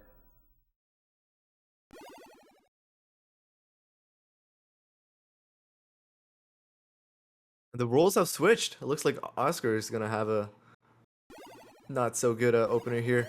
Having to take a few burns before he gets his first Tetris. Yeah, Liwa has 1 hole over there in column 2. Can get a triple and try and go for row 2, which going for row 2 isn't necessarily super aggressive. It could actually help you maintain efficiency that you would have lost had you decided to burn it all the way out. And that's exactly what Aliwa did. And misses the T-spin. It was a nice setup though. Definitely. Now she's going to have to burn this all down. Or could play on top, but yeah, that's not what she's looking for today. I think that's, another thing that is, underestimated and competitive is you're forced to, make these decisions. And, it seems normal to, us, but you really think about it, you're making the decision to play aggressive or to play conservative, to burn this piece or stack that piece, all within, the matter of, just a second. That's right. So it's really underestimated how, the precision with your decision making is. And I think Aliwa right there shows precise decision making, didn't want to find herself in a troubling situation And as a result, only down by, a Tetris and a half. Right, Oscar wasn't able to build a huge lead off of that. But Oscar is playing really solid right now. A great stack. That's just ready. We could... Alright, nice. Gets the long bar. We've seen some pretty nasty droughts from these set of 4 players, Yeah, that seriously. 50-piece drought was just really brutal. And then Yeah, Jordan that was running insane. into a 30-piece drought. I'm You not sure definitely if- don't want to see that. Especially in a tournament. That's like the worst feeling ever. Oh, man. I think it wouldn't have been as bad if it was on 18, but we're talking about a Right. 50-piece drought on 19. Yeah, Those are game killers. exactly. It's terrible. Don't do that game. But so far here in the first 40 lines, Oscar keeping a very strong 73% Tetris rate, now bumped up to 75. Aliwa running into a drought. Yeah, 30-piece drought now. Let's see how long it lasts. But this is man. great drought management, though. Having All right. stuff to burn on the right side. Oh, 40 pieces. That was not a good O, but holds out just in time Okay. for the long bar. Wow, Oh, this is Ings just and the L. group of droughts, apparently. We've gotten a 40 piece from Aliwa. I'm pretty sure a 40 piece from Jordan. A 50 piece from Yeah. Giovanni. Oh, can we see the Just line spin? brutal. Ah, Oh, but man, this board state is just not good right now. Looking maybe for column 8? But no, just gonna burn it down. at this point, might be forced to try and go for row 2. Oscar, we really haven't seen him in too much trouble. Handled, the small drought that he had rather well, and is now up to a 108,000 point lead. No, Ali was gonna have to make some decision here to play aggressive at some point.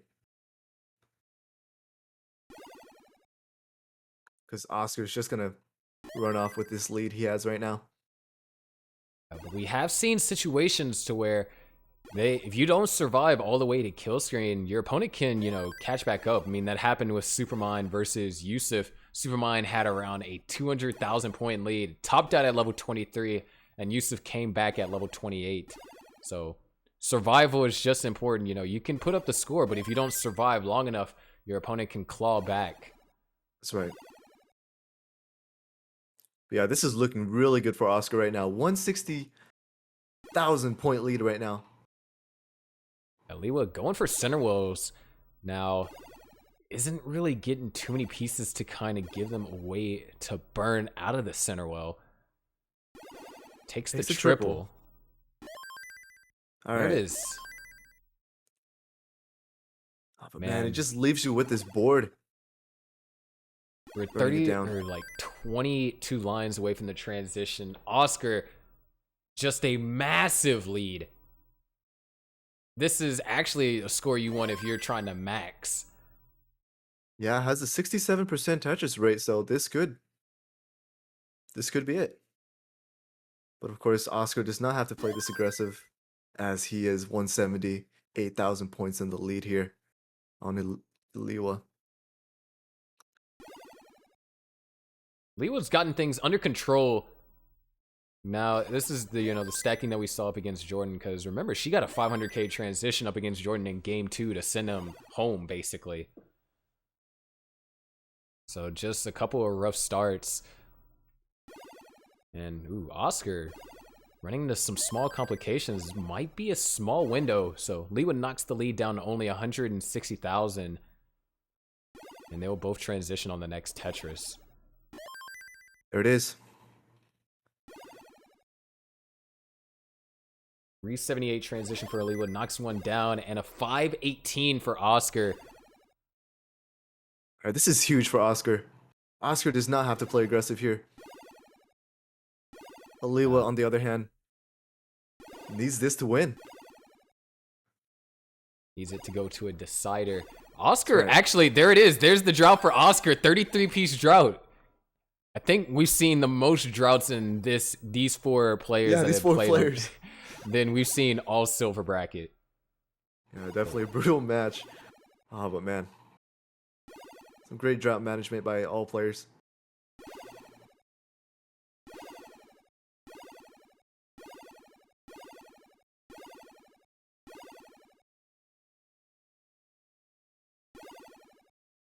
Ali, we're trying to open up column 6 right here. Yeah, she's really, all these players just having some really great drought management. Right. And Oh, some misdrops here. oh no. A lot of misdrops, actually. This might be it. And yeah, hangs that J on the left, and that's going to be it. Oscar takes game 2 and takes the match. Yeah, Oscar, you're going to top 8. And you're going to be playing the winner of the next 4 players that we'll have up. But just really tough games for Aliwa there. She couldn't really get anything started. But hey, you defeated Jordan, who, CTWC made it in 2020. He's a 1.2 player. That counts for something. Definitely, yeah. We hope to see Aliwa in the next tournaments. Hope to see them next time. Yeah, but let's take a look at our bracket. Our next 4 players are going to be Messex, Matt Martin, Toby, and Dewey.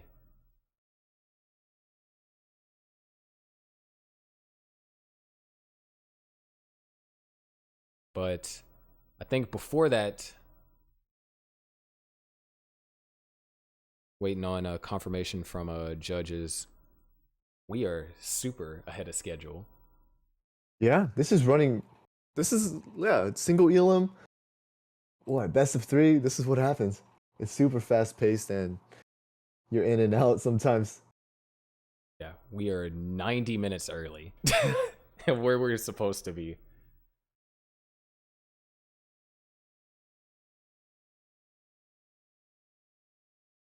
But I think let me just confirm something with the judges real quick.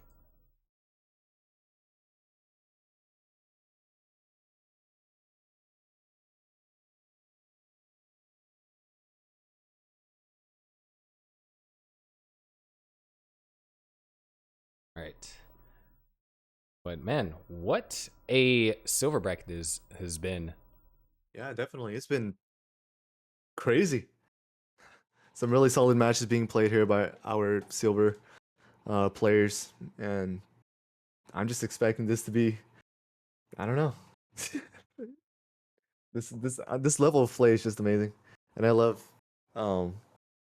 like compared to last year. I don't know. I'm just trying to compare it to last year, and yeah, definitely the level of plays just increasing, getting much better every single year. So I'm just happy and glad to see that happening each year. Yeah, I mean, you sparked it. I mean, I know I wouldn't be here commentating right now if you didn't win up against Jonas back in 2018. Yeah, thank you for the kind words, but I don't know. We just keep going on and keep pushing, and I don't know. Hopefully, this can continue to get greater, get better, and yeah, I just love it. Yeah, but so far, I mean, top 8. I mean, silver bracket has always been, pretty diverse. This year's silver bracket is more diverse than ever. Like right now for top 8, we only have, 3 players that are playing from the United States. Then we have Anomalous representing South Korea, Oscar representing Mexico. Our next 4 players, there's only 1 American player. There's 2 American players, and then the following 4. And then there is another 2 American players in the last 4. So there's a good chance that, majority of people that are in top 8 are not going to be from the United States. Right. And this just tells you that this is a world championship, Yeah, definitely. Absolutely exciting. But what is also really fun? It's, classic. Yeah, you got to get in order to play in CTWC, you got to get the NES and, Tetris cartridge and everything. But what if you don't have to do that to, play classic whenever you want? I'm talking about, yeah, I was asking you. You're talking about Tetris Effect Connected? Yeah, I am talking about Tetris Effect Connected. I mean, Tetris Effect Connected, we're sponsored by them. And honestly, a game is one of my favorite to play. You know, they have the classic score attack mode, which, you know, Green Tea helped design it. So just, I mean, thinking about that player that is, you know, high skilled. We came so close to seeing a match between you and Green Tea. I was kind of hoping for the rematch. Yeah, but, of course. You know, Tetris Effect Connected. I think my favorite mode is the connected mode, because it feels like, you know, you're going up against these bosses, working together as a team, and the Tetramidian. Who wouldn't want to be like, yeah, I just, you know, beat the Tetramidian tonight.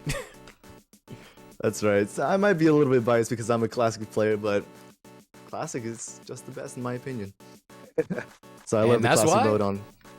Yep. Of course, another thing I think is really cool, and I have a feeling they did this intentionally. Tetris Effect Connected is just about on every single platform. You have it out on Steam. You have it out on the people that use Epic Game Store. Recently, it came out on the Nintendo Switch, which, I mean, you get to play Classic on your Switch wherever you go. That's kind of amazing. They have it on PC, Xbox, PlayStation, so all connected from the consoles. Can't wait for them to, you know, release it on Nintendo 64. That's a long shot. But yeah, it is cross-platform, so you'll be able to play with friends who are, you know, playing on Switch and you on PS4, or you're on Xbox and they're on Switch or whatever PC, or, you know, so, you know, I love the cross-platform, and I'm glad they're bringing this to Tetris Effect Connected. Yeah, but we are going to be heading to a 40-minute break, so Messex, and then we'll come after our break.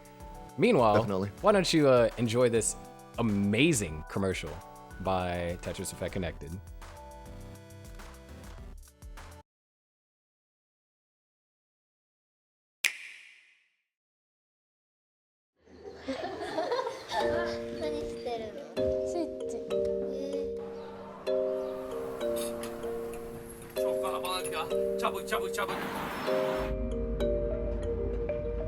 One of the first formal studies of the phenomenon was at Harvard Medical School in the year 2000. Participants played the game for 7 hours each, spread over the course of 3 days. Remarkably, 63% of the participants, almost 2/3, reported seeing imagery from the game hours after they finished playing, often just as they were falling asleep.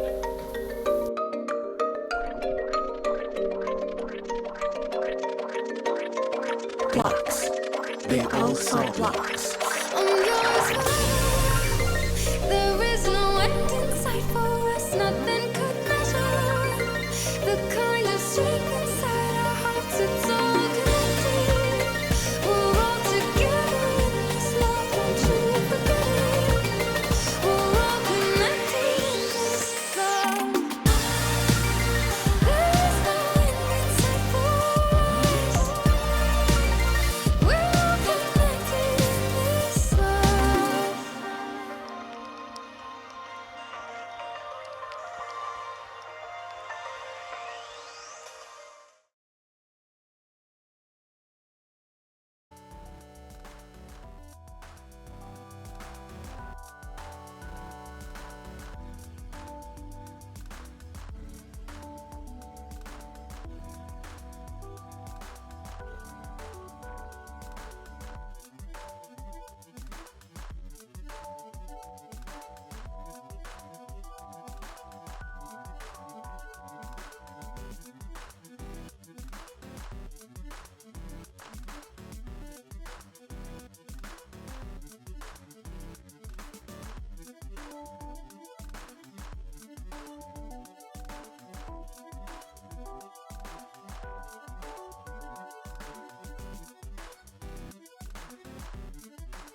You got this.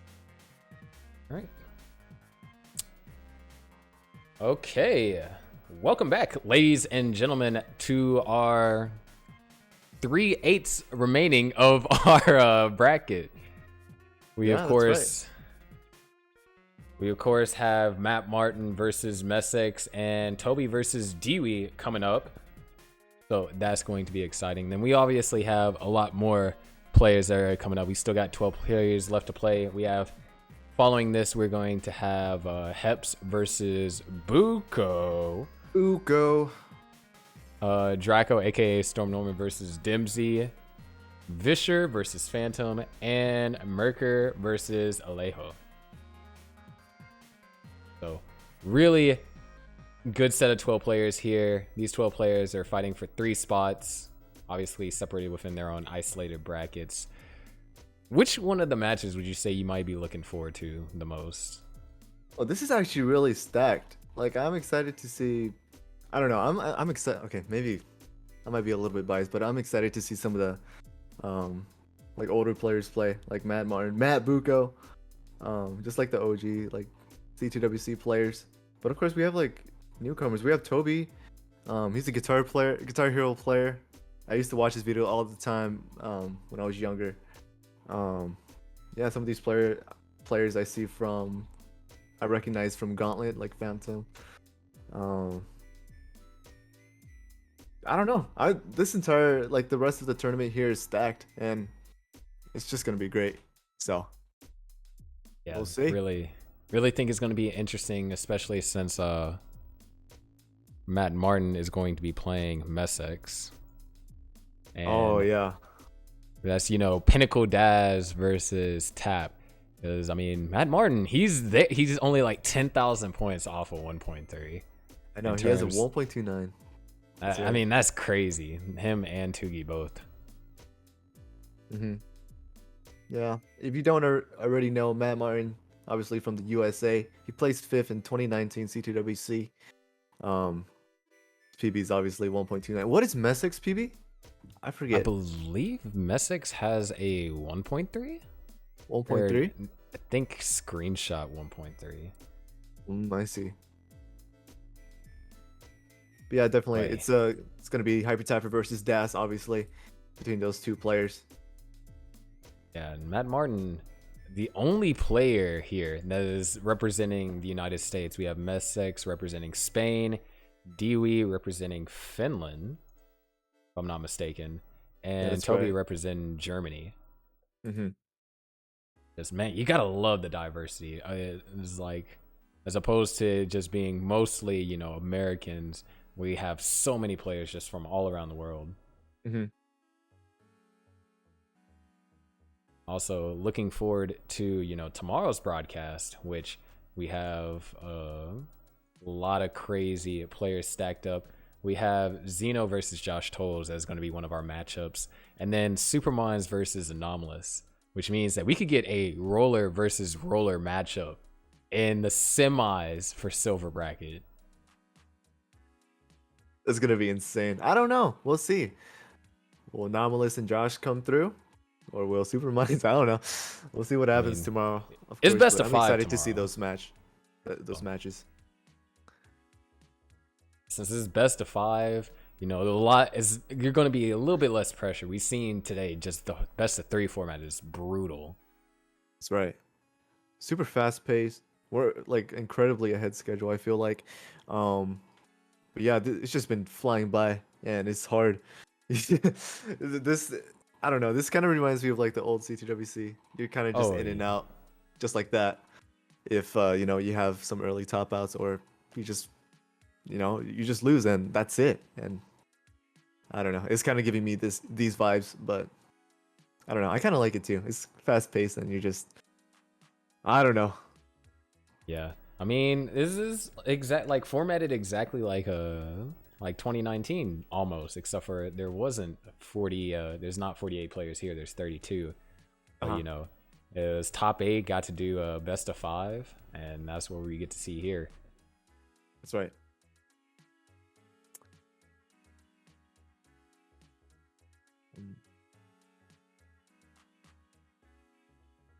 Yeah, I'm definitely looking forward to see these players. Messex, Matt, Toby, and Dewey gonna be playing up shortly.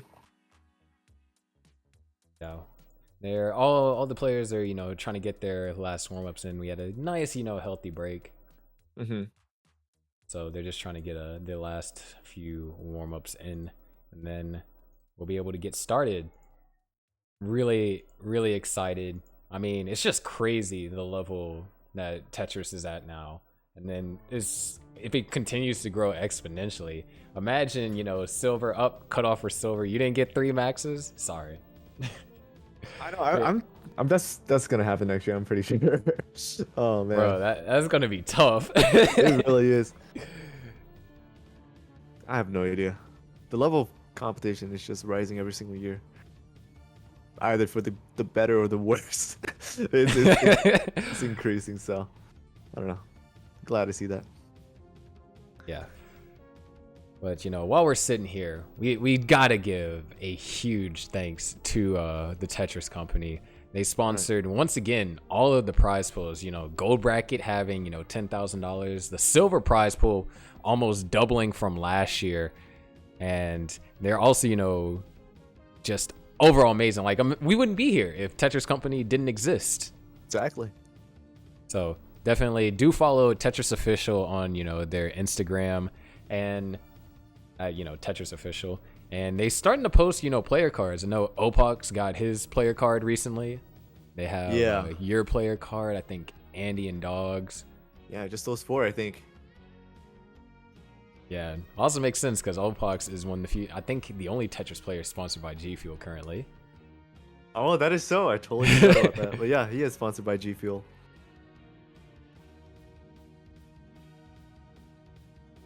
But yeah, of course. Special thanks to Tetris, of course. Tetris Official. Just imagine where this can be next year. I think it's given all the different events and stuff, it can really just take off. Mm-hmm. Especially if it does return to IRL, which if it returns to IRL, there's going to be this is going to be real tough. Not really knowing how to do it, because I mean the player, since the skill level since the last IRL tournament had basically tripled, because the cutoff for I'd say tripled is pretty accurate, because cutoff back then in 2019 was like 670, and now the cutoff for gold is wasn't it like 2 maxes and then like a basically max kicker? Yeah, I guess that makes sense. Triple. I was thinking triple was too much, but I think triple's accurate actually. That's crazy. Oh my gosh, everyone's getting so good. Yep. Yeah. All right, looks like we do have our 4 players all here, so let's go ahead and take a look at them. Time. Of course, here we have Matt on the top left, Messex on the top right, Dewey on the bottom left, Toby on the bottom right. I believe they're all tappers. Except minus Matt. Yeah, except Matt. Yeah, but he's working on rolling, so he's just gonna skip the step of tapping. That is true. Yeah, I want to see that actually. I haven't been watching Matt Martin try rolling recently, but I know he's recently set a PB at 3 lines. So yeah, it's better than none. Yeah, I remember I was happy when I got 1 line with tapping. Yeah.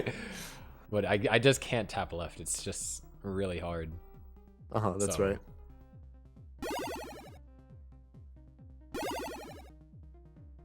But we already got it ready from Dewey down at the bottom. Oh, here's some rolling right now from Matt. Oh. Nice. And he actually, I know his overall rolling PB is like 500 and something thousand. He had like a good transition. And then it just went south on 19. I see.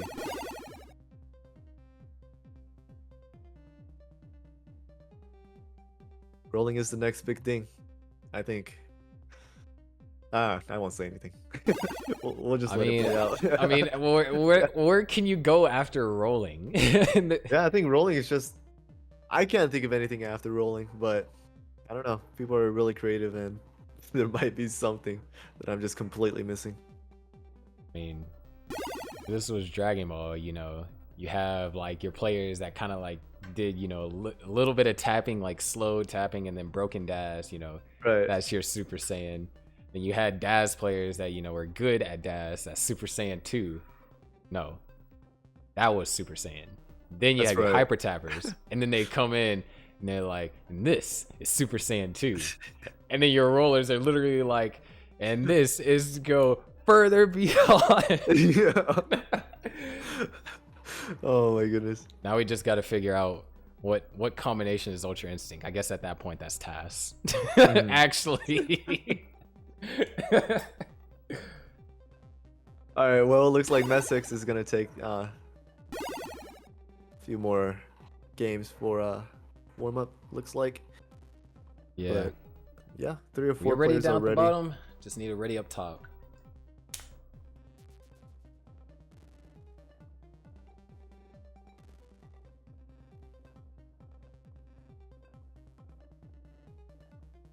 All right. We have 4 players ready.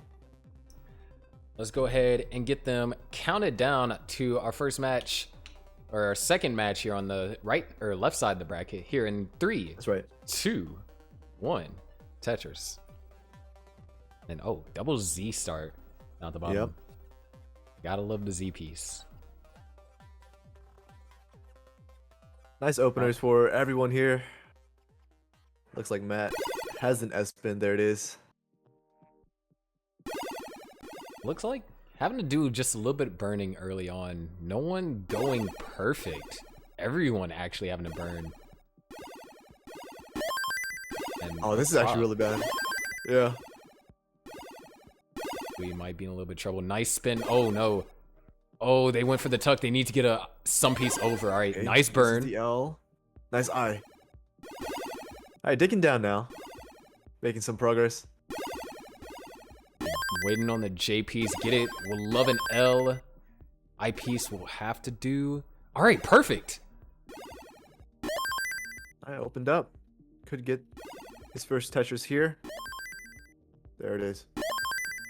Yeah, it actually seemed like all across the board, everyone kind of having a little bit on the rough side of openers, except for Messix, playing at 80% Tetris rate. Right. This is definitely huge for Messix because last year they missed the cutoff by, I think, like 4,000 points for silver. So Ah, I see. now making silver, they're able to play, and they get to play up against, you know, one of the legends. Matt Martin. But yeah, definitely some high-level players here. Going pretty solid right now. 169 for Messix, 110, 133 for Matt Martin now. So Messix in the lead slightly. Yeah, down at the bottom, Toby at 155 and Dewey at 92k, now at 115. Just that rough situation at the opener. It's kind of hard to make those pace recoveries, especially when your opponent didn't run into a similar situation. They both were up high, but Toby was able to get in the scoring position a lot quicker. Yeah, but Toby just misdropped right now. Gonna have to take a few burns.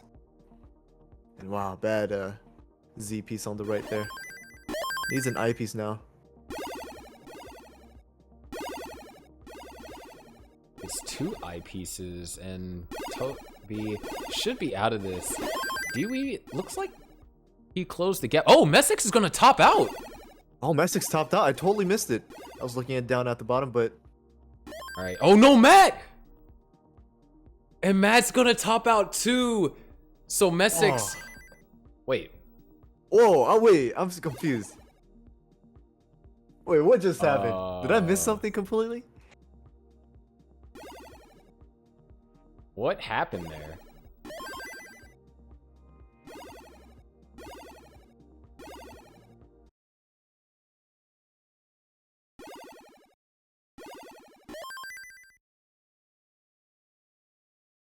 Oh, Anyways, down at the bottom, 301 for Toby and 205 for Dewey.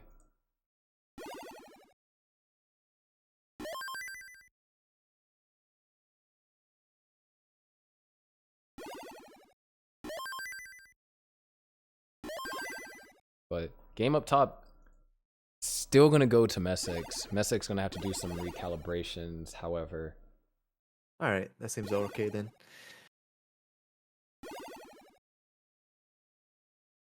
Go ahead, and while we get Messick's back in there, Uh-huh. we'll bring in our 2 players down at the bottom and our nice 2-player screen. Okay. But yeah, currently it looks like Toby 1,000 points in the lead right now. Really big lead, especially when transition is coming up in about 30 lines. Dewey on the left has this one hole he needs to open up. Opens it up.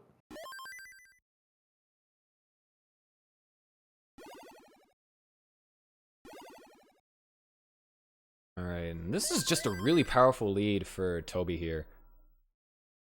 So up by 150,000. This is game 1 too, and that game 1 and best of 3s are the most important. Normally, you know, in best of 5s, game 3 is, you know, kind of like the pivotal game. But game 1, it really like sets the stage for the rest of the match. You know, whoever wins game 1 is likely to win the entire set. At least that's been the story for all brackets except, or all matches except one today.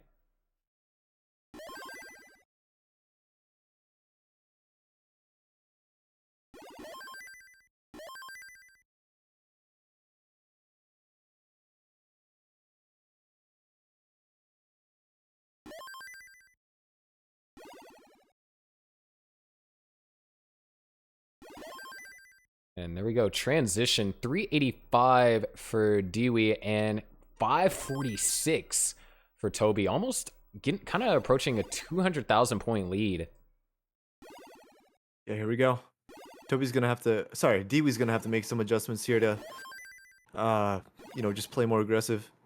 Gonna have to step on the gas just slightly to catch up to Toby here. Toby in a bit of a dig right now, so this could be Dewey's chance to catch back up, but just a little bit.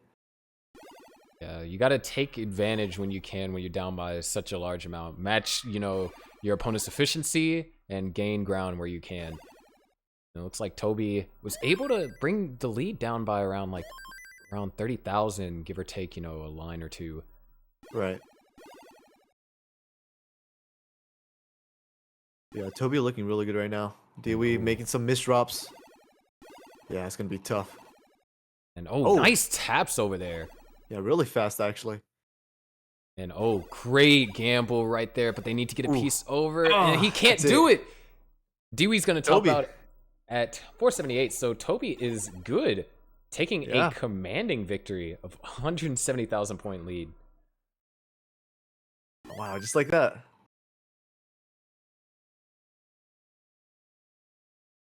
It also looks like Matt and Messick's are looking okay now. We'll be able to go back to our scene here when we got it ready from all 4.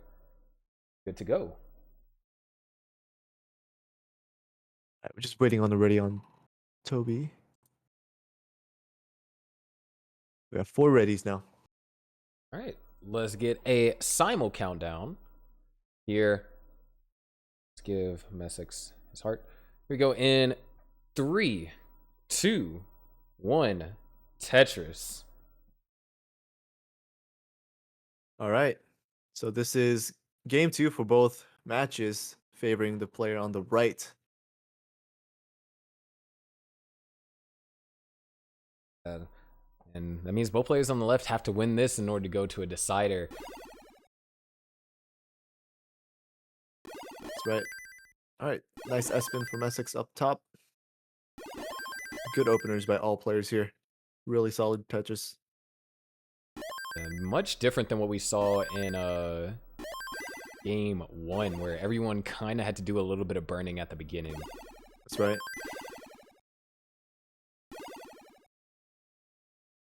Yeah, this is looking really solid. Matt has a few holes he has to burn, but able to burn it all down. Dewey actually looking... All right, perfect. Got the long bar there. He was looking a little bit rough.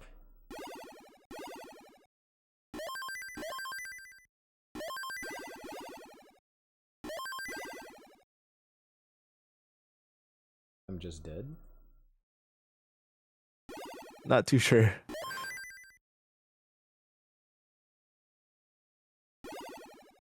But it looks like his game is still going, so...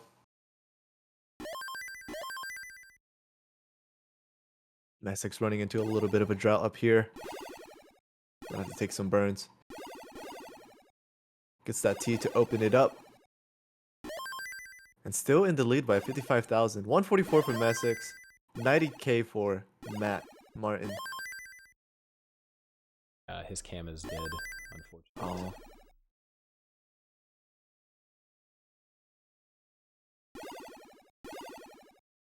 We'll still keep playing, I believe, unless judges say otherwise. Okay, sounds okay. All right, but yeah, on the bottom match, Toby and Dewey, pretty neck and neck actually, separated by 1 Tetris, and Dewey's behind by like 3 lines. Oh, sorry, 2 lines now. Nice clean Tetrises. Dewey gets, wow, perfect pieces for the stack. And a Simul Tetris down at the bottom. Simultris.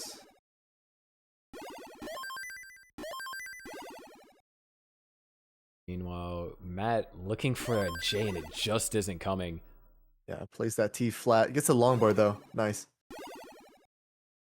Messick looking real strong right here. They have a score of 200, or now 307,000 to Matt's 166, playing at an 80% Tetris rate, which you're looking at, you know, potentially a 630 transition over here for Messick. That's right.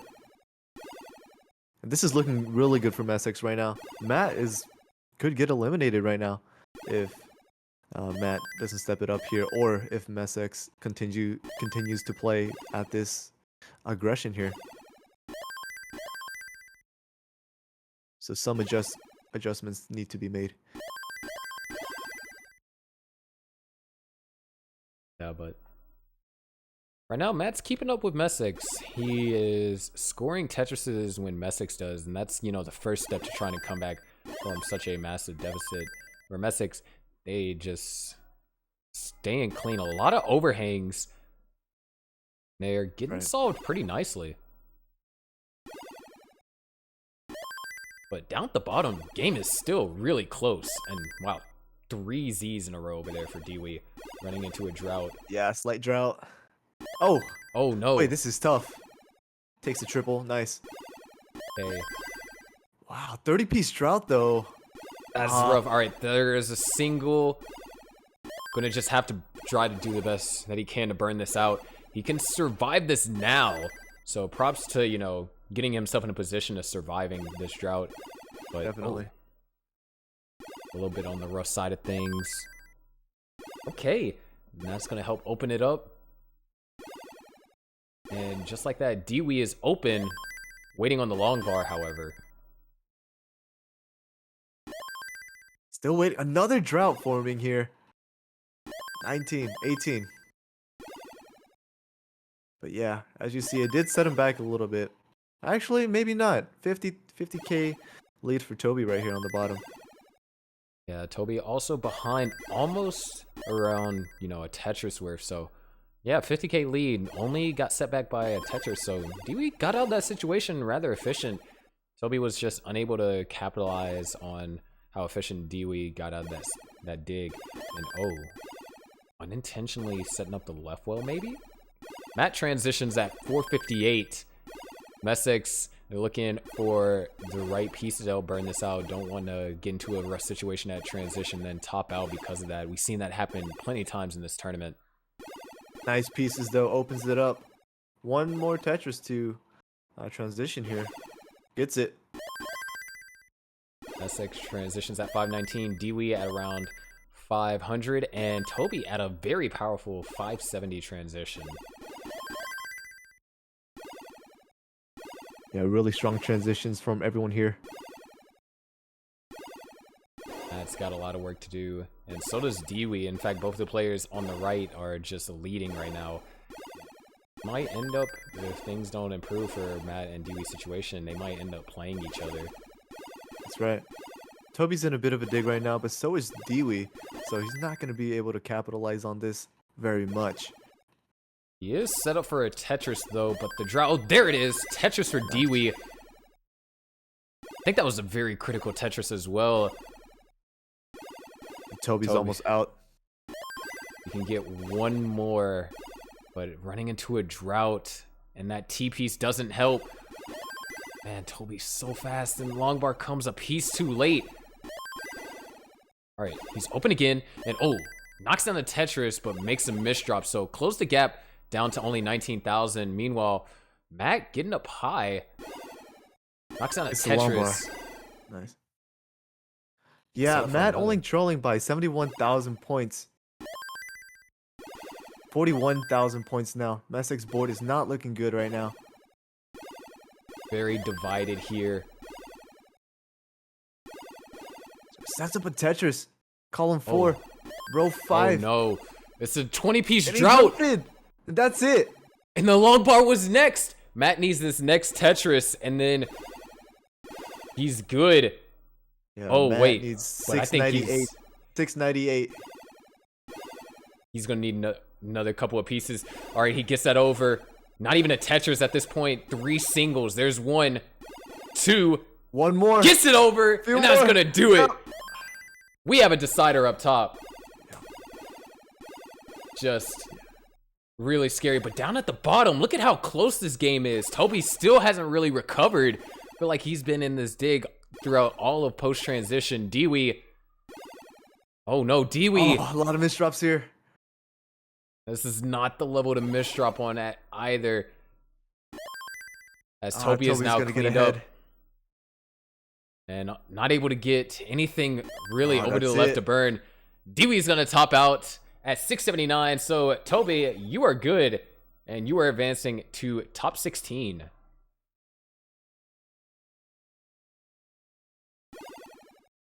Oh my gosh.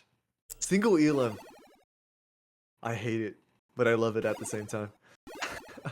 Yeah, if it was single Elam last year, I'd be in top 8, not Ninu. Yeah, Matt Martin, if you can hear the stream, could you please fix your cam?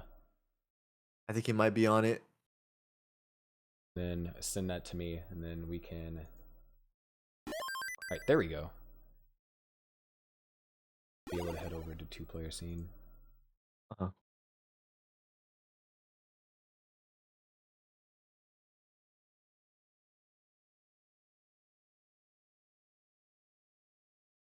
Alright. So, I have a decider between Messix and Matt. Yeah, this is the decider. Whoever loses gets eliminated, just like that. So yeah, and it very doesn't get brutal. any easier from there. You got to go up against Toby, who had some pretty convincing and consistent games. But All right, here we go. Starting them in 3, 2, 1. Tetris. It looks like Matt's board not showing up, question mark. This may call for a reset. Matt, make sure you are tabbed in to Max Out Club.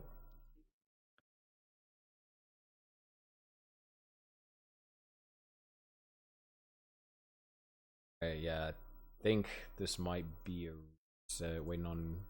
Yeah, we're resetting this one. Messix, go ahead and top out. Yeah, you guys can top out. Yeah, this We'll do it over. is a reset.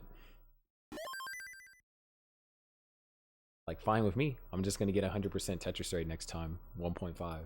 Let's go. Which, it's crazy. Just recently, the first non-RNG manipped 1.5 happened with Ruins. Oh, I totally forgot that 1.5 was skipped by Jounce. Or Hydrant. Clearly, it's Gydrant. Okay. All right, so do we have Matt's board?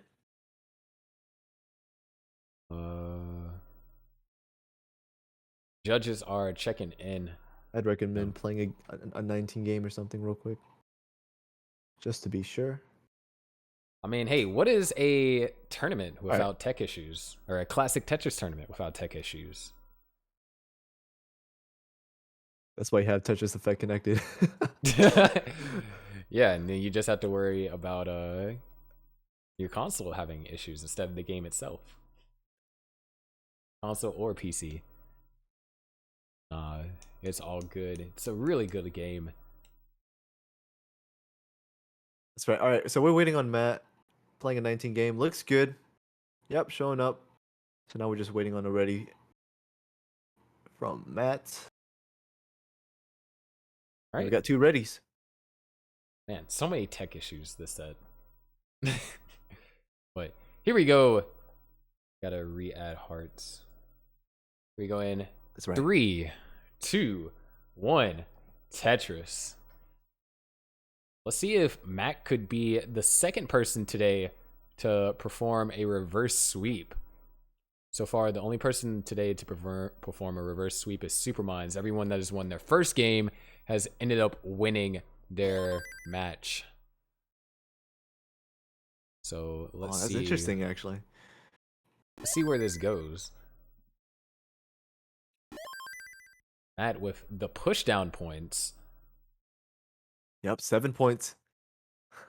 It's gonna do a lot of damage. Hey, I mean, it's come down to that in some cases where, you know, even pushing down would have gotten you the game. That is true. That is fair. That's just how crazy it is now, is where pushdown points could potentially matter. But right now, Matt's going to want to try and push the stack down as opposed to the pieces. Right. Oh, Good nice burn. That's perfect. And there it is. Tetris for Matt, cleaning things up. Essex with a little bit of a piece-dependent board, looking for an L now. Or, wow, going for the column 2. Building on column 2 now. It's one of the more peculiar Tetrises to set up. Generally, you see, you know, plenty of column 9s, maybe some column 8s. But column 2, don't really see that too often. Yeah, it transfers it back to the right side now. It works out well from Essex and That's allows them to gain a 60,000 point lead. But oh, what's not working out well right now is this 30-piece drought for Matt. Oh man. Oh yeah, this is looking real tough actually. The drought continues to grow. All right, great T-piece. Need to get a couple more 40. pieces. All right, well is open. Open. Give him the long bar. Help! Someone! Oh my gosh. 50-piece drought is still going. Oh, there it is. And it's only a triple. Holy cow, I think that's the biggest drought for today. Oh my goodness. Even Messex is reacting to the drought Matt just survived. Right. I'm not sure what's more impressive. The fact Matt survived a 50-piece drought, or Messex casually clapping and playing to congratulate his opponent. But Messick shouldn't be clapping now, looking kind of... Oh, this is... Oh no! And Matt White with that Tetris advances! Oh no! Just like that! Oh my gosh, how fast things can turn. That took a complete 180. Oh my gosh. And that's it, Matt advances. The next match is going to be Matt versus Toby.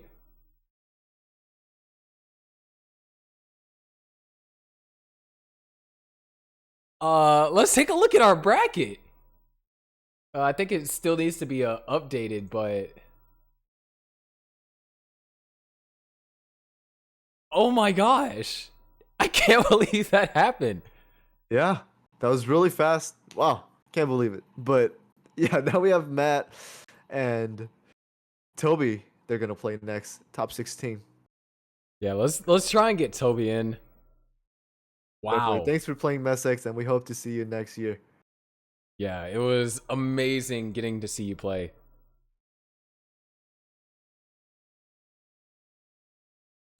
We got an ad break running. Gives us time to. Wow. For sure. That is crazy. What the Man. heck just happened? Wow. It was looking so good. Like, it was looking as shit would be a fun decider. Messex congratulating his opponent mid-game. But Messex just set up some overhangs that he couldn't resolve and had to throw some pieces left and misdropped, and that was it. Like, man. Ah, that's Dude, tough. That's That's Tetris. brutal. Welcome to Tetris. Welcome to best of 3 matches. Best of 3, first of all.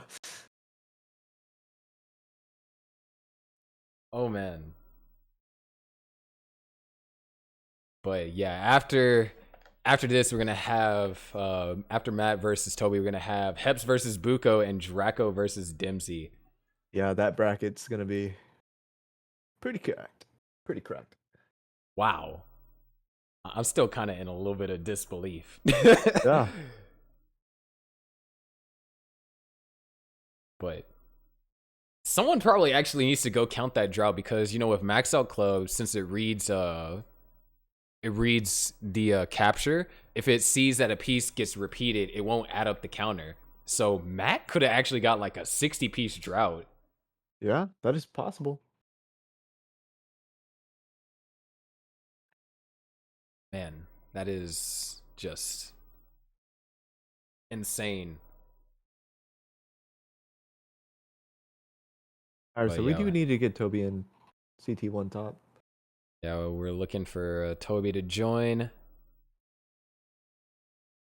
Looks like he's still in CT1 bottom. But it shouldn't be a problem. We'll get him here soon.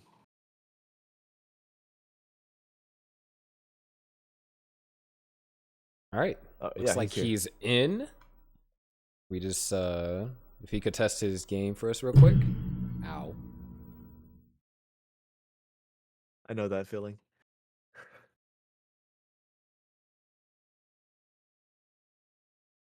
All right, looking good though, both players.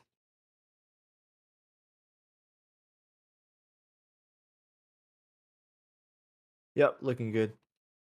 And I'm pretty sure Matt's game is going to be looking good as well.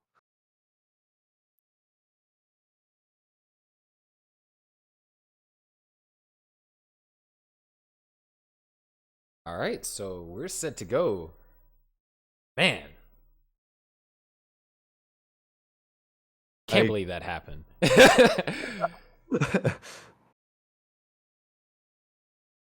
All right, we do have it ready from Toby. Waiting on Matt Martin now, so we can get this top 16 match going. Could this be? We can see another Daz player in top 8, or Yeah, could we see another player that is not from the United States in top 8? right. A truly international tournament here.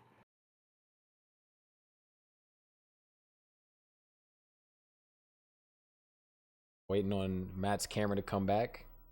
There it is.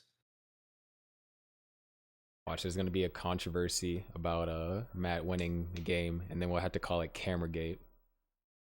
Cameragate. We got Sleepgate, because it kind of looks like the camera's on a timer. It just like goes off in specific intervals. So we got Sleepgate, we got Cameragate. We got everything gate. Oh, in case of Eric and Gauntlet, we have a water heater gate. Oh my gosh. But both of them are ready. Let's go ahead and count them down. All right, here we go. Counting them down to the top 16, Matt. Oh, there we go. Actual camera gate. It's like every 30 seconds or something. But we do have Toby playing Matt's game here.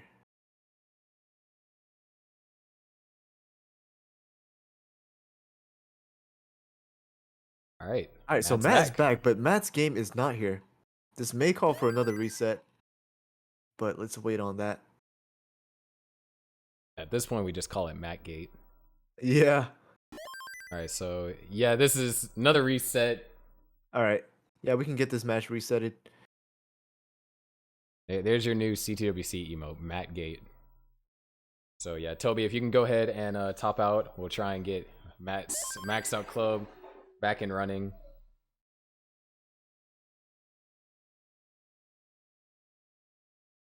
I guess things were just moving too smoothly today. I mean, this is why we were ahead of schedule. So all these tech problems could happen now. It balances out. Where were you on October 23rd, 2021, when the great Matt Gate happened? Oh my goodness.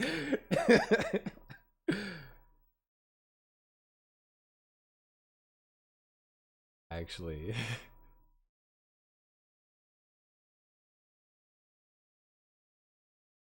All right. Apparently his Max Out Club is perceiving Matt's game as sideways. We love that. Sideways Tetris.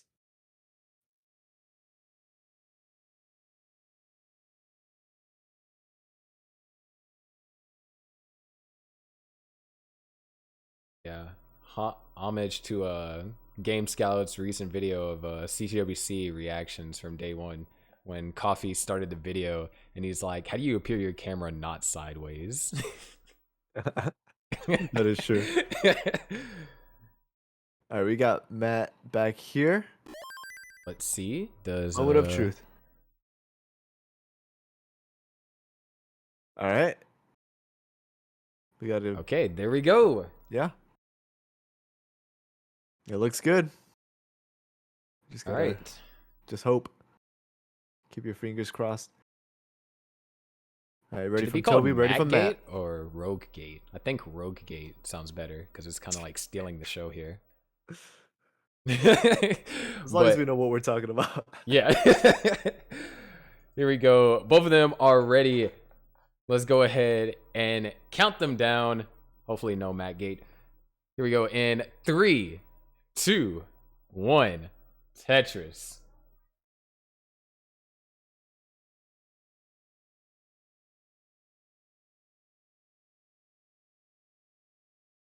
All right, it looks like everything is good here. Knock on wood.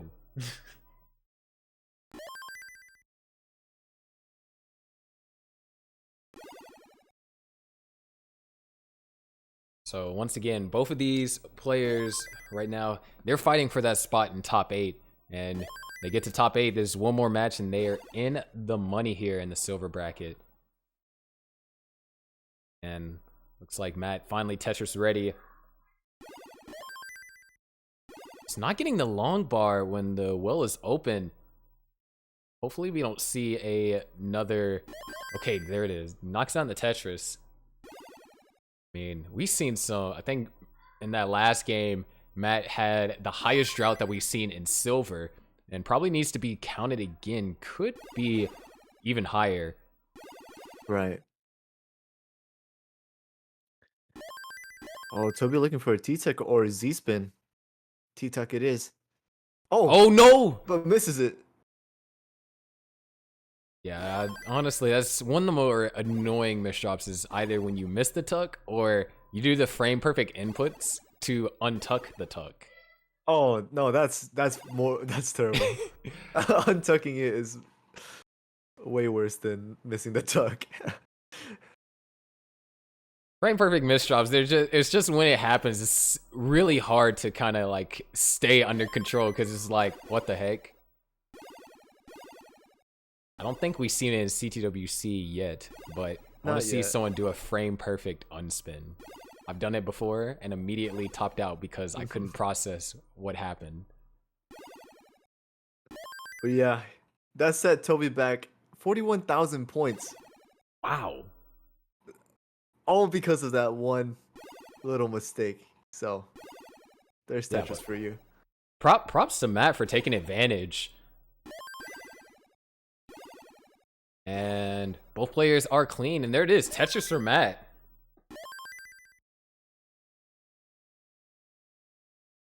Yeah, both players looking really good right now. Tetris ready. Yeah, and ooh, Toby didn't like having that JP dependency on the left, and understandably so. No, that's one thing that commonly is done, like whenever you start playing, like you're starting playing Tetris for like the first time, is creating the J piece on the left is like one of the most common habits that you gotta break. Right. That's because it could have some real dangerous implications to your stack if you don't get the I piece or the J piece. That's right. But it looks like his board is back in order. High left, low right. Still behind, 36,000 points. 13,000 points now. Yeah, so really close game here. Looks like, you know, Matt's got things under control since that early top out up against Messex earlier here in the bracket. Right. And he was looking really strong in game 2. Had a 700k at top out, I believe. Oh. This could get dangerous. Gonna play it safe, playing that T flat. Oh, nice. Nice double. Would love an eyepiece here, but Another drought. there it is. But now Matt's behind just barely. And oh, decided not to open up the well. Created a long bar dependency as a result. Needs one more eyepiece here. Oh, but gonna get droughted again. Oh, Yeah, this is no. bad. It just seems like to be a rough spell for both Toby and Matt. Toby has cleaned things up. It's just like they really couldn't score all too much in the last 20 lines. This is a nice triple. Nice triple. Oh, Matt Kinda set up. forced into this. Oh, Yeah. no. Oh, Oh, he gets perfect. it. And nice Nice. flat burn. Yeah, Matt's out of it. Oh, Toby. Oh, barely getting that O piece over. This is a really close game, separated by 2,000 points. And Yeah, both these players are getting themselves in nail biter situations. that's right. Unfortunate Z flat in the middle right there for Toby. Gonna have to burn a few. And this is where Matt can actually pull ahead. Yeah, Toby. Okay, good double long bar. Oh, long bar dependency on the right hand side. Oh, okay. Great placements. Good burn. Waiting on the J piece now. Nice S flat. Oh, This is gets tough. the S over. All right, good Fast. taps. But man, that hole is covered up by 3 rows. Oh my Ooh. gosh, look at these taps. Perfect pieces. Wow. But Okay, wait, but transition. Oh, transition looming. All right, Oh, he can needs- Toby get the oh my eyepiece? goodness. He's getting droughted. There it is. Dirty Tetris for Toby. He's not out of it yet, though. Oh, Oh my gosh, look at these taps. Oh, he set Why? up for the Tetris. Oh And he gets the dirty Tetris. He's still not out of it yet, though. Meanwhile, Matt this is really down dangerous. at the bottom. Oh, can't get the tap. Matt Martin's good for game 1. But, man, I think that is to be some of the best survival that we've seen in Silver Bracket today. That's I had my toes like curled. Oh my goodness. Bro, had me so nervous. I was clenching my armrest. Just Yeah. really insane fast taps. And then when he set up for the dirty Tetris on 19, I was like, no. Oh, man. But All right. Yeah. Game 1 to Mm. Matt. Both players are ready for game 2 now. let's go ahead and get them counted down. Matt needs 1 game to be the second Daz player in top 8. Here we go in 3, 2, 1. Tetris. Here we go. Oh, what is this called? 5 and below opener? Wow. I forget what some of these. Yeah, that is adjustments are 5 and called. below opener. Right. And we just have, you know, the regular opener from Matt. Can we call like non-exciting openers, like just Dollar General openers? Dollar General? I don't know. Because we already have Dollar Store long bar. So. Right. But yeah, definitely. Right off the bat, Oh. getting droughted. 32 piece drought. Wait, what is this? Oh my goodness. Matt This is just terrible can't for stop Matt. getting droughted. A 40-piece drought to open up the game with. And he's And up still really needs one high. more. There it is. There it is. First Tetris on the board. 12 lines in. Oh my goodness. Man, Matt's showing some excellent drought management today. If there's anything you walk out of today, Matt can survive droughts. But man, something's got to be cursed with that Tetris card. Yeah, that is. It's just not right. And oh, Toby going for a dirty center well here. A lot of S's, and yeah, it's just gonna have to bail. Way too many S's there. Yep. Takes the triple. Burning it down. The safest choice here. Yeah, and props to Toby. I think that's one of the hardest things is, recognizing is like, all right, this is getting too dangerous. I need to, get in a position to survive. That's right. And hey, it's neck and neck now. Matt was able to catch up just a little bit there. There it is. 152 to 154. Yeah, really close. Super close.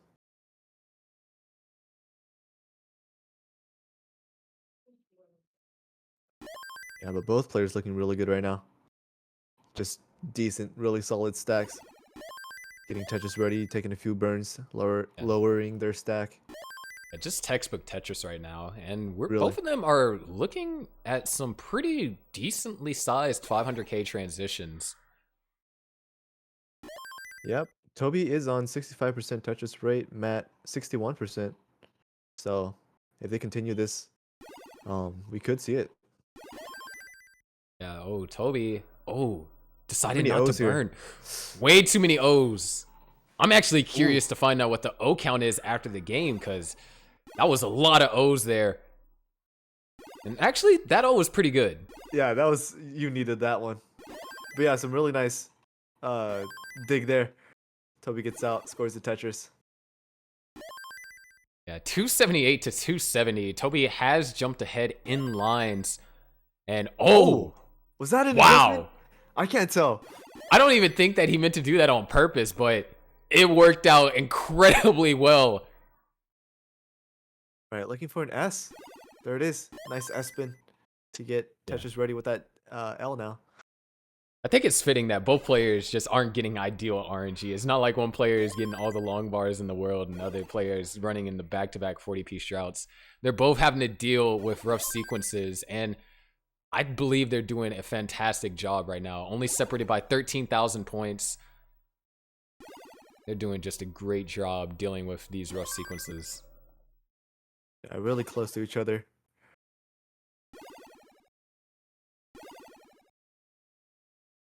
Matt running into a little bit of a drought here. 21 had to block off the well with that S piece, unfortunately. Opened up again. Gets the Tetris. It is just really close game here. We have roughly 32 lines left to the transition, now 28 for Toby. We kind of seen a little bit what Toby was able to do on 19. I mean, that's the dirtiest Tetris we've seen in silver, I believe, period. Right.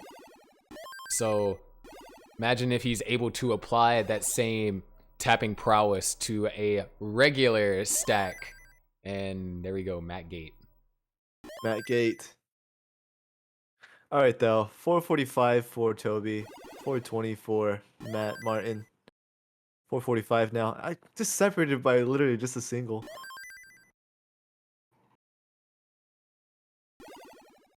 Both that same line count. Yeah, earlier, when we were talking about Toby's O count, whenever we were able to get a screenshot from one of the judges, his O count was higher than the rest of his pieces. Oh, Matt. Okay, man, these droughts for Matt. 8 lines left to transition for Matt and 4 for Toby. Oh, but Matt isn't in any position to burn. Oh no. Oh, Can get it nice. left, Gets it though. over. Nice. All right, Matt is going to be safe. Toby transitions at 542, and Matt transitions at 499, knocks down the Tetris to immediately go up to 523. Here we go. Toby's got to keep this up in order to force a decider here. Matt's just got to dig down deep and... Oh no! Misdrop after misdrop. Where's the long bar for Matt? This is not good for Matt. He didn't go for the S double. Toby is good, and we have a decider. When Matt Gate backfires. Yeah, seriously. There's benefits and there's consequences. But yeah, Toby ties it up 1-1 now. Toby ready immediately. Wants to get this over with. And yeah, just waiting on Matt now.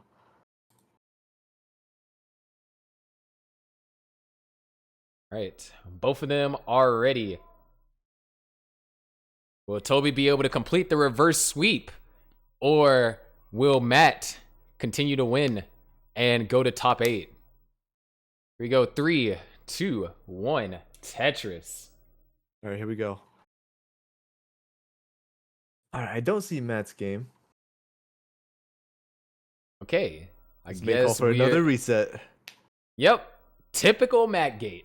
All right. There's nothing wrong. There's nothing wrong with a little bit of Matt Gate. Toby, go ahead and top out. Oh Yeah, we can top out here. We'll do a game reset for the decider here.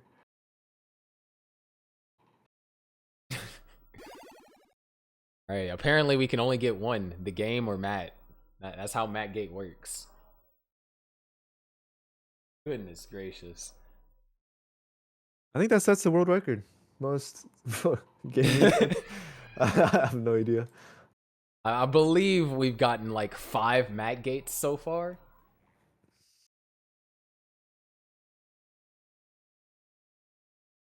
All right, there we go. The game board is working. All right, looking good. All right.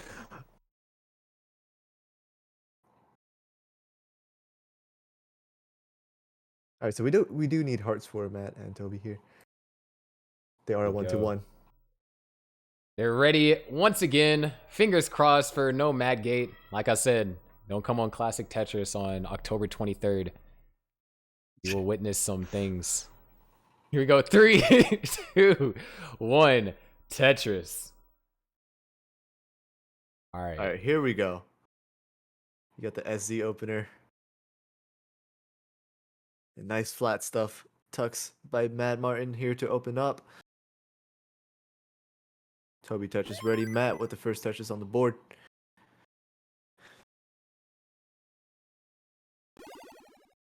Yeah, Toby having to take a double there. And, I mean, it's a decider. And I feel like there is a certain way you can play best of threes. Think that, you know, a lot of what happened today in the matches is people were playing a best of threes like it's a best of 5. You got to play a lot more careful than that. That's right.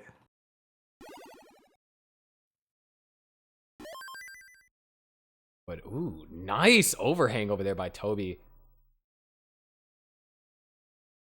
Decided to go for the vertical placement. And Matt with a pentagonal hole in his stack. Yeah, I'm gonna have to burn it down here. Love to get an L piece, and this is gonna set Matt behind. L piece isn't coming. Every piece except the L piece, and that T piece was the absolute worst. Yeah, opens up column 2 now. Can put a long bar, maybe like an L, but gets the long bar first. Gonna burn it down, question mark. Oh? Maybe, might be. No, it's just gonna burn it all the way down. But yeah, all of that set him back 55,000 points behind. Toby with 146, Matt with 91K points. Still in the opener, so there's still plenty of room to increase or decrease that lead. Ideally, you want to decrease it if you're Matt. But just really a tough situation.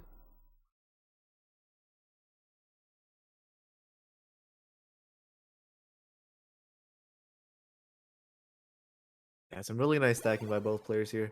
Matt taking a few burns.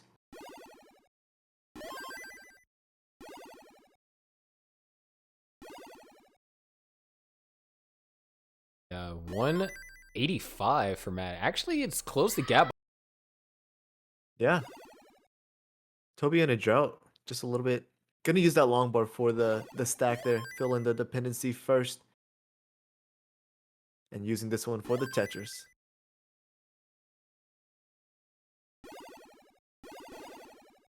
There you go. Good triple.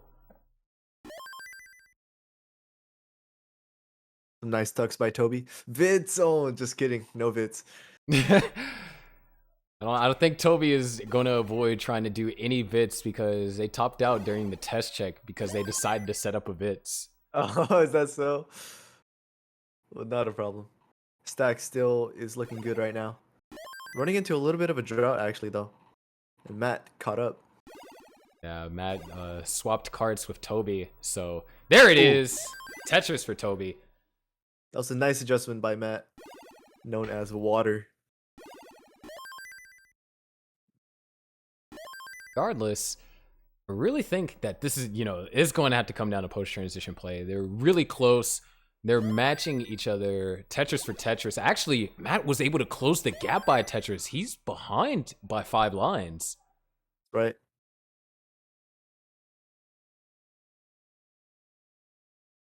Yeah, looking good right now, actually. There it is. Tetris for Matt. Love to get a J piece or an I. That works. And you can see that he's fine with that.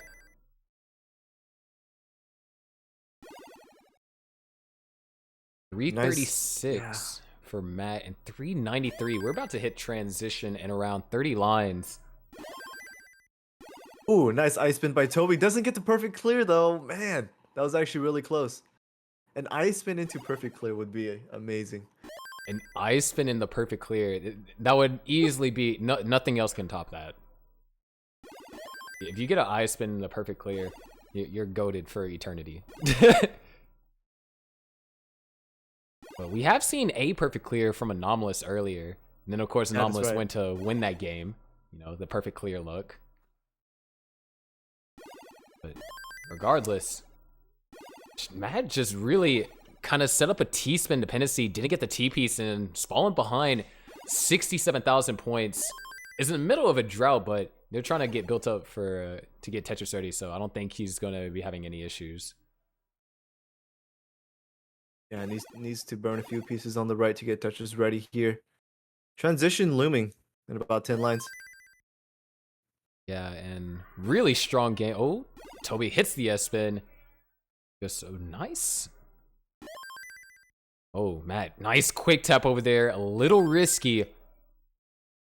But still got it. And Toby's going to transition at 535. Matt can go for one more. But this is it. This is the decider. No more chances. Matt's going to transition at 471. And here we go. And this is nice quick tap right there for Matt. He had partial dash, and if that long bar didn't get over, that could be dangerous. And no, nice. Smart burns for Matt here. Drought developing. It's just going to burn it all the way down. Yeah, burn it down. Play it safer here. Yeah. Tetris ready? Matt down by 113. Toby keeping it clean, and there it is. Tetris for Matt. 512 now to 598. Toby made a couple of misdrops, so Matt could close the gap. He closed the gap by 1 Tetris, and he's in position to do so by a couple more. Yeah, that's right. Matt can definitely come back right now. And he needs to, because this is it. But where's the J? Wow.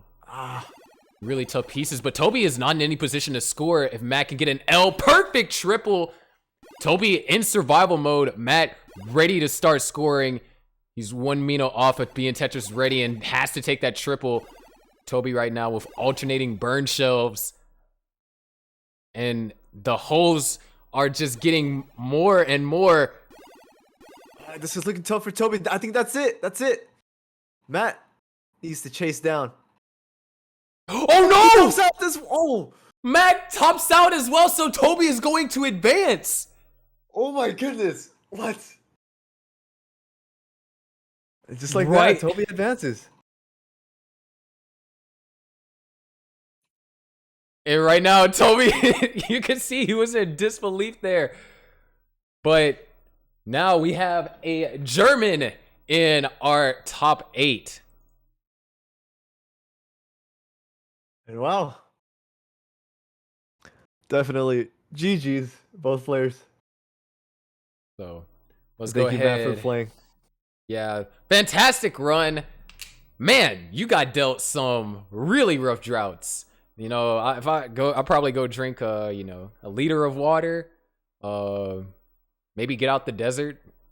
Got to do something about that cart. But let's take a look at our bracket. We have our next 4 that is going to be up. Heps versus Buko and Draco versus Dimsy. But hey, Matt, if anyone remembers anything about your 2021 run, it's Mattgate. Mattgate. Of course, thank you for playing. We hope to see you next year, of course. But yeah, definitely. So we're gonna be seeing Heps, Buko, Draco, Dimsy. Okay. Okay. What to even say? Yeah, it's looking pretty stacked here for our bracket. So we're gonna try and get our players in here. Of course, we'll have Heps and Buko at the top, and Dimsy and Draco, aka Storm and Norman, down at the bottom. Right.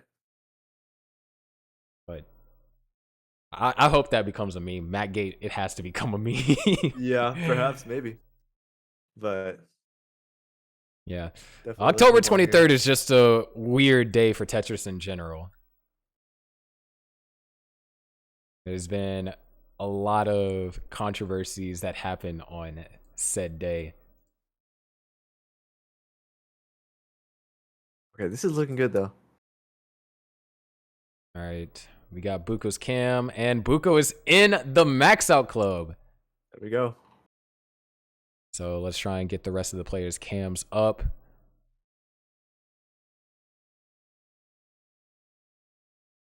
But, you know, we're going to be able to see Buko. He's back here again. This is his second time in the silver bracket.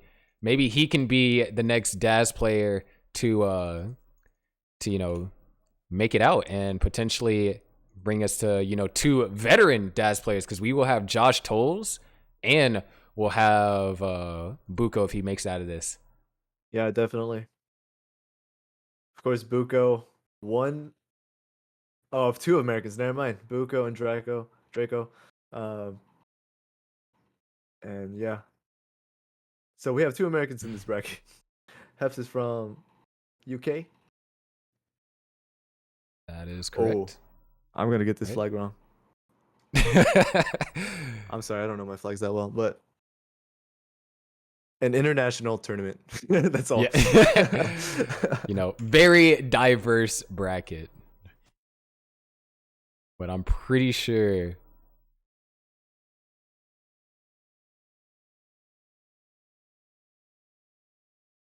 Yeah, we got everyone's cam. Dimsy is good. Storm and Norman's good. Buko is good.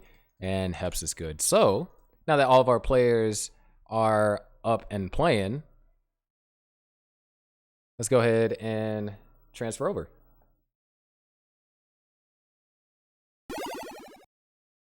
All right, here we are.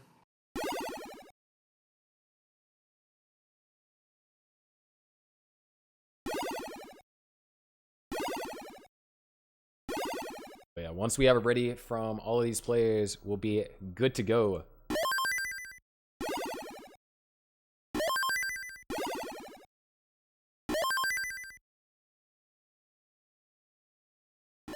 Yeah, of course we have Heps, Buko. I believe they're both DAS players. I know Buko is. Heps. Yeah, Heps Appears is to be. actually one of the crazier Daz players. He's one of the few, I think, there might only be 2 Daz players that have gotten back-to-back maxes in competitive. Mm-hmm. And Heps also has a really high comp score of around, I want to say, mid 1.1. Yeah, so definitely got dash match, and we have a tapping match on the bottom here.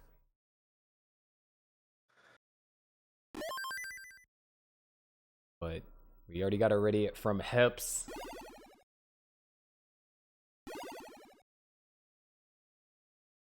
We got it ready from Dimsy. Just need Storm Norman and Buko to ready up as well.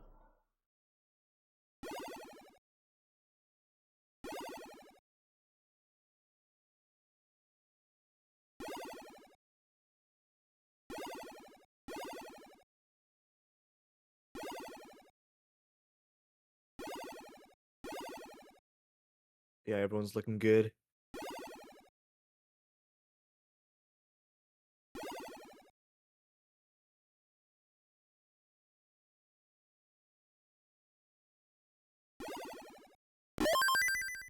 Right.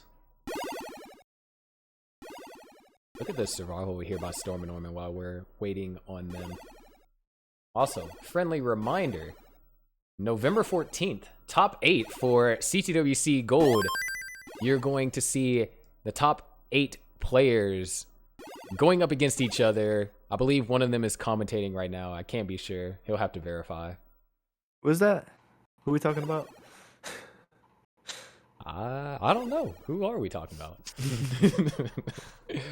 Yeah, definitely. The top 8 is going to be playing on November 14th. You're going to see... Who are we seeing? We're seeing Dog, Andy, myself. Ruins, Huff. Huff. Ruins, yeah. And, oh, how could we forget the man that shocked the world? Yeah. The one that everyone says is the prophecy for him to take it all. Tetris Time. I think if Tetris Time wins the whole tournament, people are going to go ballistic. They're going to be like, what the heck? Everyone's going to be upset. There's going to be one person that, you know, won money for whoever betted on the game, and then everyone just lost. And it's like, hold on a second, this is rigged. Yeah, that's all going to be happening on November 14th. So keep that in your calendars. So when we could get a ready from Buko, we are set to go.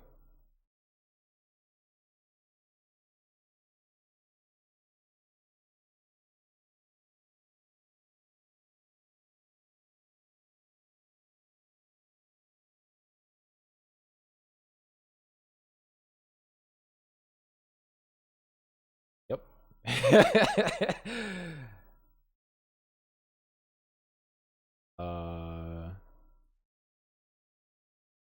Yes, friendly reminder, players, make sure you are tabbed in.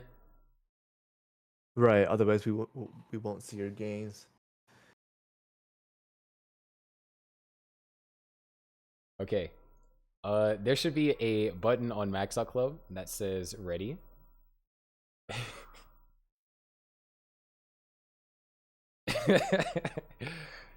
All right, so we got Matt Gate. Yeah, Matt Gate, and now we got Matt Buko Gate. All right, finally, there we go. Gives us the thumbs up. We're in here. Let's go. Yeah, this is why we're ahead of schedule for Matt Gate and Buka Gate. Here we go. 3, 2, 1. Tetris. And there we go. Everyone off and running. We got some push down at the bottom, none at the top. Oh, wow. All right, now we got some push down from Buko. Heps is the only one that hasn't pushed down yet.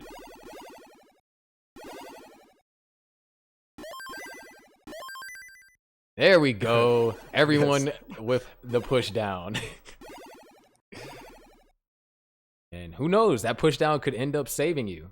Oh, okay, so Dimsy on the top, sorry, on the bottom here. Oh, that is a really tough tap to the left. Oh, they brought it down. Oh, no! This is it, though. That's... Oh, I don't think he's going to be able to get anything left. That's it. Hangs it, gives up here. Storm and Norman is already good for game 1. Storm and Norman takes it. Just missing that tap. So game 1, that's it. Oh, wait. That's true. Mattgate just stays Mattgate because Buko's name is Matt. Yeah, that's what I was saying. Matt.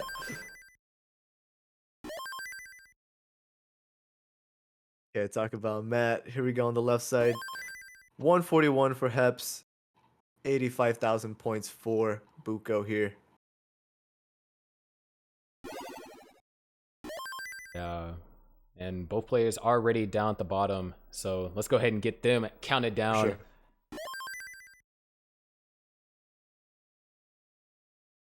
But just really tough situation right there for Dimsy. They had to hit that tap or else it was game over. And unfortunately, just couldn't get it over. Yeah. But we got quite the showdown up top here from our DAS players that are participating right now. Pep's playing at a very strong 80% Tetris rate. It's ideally what you like if you're trying to get a 600k transition. Right.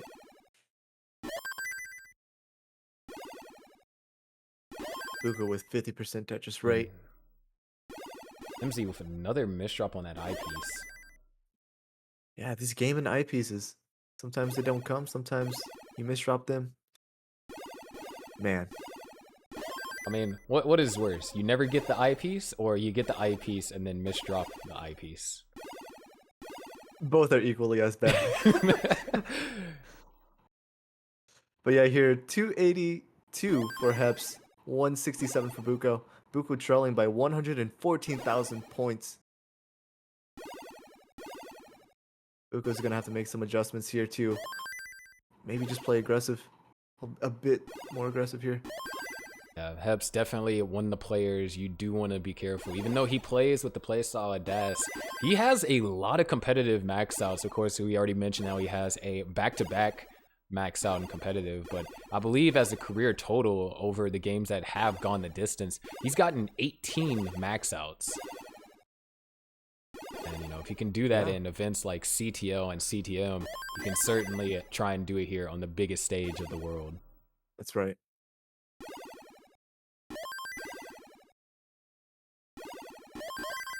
Yeah, all players right now looking really solid. Nice adjustment right there for Storm and Norman. Not too much he could have done with the long bar. Dimsy. Oh, actually, wow. That was really smart. I really like the way Dimsy solved that. He really isolated those holes on the same level and was able to do an elevated burn to get access to them without having to bring the entire stack down. Incredibly smart play over there by Dimsy. Yeah. Storm and Norman is going to need some equally smart play to get out of this situation, however. Needs a piece left. Gonna use that L. Or I meant right.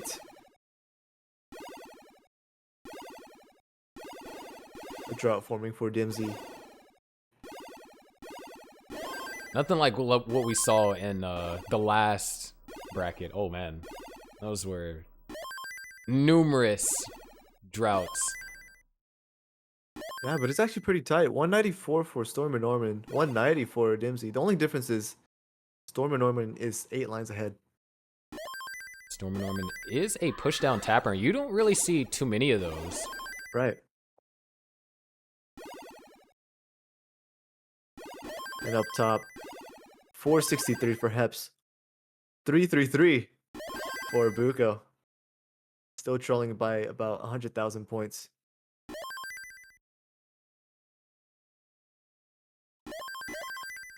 Yeah, but we're about to hit the transition. Buko wants to get this board under control. He's definitely a phenomenal player. We know he's maxed out the game. So he's capable of playing some excellent 19. But Heps right now, a 550 transition, you know, that's generally what you're looking for if you're trying to get a max. Or rather, kind of like coast to a max. You don't have to play, you know, super perfect on every level. That's right. 69% Tetris rate. This is exactly what you want to see going into transition here. But this is not exactly what Buko wants to see. Oh man, wait. Does he get a long bar here? He needs a long bar and he needs it now. And it's not gonna happen. Oh man, he almost survived it too. But Heps is good for game 1. Just like that. Game 1 goes to Heps. Wow.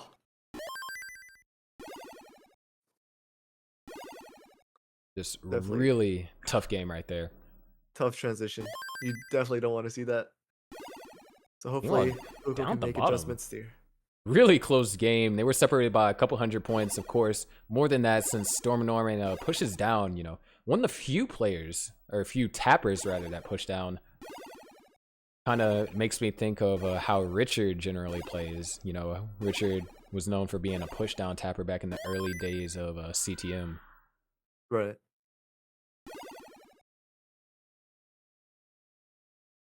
Well, all players are already up top. Yeah, let's go ahead and get up top. Count it down.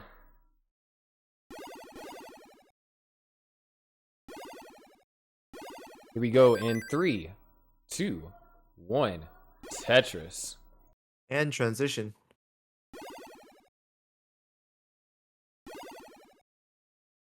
Yeah. Storm and Norman here.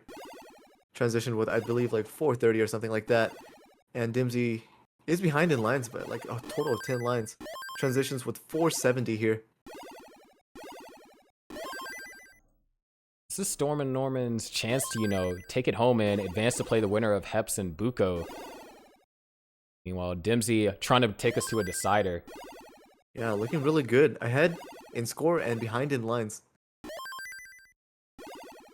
You know, Storm and Norman keeping things clean. Ooh, waiting on the long bar.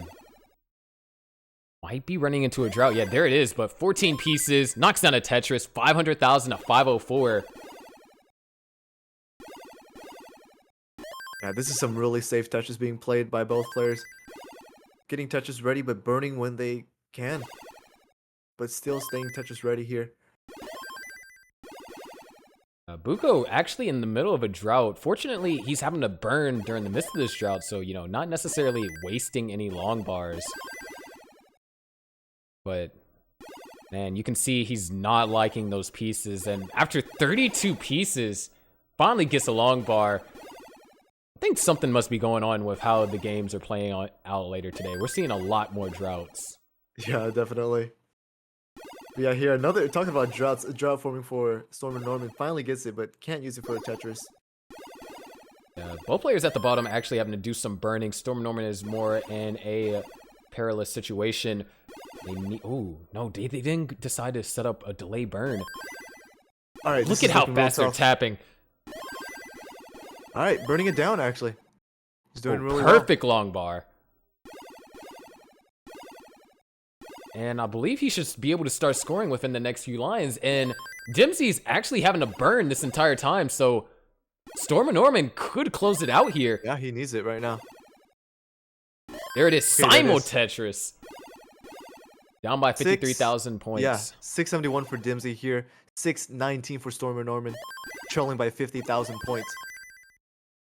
I think Storm and Norman's going to have to step on the gas here a little bit. He's ahead in lines and behind in pace. Yeah, I mean, if he just didn't get in that dig beforehand, he might have been ahead right now. But, a couple of complicated... Oh, no! A lot of misdrops. I'm not sure if there's a way that he can survive this, but we can see... Nice tapping here. Oh, nice. Can they get a piece over to the left? I thought that was going to burn as well. I don't blame him. I thought that was going to burn as well. And that's it. Storm and Norman with that last Tetris has clutched it out and plays the winner of Heps and Buko. I thought that was gonna burn. Oh my gosh. Even I thought. Okay. But yeah. But nice that sweep means by Storm and Norman. Our attention focuses to Heps and Buko. Yes. Of course, thank you, Dimsy, for playing. Dimsy from Indonesia, of course. So hopefully we'll see you next year, of course. Yeah, Dimsy won the event to get his entry fee for his qualifiers paid for. So definitely well spent. Almost got out of that dig, but GG's to Storm and Norman as well.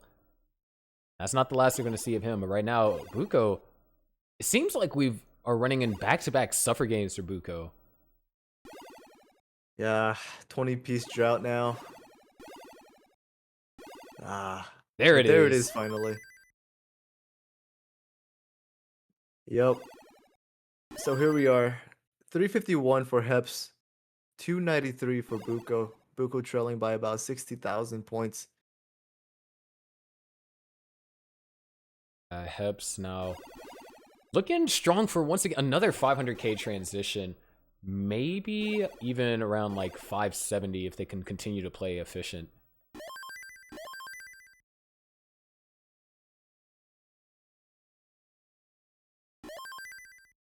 But very nice so far. Buko seems like he's kind of gotten things under control and is starting to bring the lead down little by little.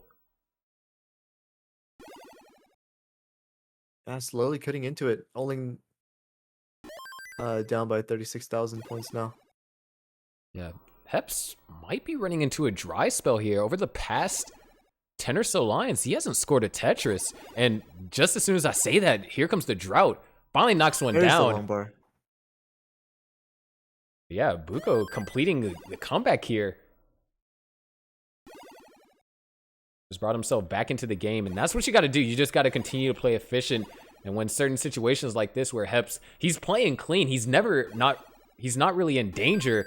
He's just not scoring Tetrises as often as he was earlier. And it kind of gives Buko an opening to start and come back. Right. But yeah, transition is coming up for these players here. So they're going to get their board in order for the transition. No. One more Tetris left for both. And they both transition. 482 for Heps and 461 for Buko. He came back from a 100,000 point deficit, is now only down by one Tetris. So this is a game. Yeah, this is actually really close. Buko has the lead for once. Yeah, and Heps also having to do some burning. Buko is set up for the Tetris. Oh, goes for the tuck. Ooh. And knocks it down.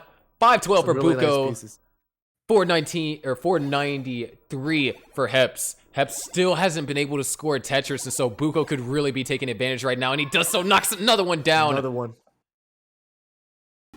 And Heps finally able to score his first Tetris of the post-transition. Just props to Buko for being able to come back, being down by nearly 100,000 points in the pre-transition, coming back and taking the lead. However, oh, the center well could get a little bit dangerous. Oh, nice adjustment. Nice placement, I would say. But definitely nice dirty Tetris in column 7 right there. Column 8, I meant.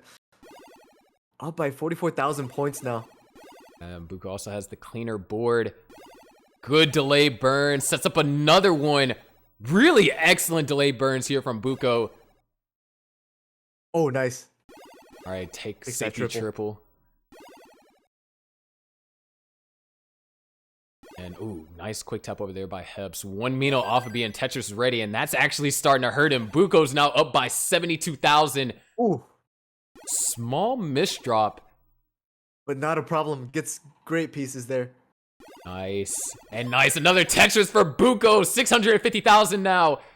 Heps just trying to survive, but they're down by almost 100,000 points. Oh. Buko waiting on the right pieces. Oh, wow. Nice. Wow. Nice. What adjustments over here by Buko. It knocks down another Tetris. Nice. This is some 100,000 points to the lead here. This is some insane play by Buko right now. Right. Oh, some he's really getting clutch Tetris plays. ready.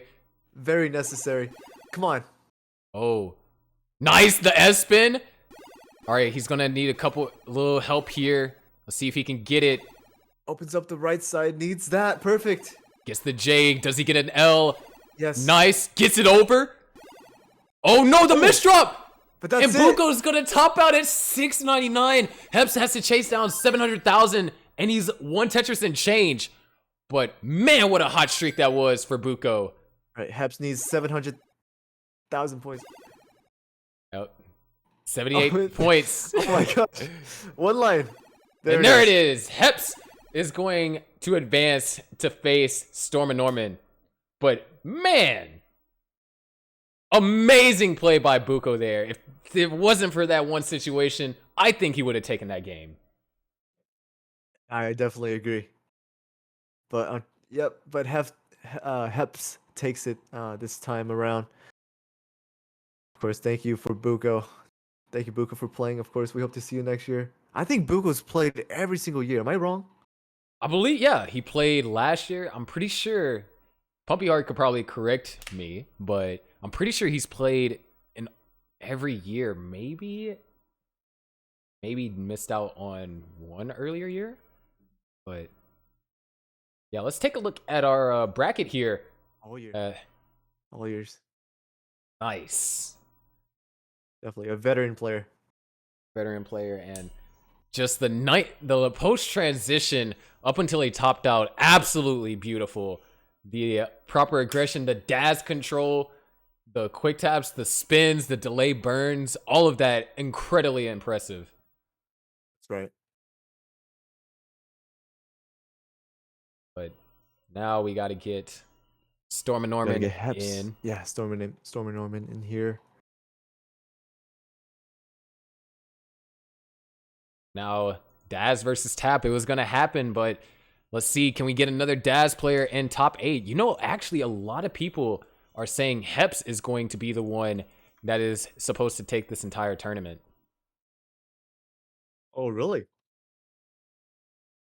Yeah, Heps, you know, in his qualifier, in order to get to where he was at, he got a back-to-back max for his last 2 games. Oh, it's a really clutch play. Yeah. So he's definitely a clutch player. Well, yeah, he's definitely on the path to that. Just has to get through Storm and Norman, but I believe Storm and Norman is going to put up a good fight here. So we'll see what happens here.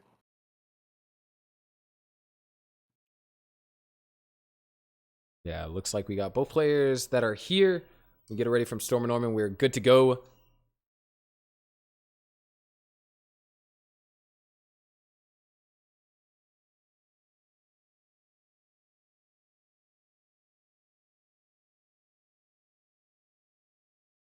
Yeah, we got our readies from both, so let's go ahead and count them down.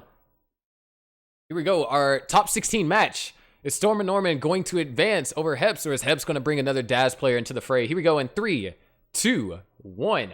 Tetris. You know, if Heps does advance, there is actually potential for another Daz versus Daz player finals if Josh is able to defeat Zeno and the winner of Anomalous and Superminds. That is true. You're going to have to get through the rollers and tappers, so a really hard task. But Yeah. it is possible. I mean, last year we had Daz versus Daz with Batfoy and Noel. Right.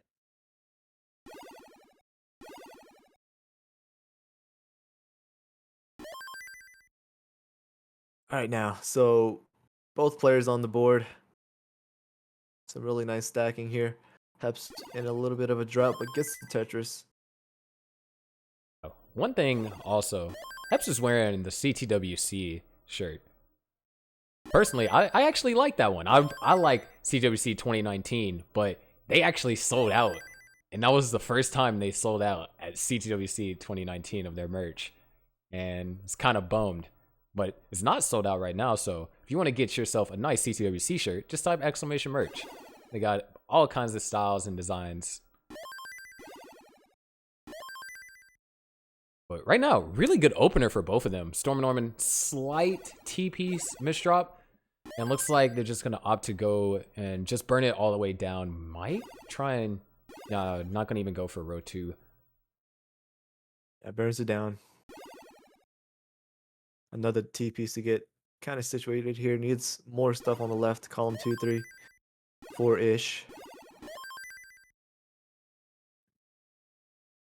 Thought that was going to be a flat long bar burn. But it was actually 5 wide. Yeah. But, oh, good pieces. Needs one more S. No S, but it's going to go for a split burn. But it changes the dependency and is now in need of a T-piece. Probably just going to have to try and burn it out some other way. And Storm Norm has been stuck in this burn for a while, and it's kind of allowed Heps to build up a 100,000 point lead. Yeah, that's right. Heps 256,000 points. Storm and Norman with 152 here. So Hep's running away a little bit, but Stormer Norman is back still. This is his time to shine. And of course, pressing down as well. Hey, sometimes pressing down could become a mental advantage. You know, you hear the commentators saying, oh, there's a Tetris for Stormer Norman, another Tetris for Stormer Norman. And, you know, he's either gaining on the lead or he is in the lead and it's just increasing it, not knowing that there's, you know, a disparity. So you're like, man, I got to, you know, play aggressive and try and, you know, match his efficiency. And it has led to certain players overextending because of simply the line disparity between both of them, even though they were down by a certain amount of points. Yeah.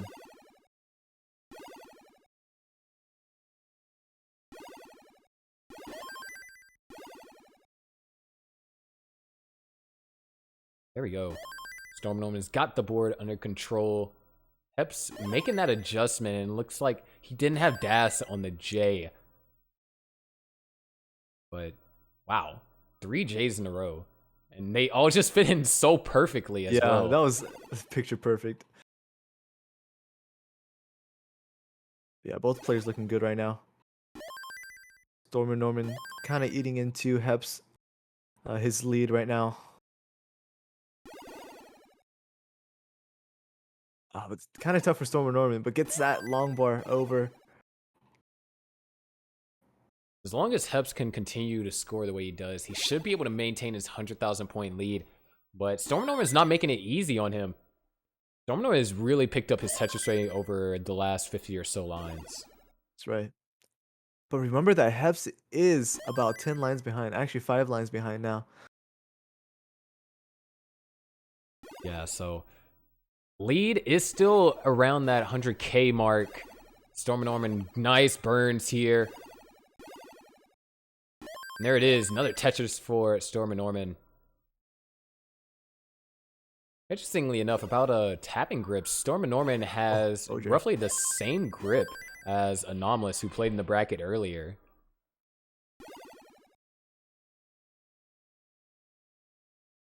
In fact, we are actually about to see transition from Storm Norman here.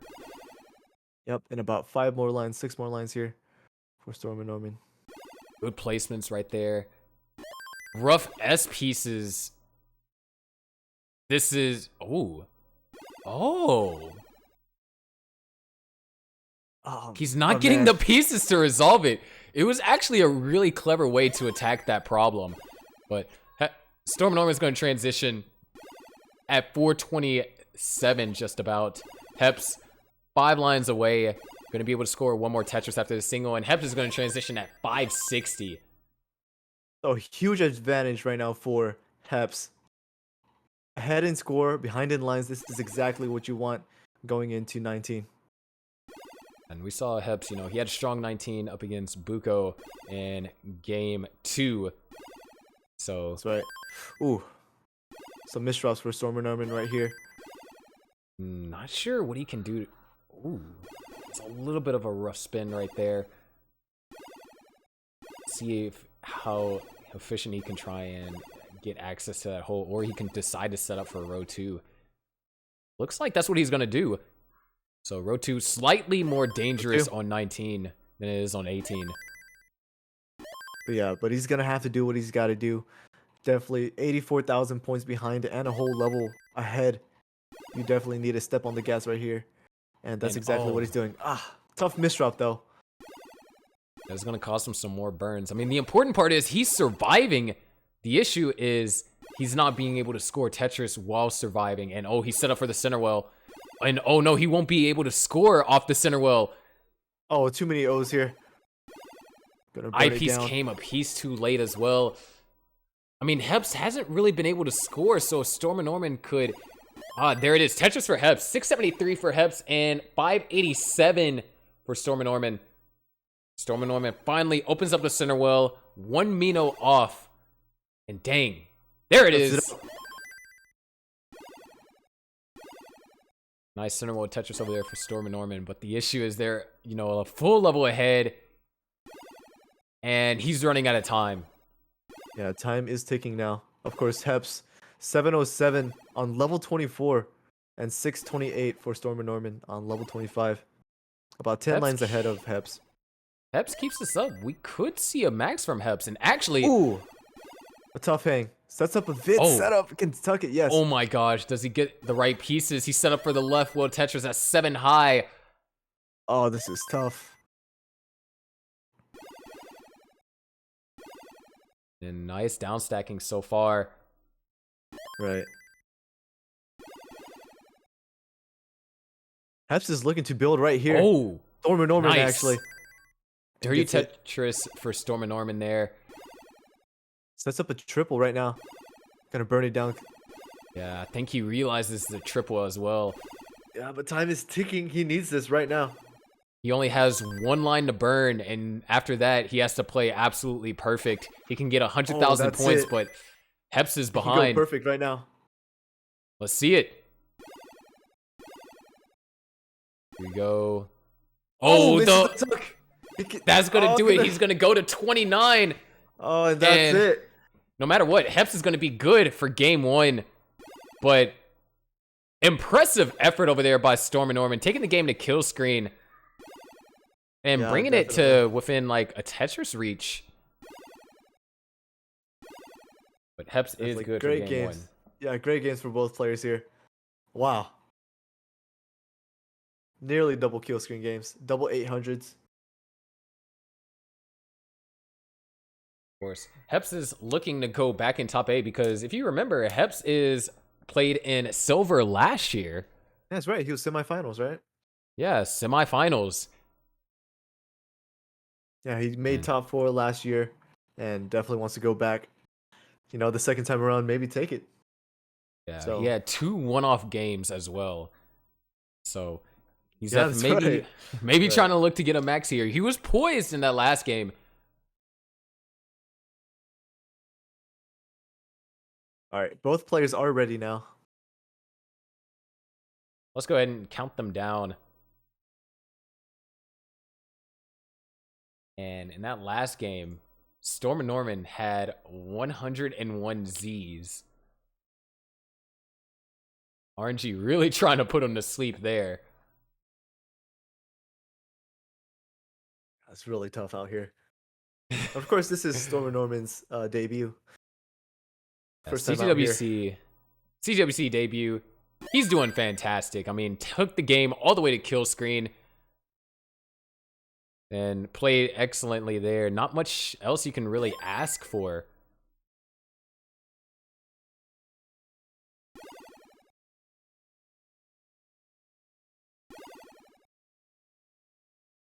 There it is. Yeah. Opens Really up column clean. 5. Oh my gosh. He's enjoying himself. Now let's see him do one when he sets up a bit, then I'll be impressed. Oh no. CTWC is definitely not the place where you want to be messing around.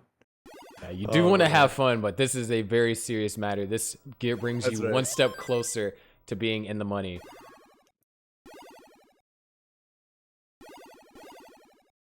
Yeah, Storm and Norman looking really good right now. Heps in a bit of a drought. 34-piece drought currently.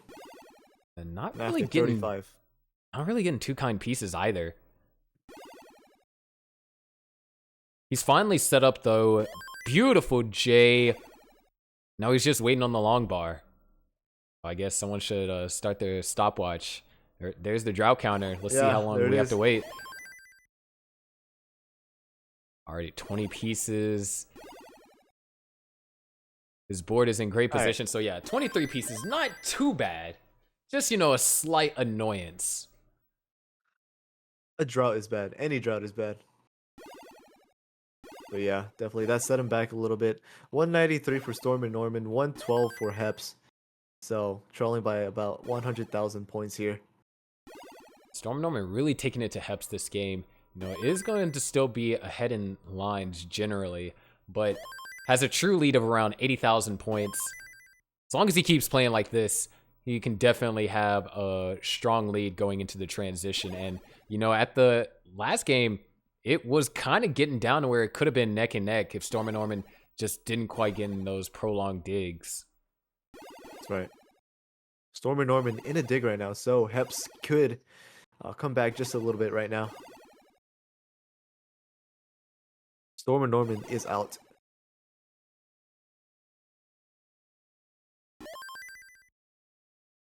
Some adjustments being made by Stormer Norman.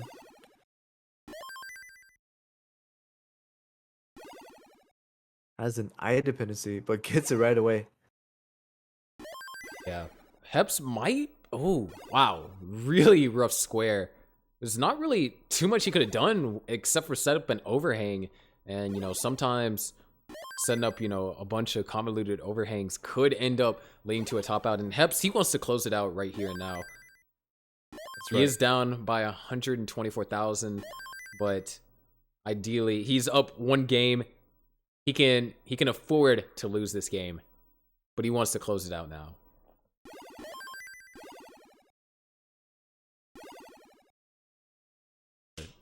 Ooh, Storm Norman, nice delay burnt. Wow. That was a disgusting amount of S's. But, oh. Nice delay burn right there. Not going to get resolved as cleanly as he would have hoped, but it is going to put him in a better position to dig out. He gets the right pieces, looking for a J. There it is.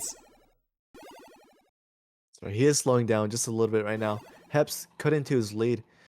Let's see right now. Stormer Norman 363,000 points. Heps with 312, trailing by about 50,000 points now.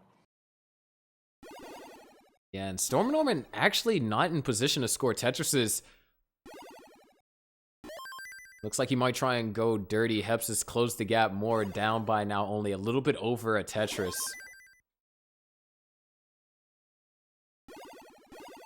Stormer Norman in the lead only by 9,000 points now. With this next Tetris Heps gets, he's in the lead.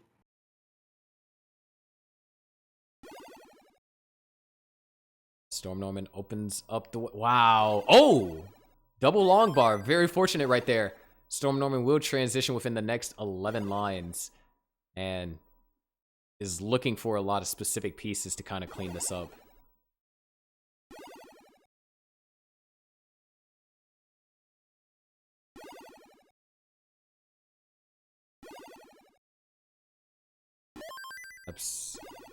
Still keeping it clean. Storm and Norman looking for a couple of pieces. Can still try and get one last Tetris here.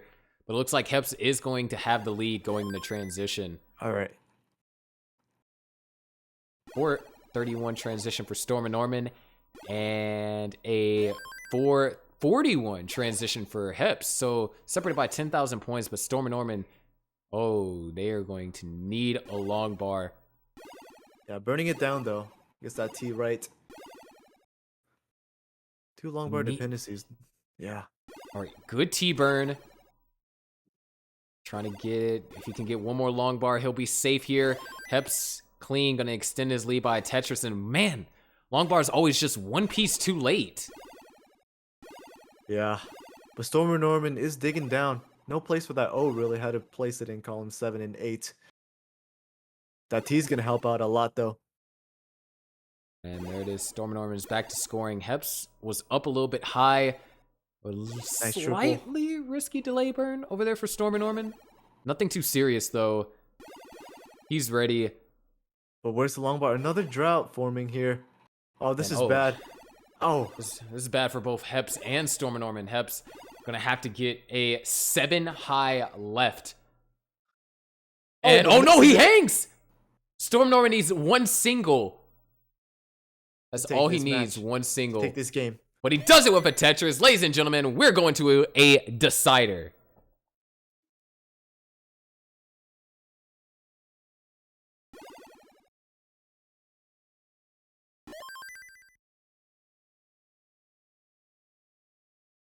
Yeah, that does it. Now it's a 1-to-1 decider, and this is it.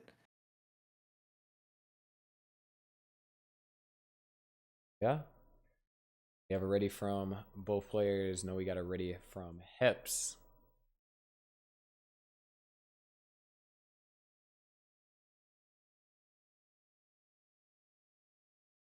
Got it ready from Storm and Norman. Let's go ahead and get them counting down to the decider. Can Heps bring us 2 players in the top 8, or will Storm and Norman on his CTWC debut upset Heps and advance? Here we go in 3, 2, 1.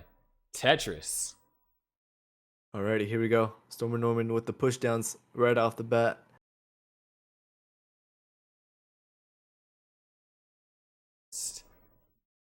Really tough situation over there for Heps. Hung the long bar, was able to bring the stack down, but had to clear 7 left, and that requires a quick tap with Das. And you don't have full Das on the piece, and you know, we can see he was getting up high, so he had to, you know, just be looking for a long bar. And if he didn't have full Das, then that quick tap was not getting over. Right. But this is the last chance for both players. Of course, 1-1. Best of 3, very, very brutal format. However, sometimes it could also be very rewarding for our players that have swept in best of 3. Their consistency was rewarded. Man, that was a fast tap by Storm and Norman there. Right.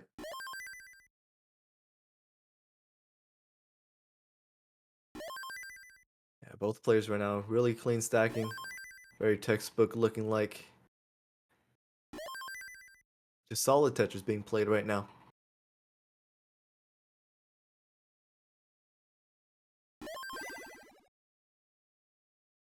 Storm and Norman does have the nominal lead right now.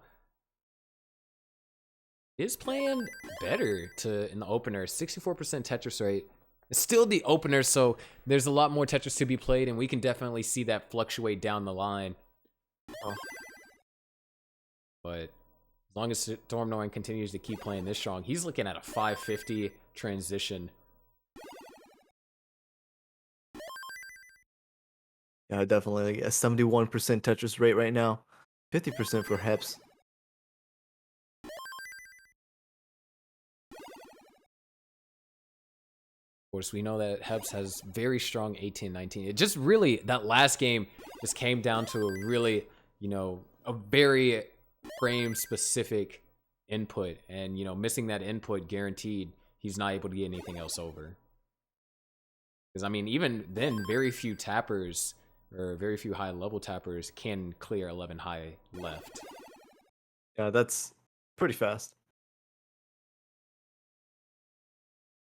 Unless, of course, you're Eric, who overtaps 12 high left, but, you know, that's Eric. That's funny.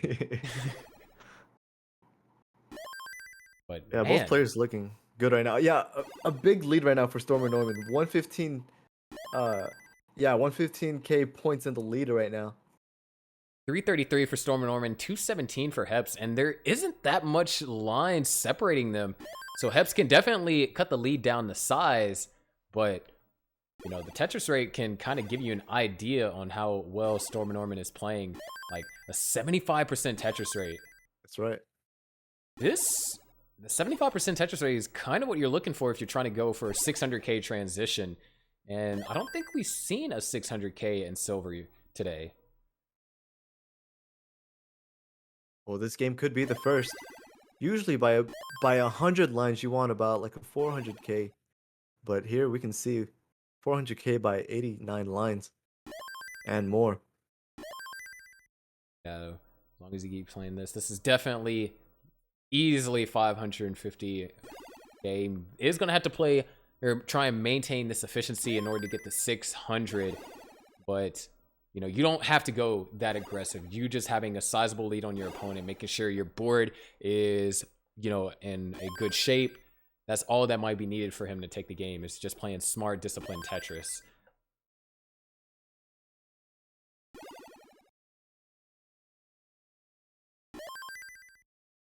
Yeah. But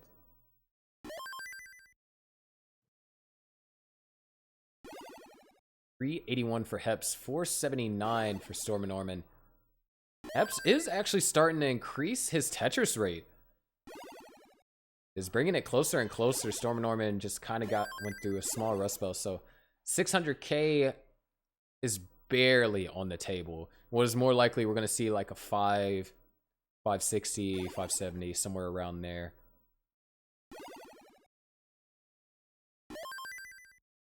Oh, double longbar. Uses the second longbar for the Tetris though. Gonna just keep this dependency in the middle of its stack. See how that helps. Okay, fills in that dependency. Could try and set up for a Tetris, but we're about to hit the transition, so he's just gonna bring the stack down. You know, those are those really smart decisions you have to make. You know, That's right. in competitive. Simul Tetris, Storm Norman transitions at 559. So yeah, like I said, just around 560. Hep still has some room to go. He's looking at a 500k transition as well. And that's what you love to see in a decider, double 500k transitions. But man, Storm Norman going through a couple of rough pieces here. Yeah, He needs so far, an not a eyepiece. good transition. Needs an eyepiece, right? Yeah. All right, there's one. Can he get Needs another? Oh, uses the L. All right, and Hep's going to transition at 513, behind by a full level and only down by 63,000. So if Heps continues to play it well, he might be able to close the gap. But it looks like he is going to be playing from behind, which might be an advantage for Storm Norman. And oh no, Heps! Long bar needed, gets it over. Oh, there it is. Okay. You can see the exhale right there and just a lot of S's too. So many S's, long bar dependency all around the stack. This is a tough transition for Hep so far. That's right. And now Storm Norman pulling ahead. 116,000 points in the lead right now. Storm Norman just So, have yeah. to take that triple. Oh, nice tuck. Wow. Center wall. What the heck? That was the smoothest smooth to a center wall I've ever seen. and birdie down just a little bit. Still set up though. There it is. 7-11 for Storm Norman. Heps on level 22. Almost 2 levels behind. He's going to have to start scoring lots of Tetrises here. Storm Norman staying with the center wall. Looks like he's gonna go left. I don't know what he's doing. He's okay, so he's slowly migrating back to the right side. I think Storm Norman is going to try and get a max here. This is a very maxable game. Looking at 800 in the level 26. But oh, just always one mean off of being Tetris ready. And Hep's now starting to kind of make some ground up. That's right. This is the decider, so Storm Norman is set up, waiting on the long bar. Hep's also set up down by a level. Oh no, Hangs the elbow on drought! the right side. Oh, gets the long bar over just barely. Still up by 100,000. But man, this is dangerous territory. Hep's opens up the well, sets up a delayed burn. Needs to get that over. Perfect quick tap for Hep's. And another Tetris for Storm Norman. This is it. It's coming down to the wire here. Yeah, this is looking really good for Storm Norman here. He can close it out. But of Ooh, course, Heps is that behind. adjustment. If Heps didn't make that adjustment, might have been able to keep Das, but he needs the long bar right now. There it is. Tetris for Heps.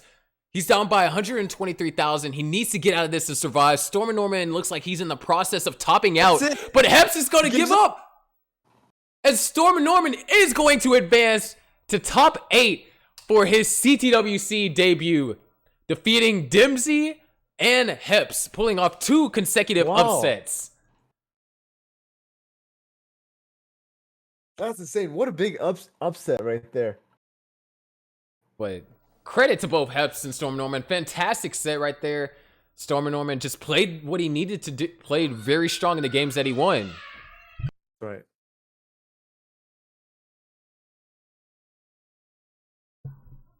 So let's go ahead and take a look at our bracket for our last matchups for tonight. And then we'll be having top 8 tomorrow, where yours truly and JD is going to be joining you.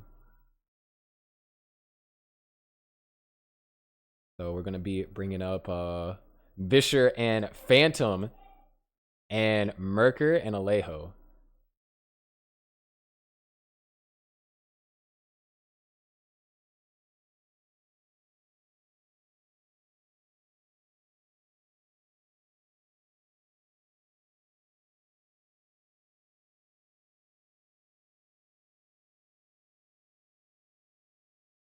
And what a top 8 this is shaping up to be, though. Yeah, seriously, some of these oh my gosh. Josh, Superminds, Anomalous, Oscar. Of course, we have Toby, Stormer Norman now, and we just gotta see who's gonna be the last of it now. Vischer, Phantom, Markers, Yeah. Alejo. A lot of capable players. I mean, that's why they're here. But so far, really, each game or each matchup has been contested. I wouldn't say any of them were easy wins. They're just been very contested. Right. So waiting on our last 4 players to get in. But while we're waiting on that, major shout out to all you guys that are watching, enjoying this silver bracket. Really hope that you guys are having a fun time. We have, I think Storm Norman won because of the power of the dab. He dabbed. But yeah, I hope you guys are enjoying it. And of course, we would love to see you back here tomorrow. Me and Joseph Saley are going to be commentating over the top 8. And if it's anything like last year, it's going to blow your mind. Definitely. I can't wait. Last year I thought was really good, but I don't know. Maybe this year we'll top it. So yeah, amazing set. Like the finals between Badfoy and Noel. Amazing set. Even though it's likely we won't get another matchup between 2 Daz players in the finals, we can still have a matchup between 2 cracked players, and I want to see some double max outs. Yeah, definitely. The top 8 this year is going to be amazing. But before that, we do got to get through this top 4 real quick. Of course, we're going to see Vischer, Phantom, Merkers, and Alejo. Yeah, it looks like all players are in. We just need to get their cams, and then we are set to go. Mm-hmm. Yeah, but top 8 tomorrow will be starting at 12 p.m. Pacific or 2 p.m. Central and 1900 UTC. UTC conversion is hard. Yeah, UTC is hard. I don't even try. But yeah, 12 p.m. Pacific time is when we're going to be starting. Yeah, it should be great. It's going to be best of 5. Finals, I believe, is going to be best of 5 as well. Correct? Yeah, all matches are going to be best of 5. So, yeah, that's your reward for making it through this brutal best of 3 kind of situation. You now get 1 extra game of kind of leeway, but you also have 1 extra game to win. That's right. Best of 3 is just slightly volatile like that. Really? That's just the nature at times. Yeah. Yeah. But it looks like we almost have everyone. All right, sounds good. I don't know, it's going to be really interesting.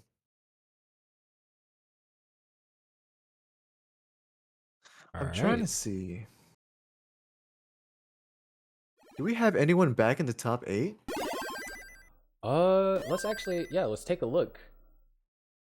Everyone here is completely new from last year. Right.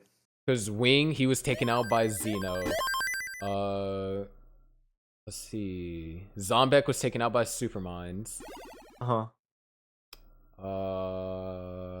Peps was just now taken out by Storm Norman. So yeah, everyone in top 8 is completely new.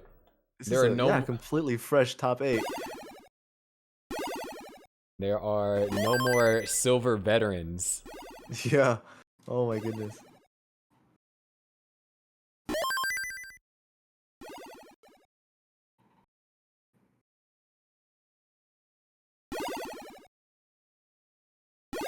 Yeah, looking good now. We got all 4 players on the board.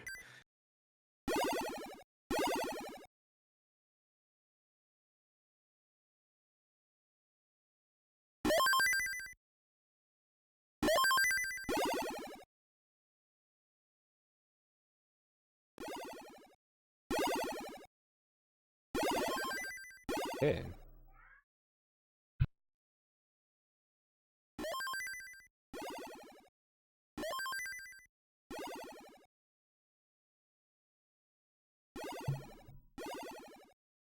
All right. I think we're almost good here once we got readies from our players, of course. Yeah, everything's looking good. I think we're good to go on our end. So whenever the players are ready, get it ready. And then we can get this started.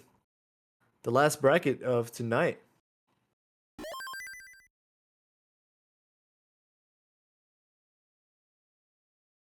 Ready's at the bottom. Looks like Phantom's finishing up the warm-up game.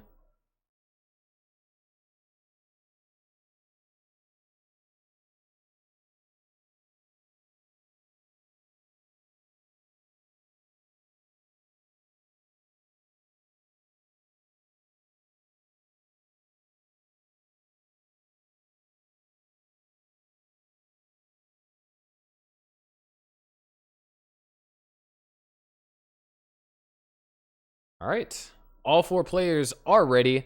Let's go ahead and get them counted down to our last 4 to get to fight for that one spot in top 8. Here we go in 3, 2, 1. Tetris.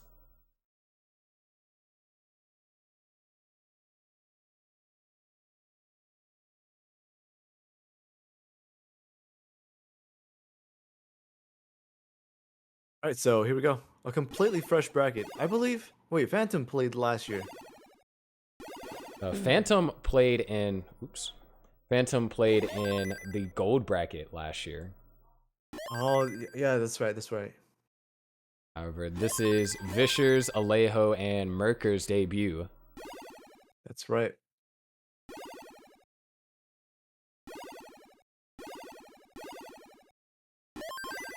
So And it looks like Phantom- we have a. Yeah, it looks like we have a double match. I mean, a double dash match at the bottom here.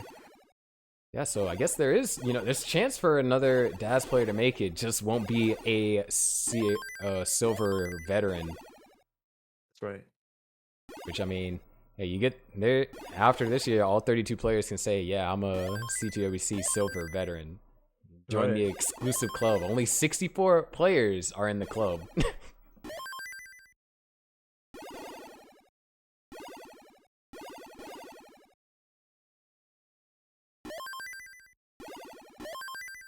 Yeah, of course. Phantom, Vischer from the US of A. Merker's representing Finland here. Alejo from Argentina. Merker actually in a little bit of trouble. Couldn't quite get that piece all the way over to the left. All right, he brought it down, so he's good.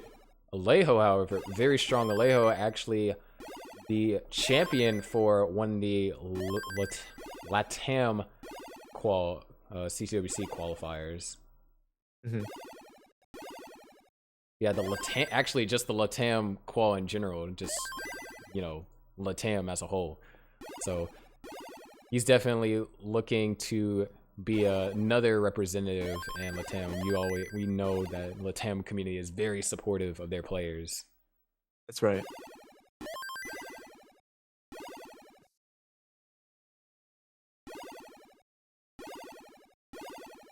Nice little exaggerated double wide we have going on here for Merker. Not going to be able to score Tetris just quite yet.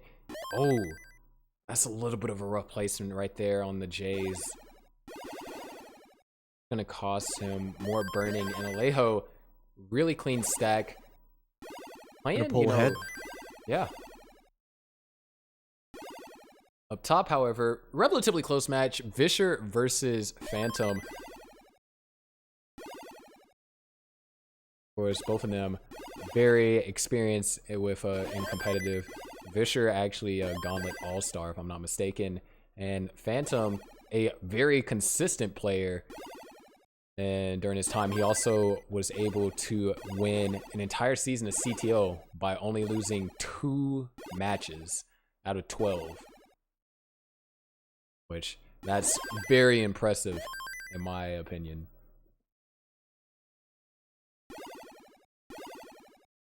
But oh, Merker finally gets that long bar. Was starting to get up a little bit high. Just around halfway through transition. 281 for Alejo. Merker at 164, 292 for Phantom, and 342 for Vischer. That's right. It looks like the players on the right are taking a bit of a lead. Looks like we also have just a higher scoring game up top. And match up top is a little bit closer. And Merker, ooh, nice. Center row Tetris right there. Merker also being one of the few players to win in CTP. He's definitely a PAL player and does some amazing stuff. Say few players because Adam, he definitely, CTP is his event. And That's right. Him making it to, silver bracket shows that even though his main game is PAL, he can play NTSC very well. That's right.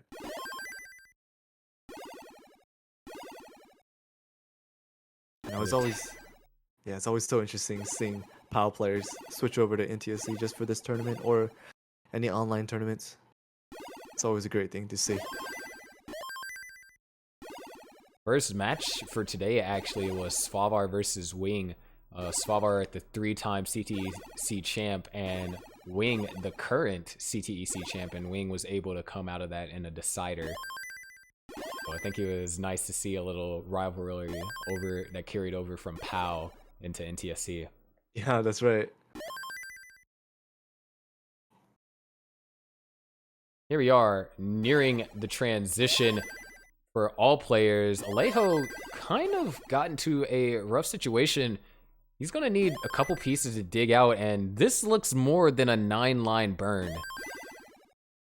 Yeah, transition is coming up, so he's going to have to dig this all the way down. And, just putting more weight on that.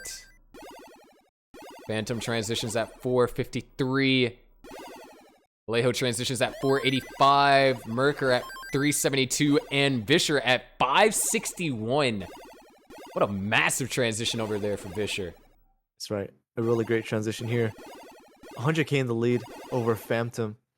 Same with Alejo. Alejo, 119,000 points ahead of Merker here. Merker. Oh, that doesn't burn anything.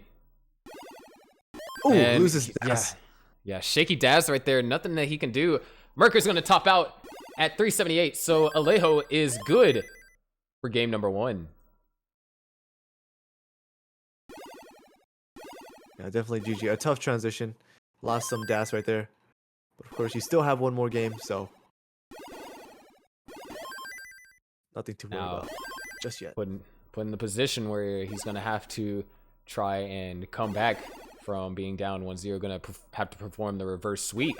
And we've only seen 2 successful reverse sweeps in a match today. Everything else has been whoever won the first game ended up winning the match. All right, though, up top, 751 for Vischer, 582 for Phantom. This is insane score right now from Vischer. Phantom down by 200,000. We're at level 23. They're both at identical lines. Phantom needs Vischer to make a really damaging mistake. Yeah, but Vischer's playing really clean, really consistent right now. Very safe, I would say, as well. 813,000 in level 24. Yeah, this is really insane.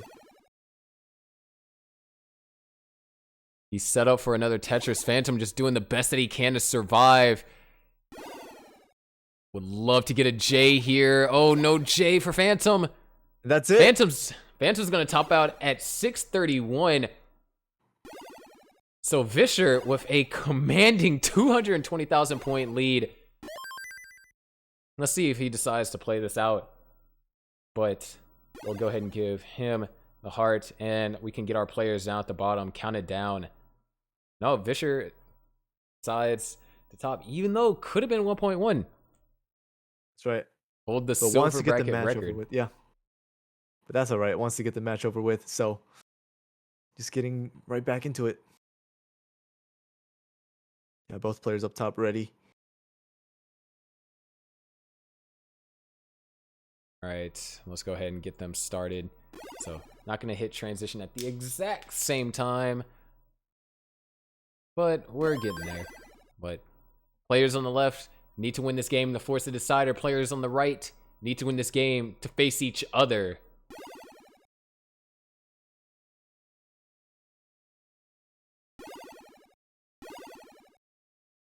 And opening drought, yeah. Opening drought. That's. Oh man. The Today drought in still droughts. continues. Yeah. Oh. Merker, Oh, looking no. Real tough. Oh no. Oh, Line spin. oh, can't get the T rotation. Merker's gonna top out. That's it. Alejo is Alejo. gonna advance. Just like that. Wow, so really unfortunate for Merker there. Unfortunately. That's a 3. Brutal format. Yeah, seriously. I can't say it enough. Best of 3. Single elim is just tough. But thank you for playing, and we hope to see you next year, of course. Yeah, I mean, at the same time, it rewards consistency, and you know, there's nothing else that can be said. But here we Alright, go. though. Yeah, Vischer and Phantom. Very neck and neck, actually. I feel like they're really close. Phantom having to deal with this overhang, doesn't want to get the S piece on there. Perfect. Could have wanted a nicer set of pieces. However, it looks like it's going to be fine, and really, Phantom's going to be able to hold on to a small lead here.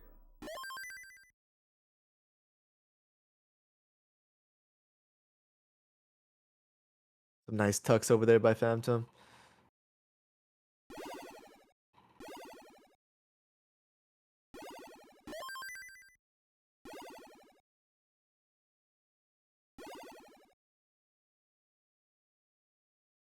Vischer now.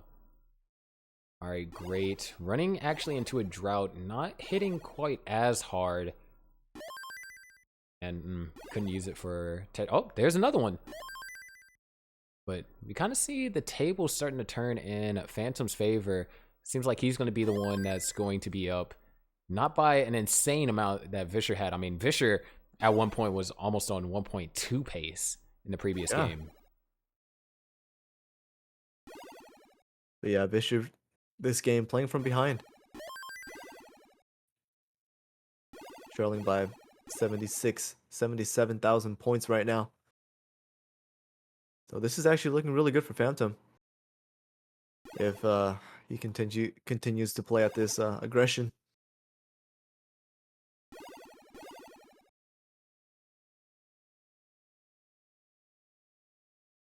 Vischer going for a column 9. Nice. Oh no, slight misdrop for Phantom. Oh wow. Nice taps. Good stuff. I think that's one of the more impressive things is misdrop nice. recovery. Yeah. I don't think it's ever really talked about in commentary, but you know, a player's ability to recover from a misdrop, whether it be an instant or, you know, a few pieces after. I think Phantom showed some really good recovery right there. Misdropped a piece and was able to make the adjustment in order to help resolve the misdrop to the piece after. Yeah. That's a really important skill. If you don't got it, then you're gonna end up in a dig. And especially in a position like this, Phantom just having that one moment of, you know, good misdrop recovery, it's allowing him to keep this lead. We're talking, you know, a 60 to 80,000 point lead, give or take a Tetris, depending on where Phantom is in his game.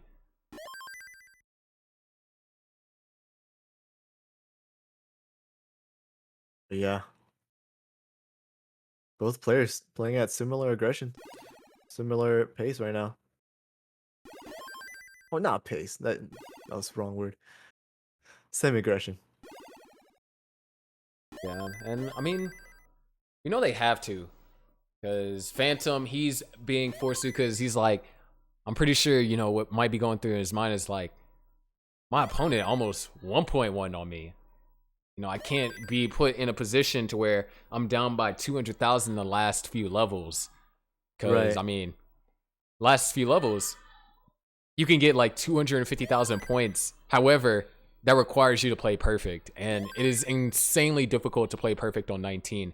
Because simply, you might be stacking the pieces all in the right places, but if you don't get the long bar, you can't score a Tetris. Yeah, It doesn't matter if it's like, you know, a 10-piece drought. Well, we wouldn't call that a drought, or like a 15 or 20-piece drought. You know, it's hard to go perfect because your stacking has to be on point. The long bars have to be well timed. You don't necessarily need a lot of them. You just need well timed long bars. Yeah, Phantom's made the adjustment needed. Looks like Phantom missed out on a very specific tuck to keep his board clean here, but yeah, just gonna have to burn down this center. Yeah. Nice It was a delay nice burns. setup that he was going for. I saw what he was trying to do. He recognized it a little bit too late. He's going to Oh, and transition at 466. Vischer is going to transition at 479, and that O-tap to the left. And oh, nice S-flat for Phantom. And then there it is. Tetris barely getting that long bar over as well. Phantom missing.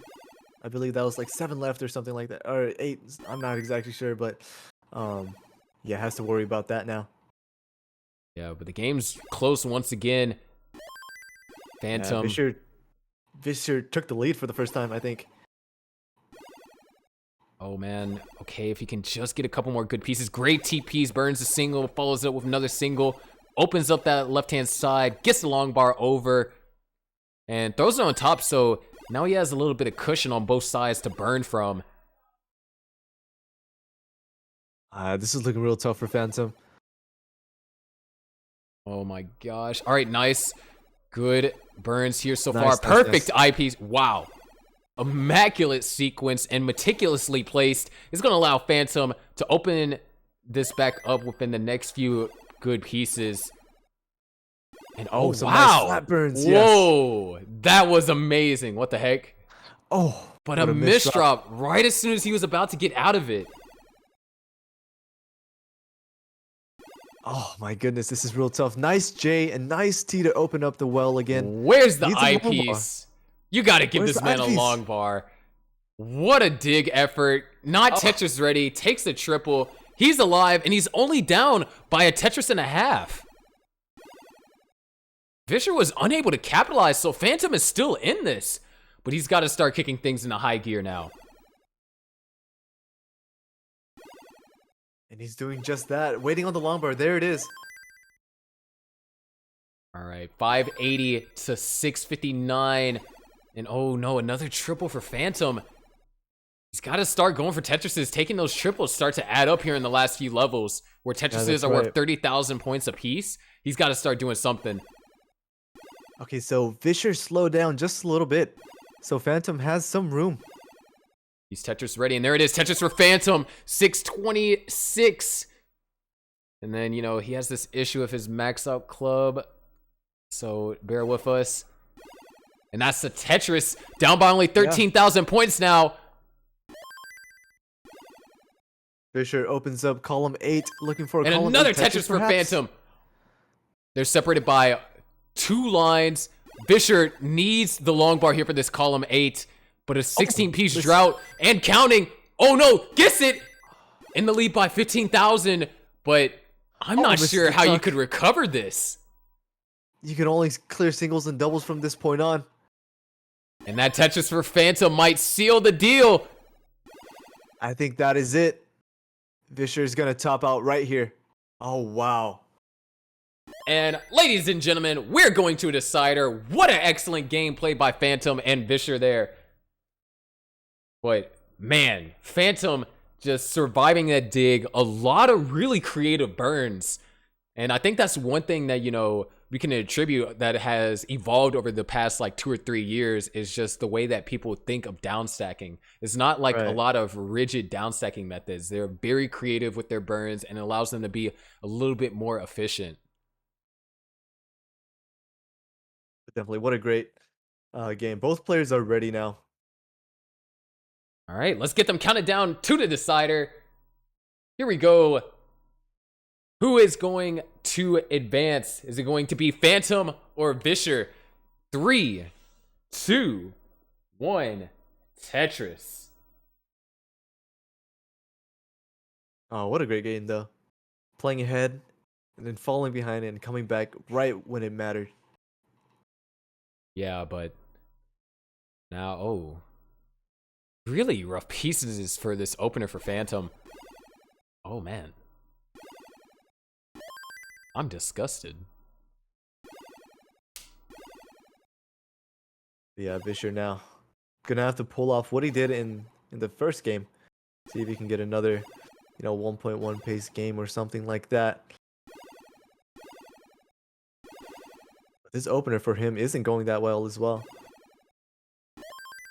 Looks like we're going to be pretty close. Vischer might be able to take a one Tetris advantage, but all it takes is, for him to burn a triple, and then we're right back to where we started.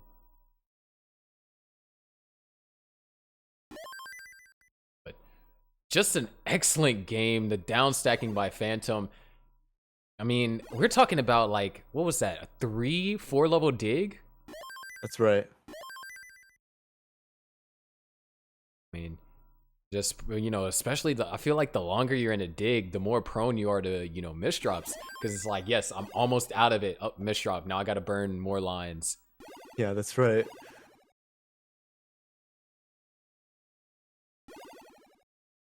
Literally tied for a second there. Vischer ahead by one single. Simo Tetris. And Tied. we're tied once again. Man, we do love ties. And we almost had one in a match between Jerpadude and Ian. It's funny though, 1 line difference. There it is. We were tied for a literal frame. But Phantom is going to have to... Oh. Oh. Wow, really rough pieces for Phantom. Doesn't look like we're going to be tied anytime soon. It's that J all the way left though. Place that T flat. That's a very nice burn as well. So far, Phantom's play today, he's been showing some really creative burns. Yeah, even just that little bit of burning set Phantom behind 44,000 points. Phantom taking the safety triple, and I mean, in a decider of a best of 3, kind of have to go for safer moves like that. I mean, generally in deciders, you want to put yourself in the best position for success. Right, you gotta kind of like balance out aggression and, just staying alive. Looks like Vischer's gonna go for a center well right here. Here we go, another Tetris for Phantom. Caught back right up, yeah, caught up. Wait a second, we actually could get back into... We're tied again! What the heck? Again? Oh my gosh! And again. Again! Okay, surely the ties end here. That's it. Nope. Oh my gosh! Oh my More goodness, ties. How many ties in the game? This is WR for Alright. sure. At this point, Vischer's gonna have to take a few. Gonna have to take another sequence of a double and a single in order to get us back in tie position. There it is, Tetris for Phantom. I'm kind of disappointed neither of them pressed down, but It's better this way. More ties. yeah, it's gonna be interesting to see if we can get back to a tie from this position. But 298 for Vischer, 315 for Phantom. Phantom able to actually, Phantom is quite behind in lines. Yeah, it's because Vischer was playing up high just for a little bit there. That triple might have brought us back in tie territory. Mm-hmm. Pretty close. Oh my gosh. Actually separated by half a single.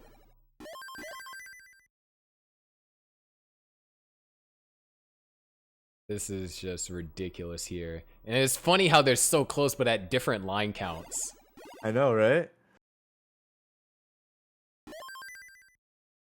There it is. There's a Tetris for Vischer. Phantom taking his time to get Tetris ready. It's a really close game here. 373 to 392. This is definitely really close. This is all going to depend on the mid game and in game here. Oh yeah, most definitely. About to near the transition. Yeah, and about 10 lines. 2 lines for Vischer now. All right, though, this is it. For Phantom. Yeah, no turning back. I mean, there's no turning back when you start the game, but we're not going back to level 18 speeds. It only gets faster from here. I mean, it's going to take a little while to get faster than 19, but still gets faster. So 430 transition for Phantom. Vischer actually off to a really good transition start. You like it when you get those easy 2 Tetrises. But he's going to be playing ahead as Phantom's playing from behind generally. Yeah, just slightly. Players are clean. Phantom, delay burn with the Z. A lot of rough pieces. Oh, nice. Getting that piece over. Opens up the well. Avoids setting up multiple 2-deep dependencies. But needs the J. Gets an I instead and barely gets it over there. Oh! And oh, hangs that an hang. I left. Oh, he's looking Oh, for pieces no, to burn, but this the is, piece. Oh, this is not looking good. They didn't come. And that's it. Phantom's out. Phantom's going to top out at 468, so Vischer is going to advance to play Alejo. But regardless, Phantom, excellent game. Amazing comeback in game 2. And, you know, it's a pleasure to see you play again this year. Of course, we hope to see you next year. Thank you so much for playing this year. But yeah, that's it. 2-1 Vischer Phantom. Means we have 1 match left. And then we are going to end stream for tonight and go and save all that spicy 1v1 action for top 8 tomorrow. Yeah, it's definitely something to sleep on. And then, you know, tomorrow, it's going to be insane tomorrow, so. Yeah, get a best good of night's 5 sleep. matches. We got a pretty stacked, you know, just competitors all played strong all around. That's why, you know, they're here in the top 8. But let's try and get Alejo in.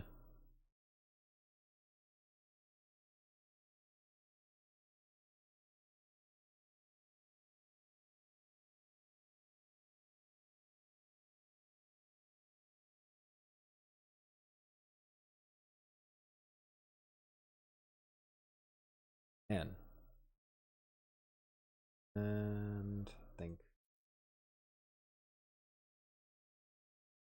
we need Alejo's cam. All right, not a problem. We can get this all set up. Yep.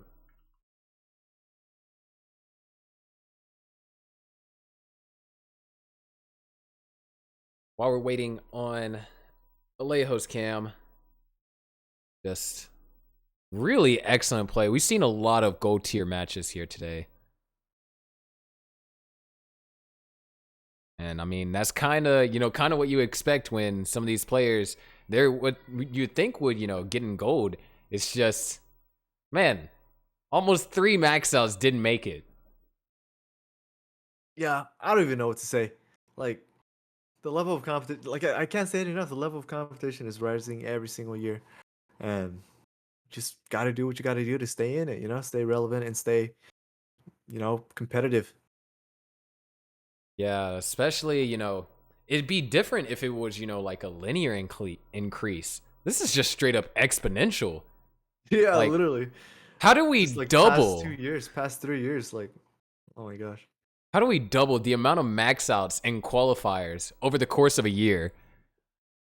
We got to the point to where the cutoff wasn't even a max, and now if you get a max, you got middle seed and silver. If you got 2 maxes, you got high seed and silver. Oh You my know, gosh. Bronze cutoff this year is higher than silver cutoff last year. And I don't you know. know, Hopefully we see that exponential like curve start to flatten out just a little bit. yeah, Maybe just curve down the just other a way. little bit of. But yeah, we'll see. But I 'Cause, just I mean, see it if this keep year getting better. takes off, imagine we have like another YouTube boom. And then we just all of a sudden we get like 100 new rollers. And you're getting like 5 max outs and quals. I gotta jump Yeah. on the train too. I'm going to be sitting right here calling it all. Oh my gosh. Oh my goodness. But yeah, can't say it enough. Level of competition is insane.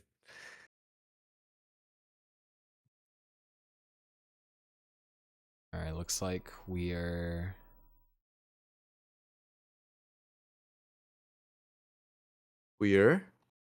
waiting on confirmation from our judge for Alejo's cam. All right, sounds good.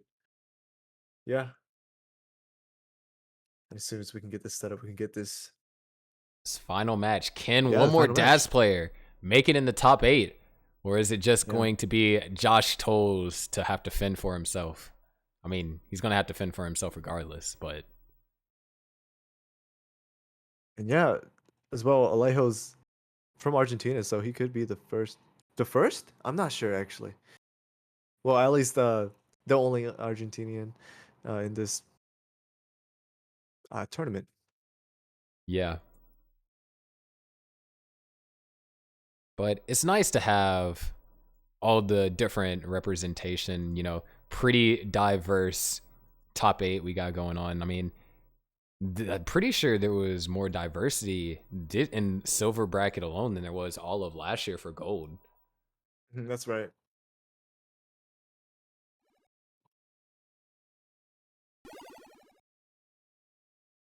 Got Vischer and Alejo in. All right, here we are.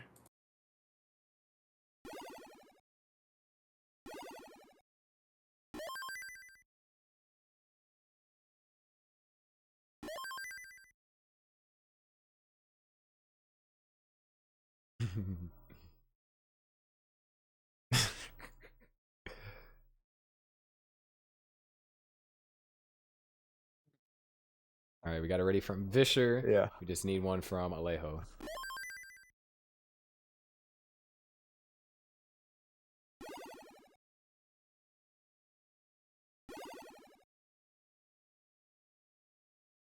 This is it. Long day coming to an end. Some amazing Tetris. I high-key want to see a max out here to just end it off. I mean, what better way to end off today and hype up tomorrow than for one of these players to get a max out? And they're both capable and they're both ready. So let's go ahead and count them down. Here we go. Counting down our last match of tonight in 3, 2, 1. Tetris.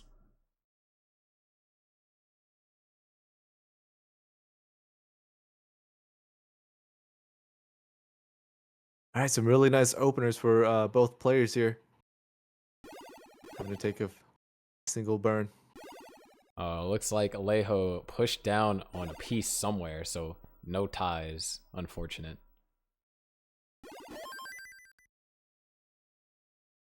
Yeah, Vischer would have to press down for 11 points. But that's all right. More now. I forget that Alejo is a pushdown player. Or actually, I'm not sure. It I feel seems like like they on like very, only- very specific pieces. Yeah, maybe it's like during the Tetris, want to, you know, hurry up and get the next few pieces. Right. Or just whenever.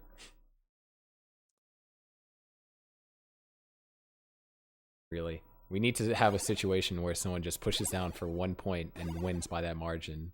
I think the That'd be CTWC record is 2. Because a player in gold pushed down for 2 points instead of 1. Oh. Because if you win by 1 point, you have an unbeatable record. Right, that's right. Well, that record's beatable. There you go. If you guys want a record, then there's one to get. Qualify for CTWC, match your opponent, burn for burn, Tetris for Tetris, and then as soon as they top out, just push down for 1 point. And then you have a world record that can never be beaten. But on the topic of scores here, Alejo having a slightly rough start. Not anything bad. They're playing at 60% Tetris rate, but it's comparatively rough compared to Vischer, who, you know, really clean board, having to go through a small drought right now. But he's going real strong. 190 here at 42, just under that 650K transition threshold.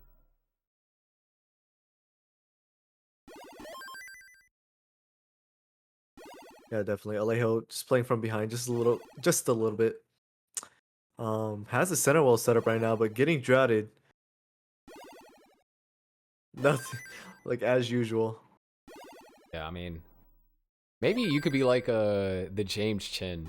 Whenever you're commentating, we see droughts, and whenever James Chin's commentate, he just commentator curses players. I know. I wonder how many of that is going to happen in top 8. I guess it wouldn't matter as much because it's, you know, same piece sets, which, you know, November 14th, same piece set matches. What if he just knows the seed? True. He memorized all of them. Oh my gosh. But here we go. Vischer off to really a really strong start here. Like, this is 600K transition possible. Yeah, 77% Tetris rate. It's actually really good. Nice. Good sequence of J's right there. Decide to just bring the stack down by 1 and then use the other J to fill in the dependency. I think it's also, you know, cool when you start thinking about the sequencing of your placements and how they really have like a drastic effect on your game. Where if you decide to, you know, go for a certain placement that brings your stack down, then all of a sudden you have access to another placement or easier access to another placement. That's right. But yeah, right now, 380,000 points for Vischer and 288 for Alejo right now. They're at the same line count too. And oh wait, hold on. All right, Vischer was looking a little bit dicey up there, but they're at the same line count too. Vischer playing incredibly strong, and I think that, I mean, that's probably one of the scarier things is to know that you and your opponent are at the same line count, and he's almost up 100K on you. Yeah, seriously. Vischer playing really great right now. Still 72, like over 70% Tetris rate, and that's amazing. Yeah, looking real strong here. Not just barely within reach of a 600K, but a 500K is incredibly likely unless something tragic happens. Yeah, needs an L on the left side. Gonna plug it up. L on the right. Nice, some nice pieces though. Yeah, He's gonna great get out of it. pieces. Ooh, ooh. Might have thought that was gonna burn. So misdrops about 3 pieces there. All right, nice sequence of burns. Amazing combo. Oh wow, the adjustment. Whoa. Great burns so far, but Alejo is catching back up. And just like that, we're separated by just over half a Tetris. That's right. This is actually going to be really close. A really close first game. And transition is coming up, so that's what's going to matter right now. Yeah. And one more Tetris for Vischer, who should still be able to get that 500K. And Alejo not too far behind at a 480. In fact, that's exactly what Alejo's going to transition at 480. But oh no, Vischer not getting the long bar. Oh, Setting they up. actually. Oh no! Oh, they can't get the tap. This All is right, really bad. take the double, followed up with 2 singles, opens Wow, up the opens it well. up. They need to get a piece over to the right. Nice. Or left. Okay. Oh, no. The long bar This is dependency. Tetris. Oh my gosh, this is a goodness. dirty Tetris. Okay, good skims. All right, bringing it down. Really smart skims here. He could get a J. He can. Oh, he needs a J. Now he needs an eyepiece. Gonna use that T. Gonna burn All it right, down perfect like this. T. Come on, give him a J right here. L will have to This is the do. L. Covers, puts more weight on that hole. Meanwhile, Alejo's also having to do a little bit of digging, but it's taking the lead, so Vischer has to survive this. There And it he is. does!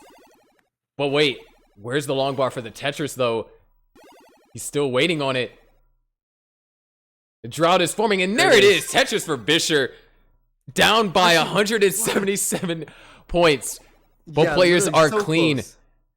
And oh, another misdrop for Vischer. Alejo's where gonna. Alejo can get ahead. Wait, what? I Nice missed it. What double happened? tuck there by Vischer. Oh, wow. Just really close game, but props to Vischer for surviving that. Really smart seriously. burns, didn't hold out too aggressive for the long bar, but now he's got to try and get back into scoring position. Alejo is clean, almost Tetris ready. Vischer just throwing pieces over to the right. Needs one more long bar. Doesn't get it in time. Sets up a Needs delay something burn. left. Yes, okay. All right, they need one. All right, good. Throw that square over. It's only a 6,000 point separation, so Alejo's not taking advantage. There it is. The first Tetris. 34,000 points in the lead now. All right, Vischer goes for the spin. Needs to get a piece over. Oh, perfect O piece. Goes for the triple. Needs to get an I piece over there to the right. Okay. Looking. Oh, didn't quite open it up.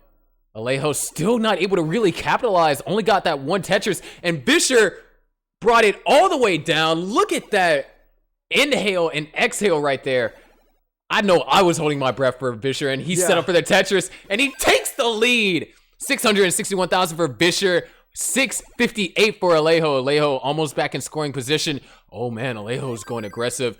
They were separated by 3 points for a second. 123 points. I swear, dude, if it comes down to push down points. This is it. In game, bro. Oh, some mistrust, but there it is. All right, Vischer opens up the well, and there it is. Tetris for Vischer. Goes in the lead by 1,000 points. Alejo, Tetris ready now. Knocks down a Tetris. Vischer holding out for the long bar. Knocks it down. Here we are, level 28 for Vischer. Alejo behind in lines. Oh, that's massive. Alejo knocks down a Tetris. Vischer has to take that triple. One Tetris is left. If Alejo gets one, Vischer has to try and set up for one in level 29 somehow, while also Alejo keeping the needs board this Tetris safe. right here.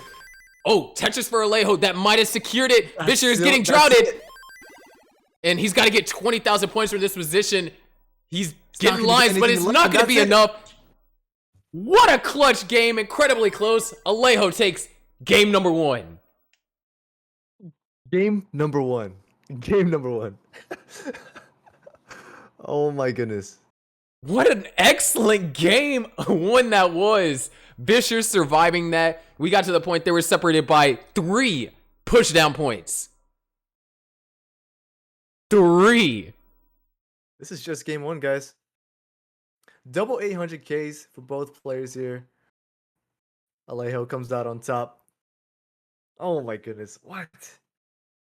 This is top 16. We're not even at top 8. We're not even at finals. If Vischer didn't run into that situation at the beginning of transition, he could have taken that game.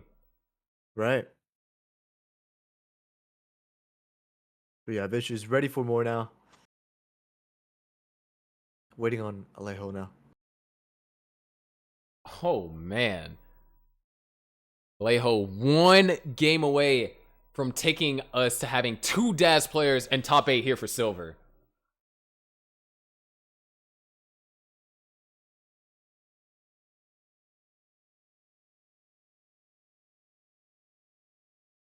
Oh my gosh, dude. I was at the edge of my seat. Vischer just up that high. Here, I don't think I can stress enough the way Vischer was able to downstack that. He didn't try and hold out for the eyepiece to throw to the left. Right. He did some really smart L-flat burns, brought it down until it was to a manageable position, and that allowed him to take the game all the way to kill screen. Just, I know. you know, you gotta appreciate that kind of play. Literally. Like, it I just know looks exactly like, what you oh, mean. it's just like, you know, crack survival. He tapped fast enough to get the pieces over. No, he meticulously planned each placement to give him the best chance of success. And in the end, it just wasn't enough. But both players are ready. Let's go ahead and count them down. Game number 2. Can Alejo close things out? Or is Vischer going to take us to a decider in our last matchup tonight? Here we go in 3, 2, 1. Tetris. Wow. I don't know. And just like you said, like this game had my breath. Like I was just holding my breath the entire time. It was just all you on commentary. That was so funny. But yeah, seriously, I want to see this happen again. And definitely these players are really capable of doing the same thing. So we could see the same thing again this game. Or yeah. Yeah, this could be like another Josh Tolles story, because no Josh Tolles up against SV Nestris had a game similar to that where he was able to squeak just by barely through due to some excellent play on level 19 and just the right amount of aggression and dash control. Which, I mean, when you're as aggressive of a player as Josh told, you got to have the dash control to back it up. Alejo here, having to build 3 rows above. Gets a Tetris, row 3. Or row 4, rather.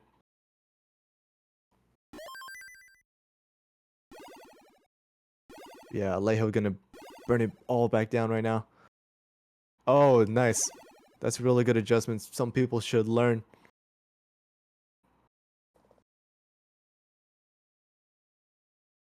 Here we go. Nice Tetris over here for Alejo. And, I mean, wow, just imagine how motivating a win like that is. You know, we always talk about, like, the physical and the technical is like, oh, yeah, I'm a 13 hertz tapper, or, you know, I have the best dash control in the US or whatever. But the impact that winning a close game like that can have on your game can either be really positive or can be on the negative side of things, because following up with 2 incredibly close games, you have all that adrenaline pumping, and then, you know, when you cool down, you kind of have to get back into the groove. So I think so far Alejo is doing a fantastic job of trying to mitigate the lack of adrenaline per se. That's right. 777 actually.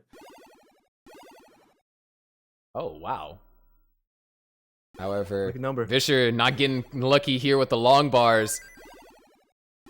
There it is. Yeah, burning it down. Needs an L or J. And, oh, nice. Last second adjustment to avoid covering up the well. And Alejo's going to get ahead a little bit here. Now, one thing to be said, Vischer can downstack. His downstacking today has been nothing short of phenomenal. Yeah, seriously. But man, these games are just so close. 60 lines in, and they're only down by... Vischer's only down by, like, maybe a Tetris. Yeah, Vischer is also starting to kind of creep ahead, and we've seen that because he plays very high in these certain situations. You know, kind of like that high risk, high reward. And Alejo doesn't seem to be pushing down as much either. Mm-hmm. Oh, this could get complicated. Double long bar, but decides to set up a dirty Tetris in column 7. Gets it. Opens back on the right side. There we go. 264 to 257. And, oh, wow. A lot of rough pieces over here for Alejo. Opens up the well, though. Needs an I piece in column 8. Gonna use that L piece and use that S piece.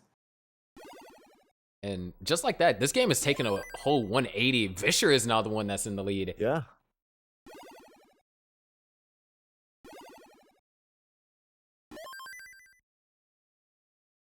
Yeah, Alejo looking good now. Sure. Also keeping it clean. Gonna take the skim, and this point, you know, if you are Alejo, you do know you would like to take this game. You would like to keep... Oh, wait, hold on. A couple of unwanted Zs there. Oh, but great pieces to get out of here. Got to be careful with those S and Z spires. Would definitely do not want a Twin Tower situation. That's right. Those S and Z spires are incredibly dangerous, but, you know, if you're Alejo here, you got one game under the belt. You definitely would like to finish it here, keep your momentum going, so then you can have that momentum going in the top 8.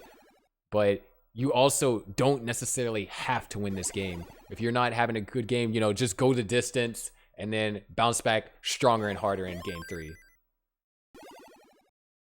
That's right, of course. 428 for Vischer here. 348 for Alejo on the left here. So down by 79,000 points is Alejo.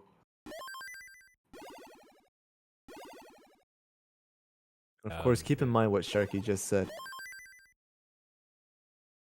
We're about to reach the transition, though. Oh, wait, whoa. Where did this lead come from Vischer? They're roughly around the same line count. Vischer is up by just around 100,000. That is quite the lead.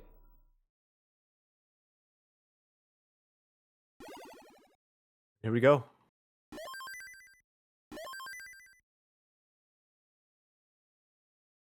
Yeah, 423 transition for Alejo there. Vischer, 124,000 points in the lead. Alejo running into some trouble right now. Needs oh no, needs a long bar right now. Belt holding out for it, but oh, gets wow. How? Whoa. Oh wait, did they just swap? They just swapped to tapping, but it's not going to be enough. We're going to a decider. Holy cow! What was that? Oh my gosh! Was that actually tapping though? That had to have been tapping. I wasn't looking at the camera, but yeah, it could have been. Yeah, Vischer's gonna take this second game now, tie up everything, and we're in a decider right now. So this is it. The last game of tonight. Yep. Winner of this goes in the top 8 tomorrow. And they get to play Storm and Norman, who upset Heps and Dimsey. Alejo is ready. Wants to get right back into it. And Vischer is also ready. Here we are. Can Alejo catch back up and take this game, or is Vischer going to complete the reverse sweep, be the third person today? Let's go in 3, 2, 1. Tetris. All right, this is it. We seen, there was excellent play right there, but that's, kind of what I said, like how, generally having just such a good game like that, it could be really good for your momentum, or it could also be really bad. And we kind of see just a huge momentum shift right there. Vischer, he just won by over 100K margin. He's looking to repeat the success of that. Alejo now, he did have that cushion, but now he's backed into a corner. He has to, both of these players in a position where they have to win this in order to advance and to get one step closer to getting into the money. Definitely. Literally just the best of one now. Do or die situation here. This long bar dependency for Vischer in column 7. Oh man, right as soon as it came. There's another one. Nice adjustment by Vischer.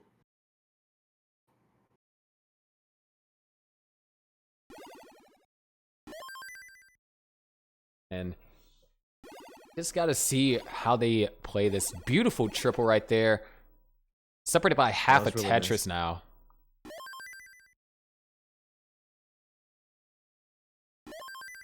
And I mean, really clean for both players right now. This is the kind of match we'd be seeing last year in Silver for our finals. This is what we were seeing from Batboy and Noel. Yeah. This is round of 16. We're not even at top 8 yet.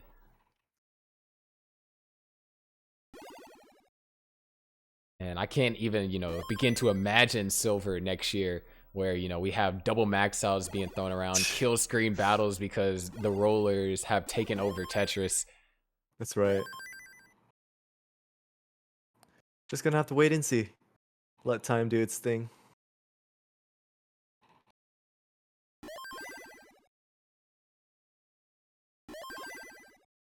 Nice board for both players. Alejo has taken the lead. And gonna prolong getting Tetris ready, waiting for specific pieces. And you do gotta be careful with that. We've seen it happen before where, waiting for specific pieces resulted in a top out. That's, one thing that we see a lot, that happens a lot more often with, I guess, our generation of players, is in order to chase that efficiency, we try and do the best that we can to get those specific pieces. And at some points, if we go, too far, we can throw away the stack and holding out for it. So definitely there is, balance. And that's, what we said last year was balance is the name of the game. You got to have good balance in order to be successful. And right now, I think Alejo and Vischer are both showing excellent balance here.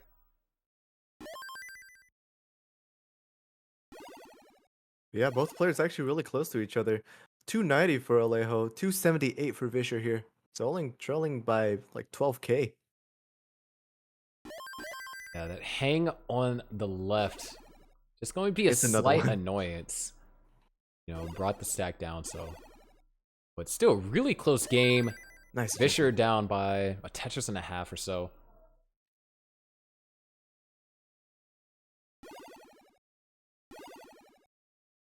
Wow, really great stack here.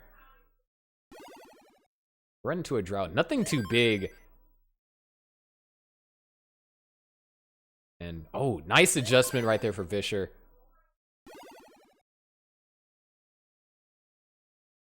Man, this is just still... The lead hasn't changed. Yeah. Both players are matching each other's efficiency. I know, it's so solid right now. Both players playing at the same aggression. And then, yeah, just Alejo maintaining this 30,000 point lead on Vischer right now. Yeah, and I mean, he has to maintain that lead. Vischer, we've seen what he was able to survive in game 1. If he's clean on game and going into, he was clean on game 2 and was able to build up a 100,000 point lead. Alejo wants to take as much of a lead as he can, just so, you know, he can kind of compensate for the fact that he's playing Das, and Vischer, he's going up against a fast tapper, which is Vischer. That's right. Here we are closing in on the last 20 lines. Alejo, ooh, this is, yeah, tough situation to deal with. Gets the T-piece. Oh. Misses the T-spin. And unfortunately, gonna burn it down though. Yeah, the stack's low. But this is when Vischer takes advantage. Exactly. Now Vischer in the lead by 30,000 points.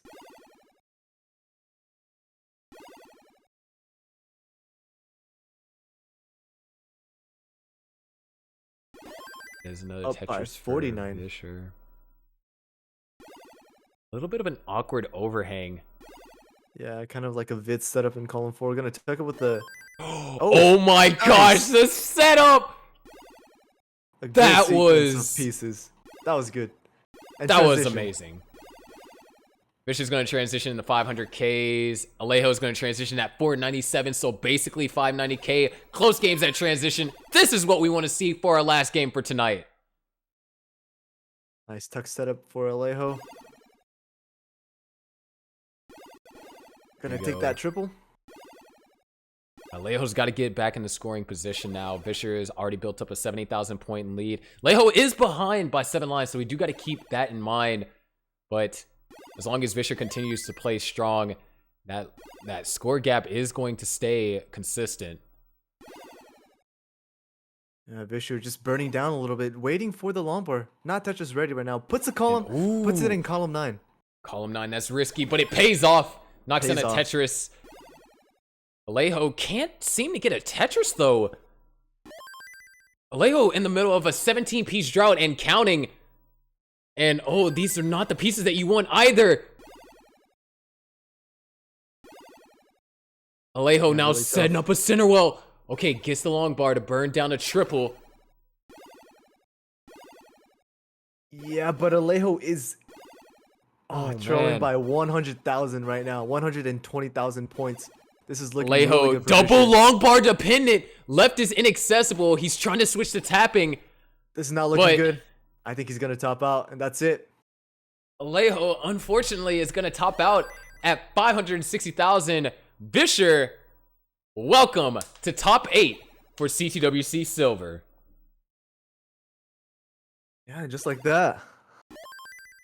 Alejo was looking really good as well.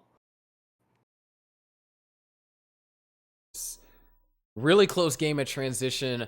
Vischer seemed to got in his groove. Alejo couldn't really get anything together on 20 and 21, and you know that situation on 22 unfortunately was unable to resolve.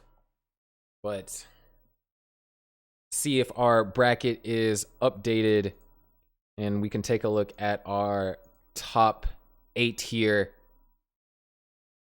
There we go. We actually have a bracket update. All right.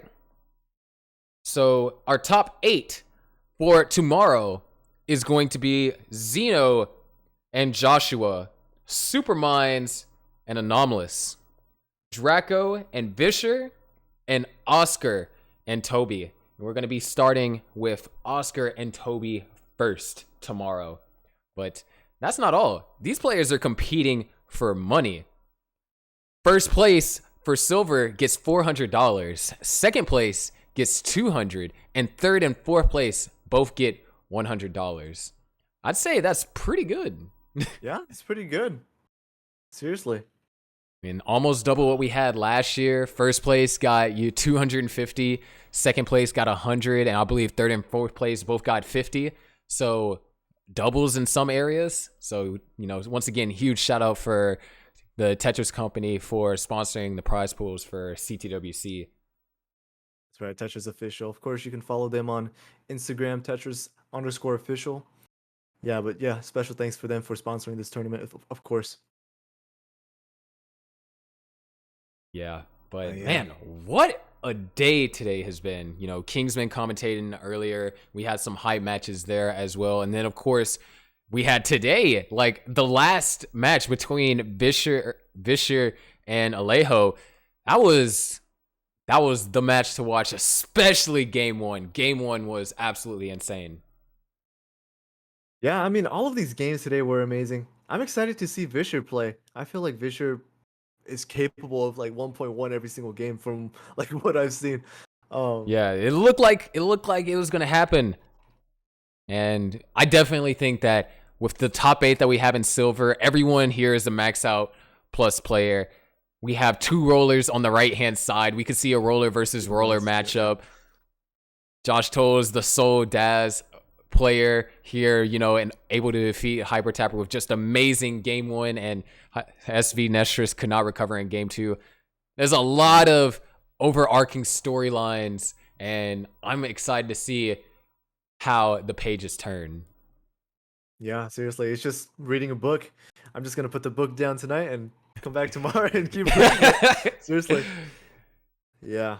I'm excited though. I'm excited to see what's gonna happen next. Yeah, but before we bring this chapter to a close, is there anything you'd like to say? Okay, I'm done with the book metaphor. I don't know. Yeah, of course. Thanks for having me, CTWC. You know, thanks to sponsors and stuff.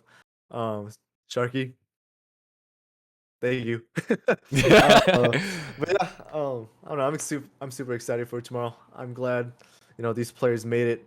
Definitely gonna make things interesting. You know, a whole new top 8. It's not something you see every single year. So, I'm excited. Yeah, definitely. Well, you know, before we end, if you want, and for whatever reason, if you aren't already, be sure to go follow your 2-time world champ, Joseph Saley, aka JDMFX_. Underscore is very important. Can't be having no impersonators here.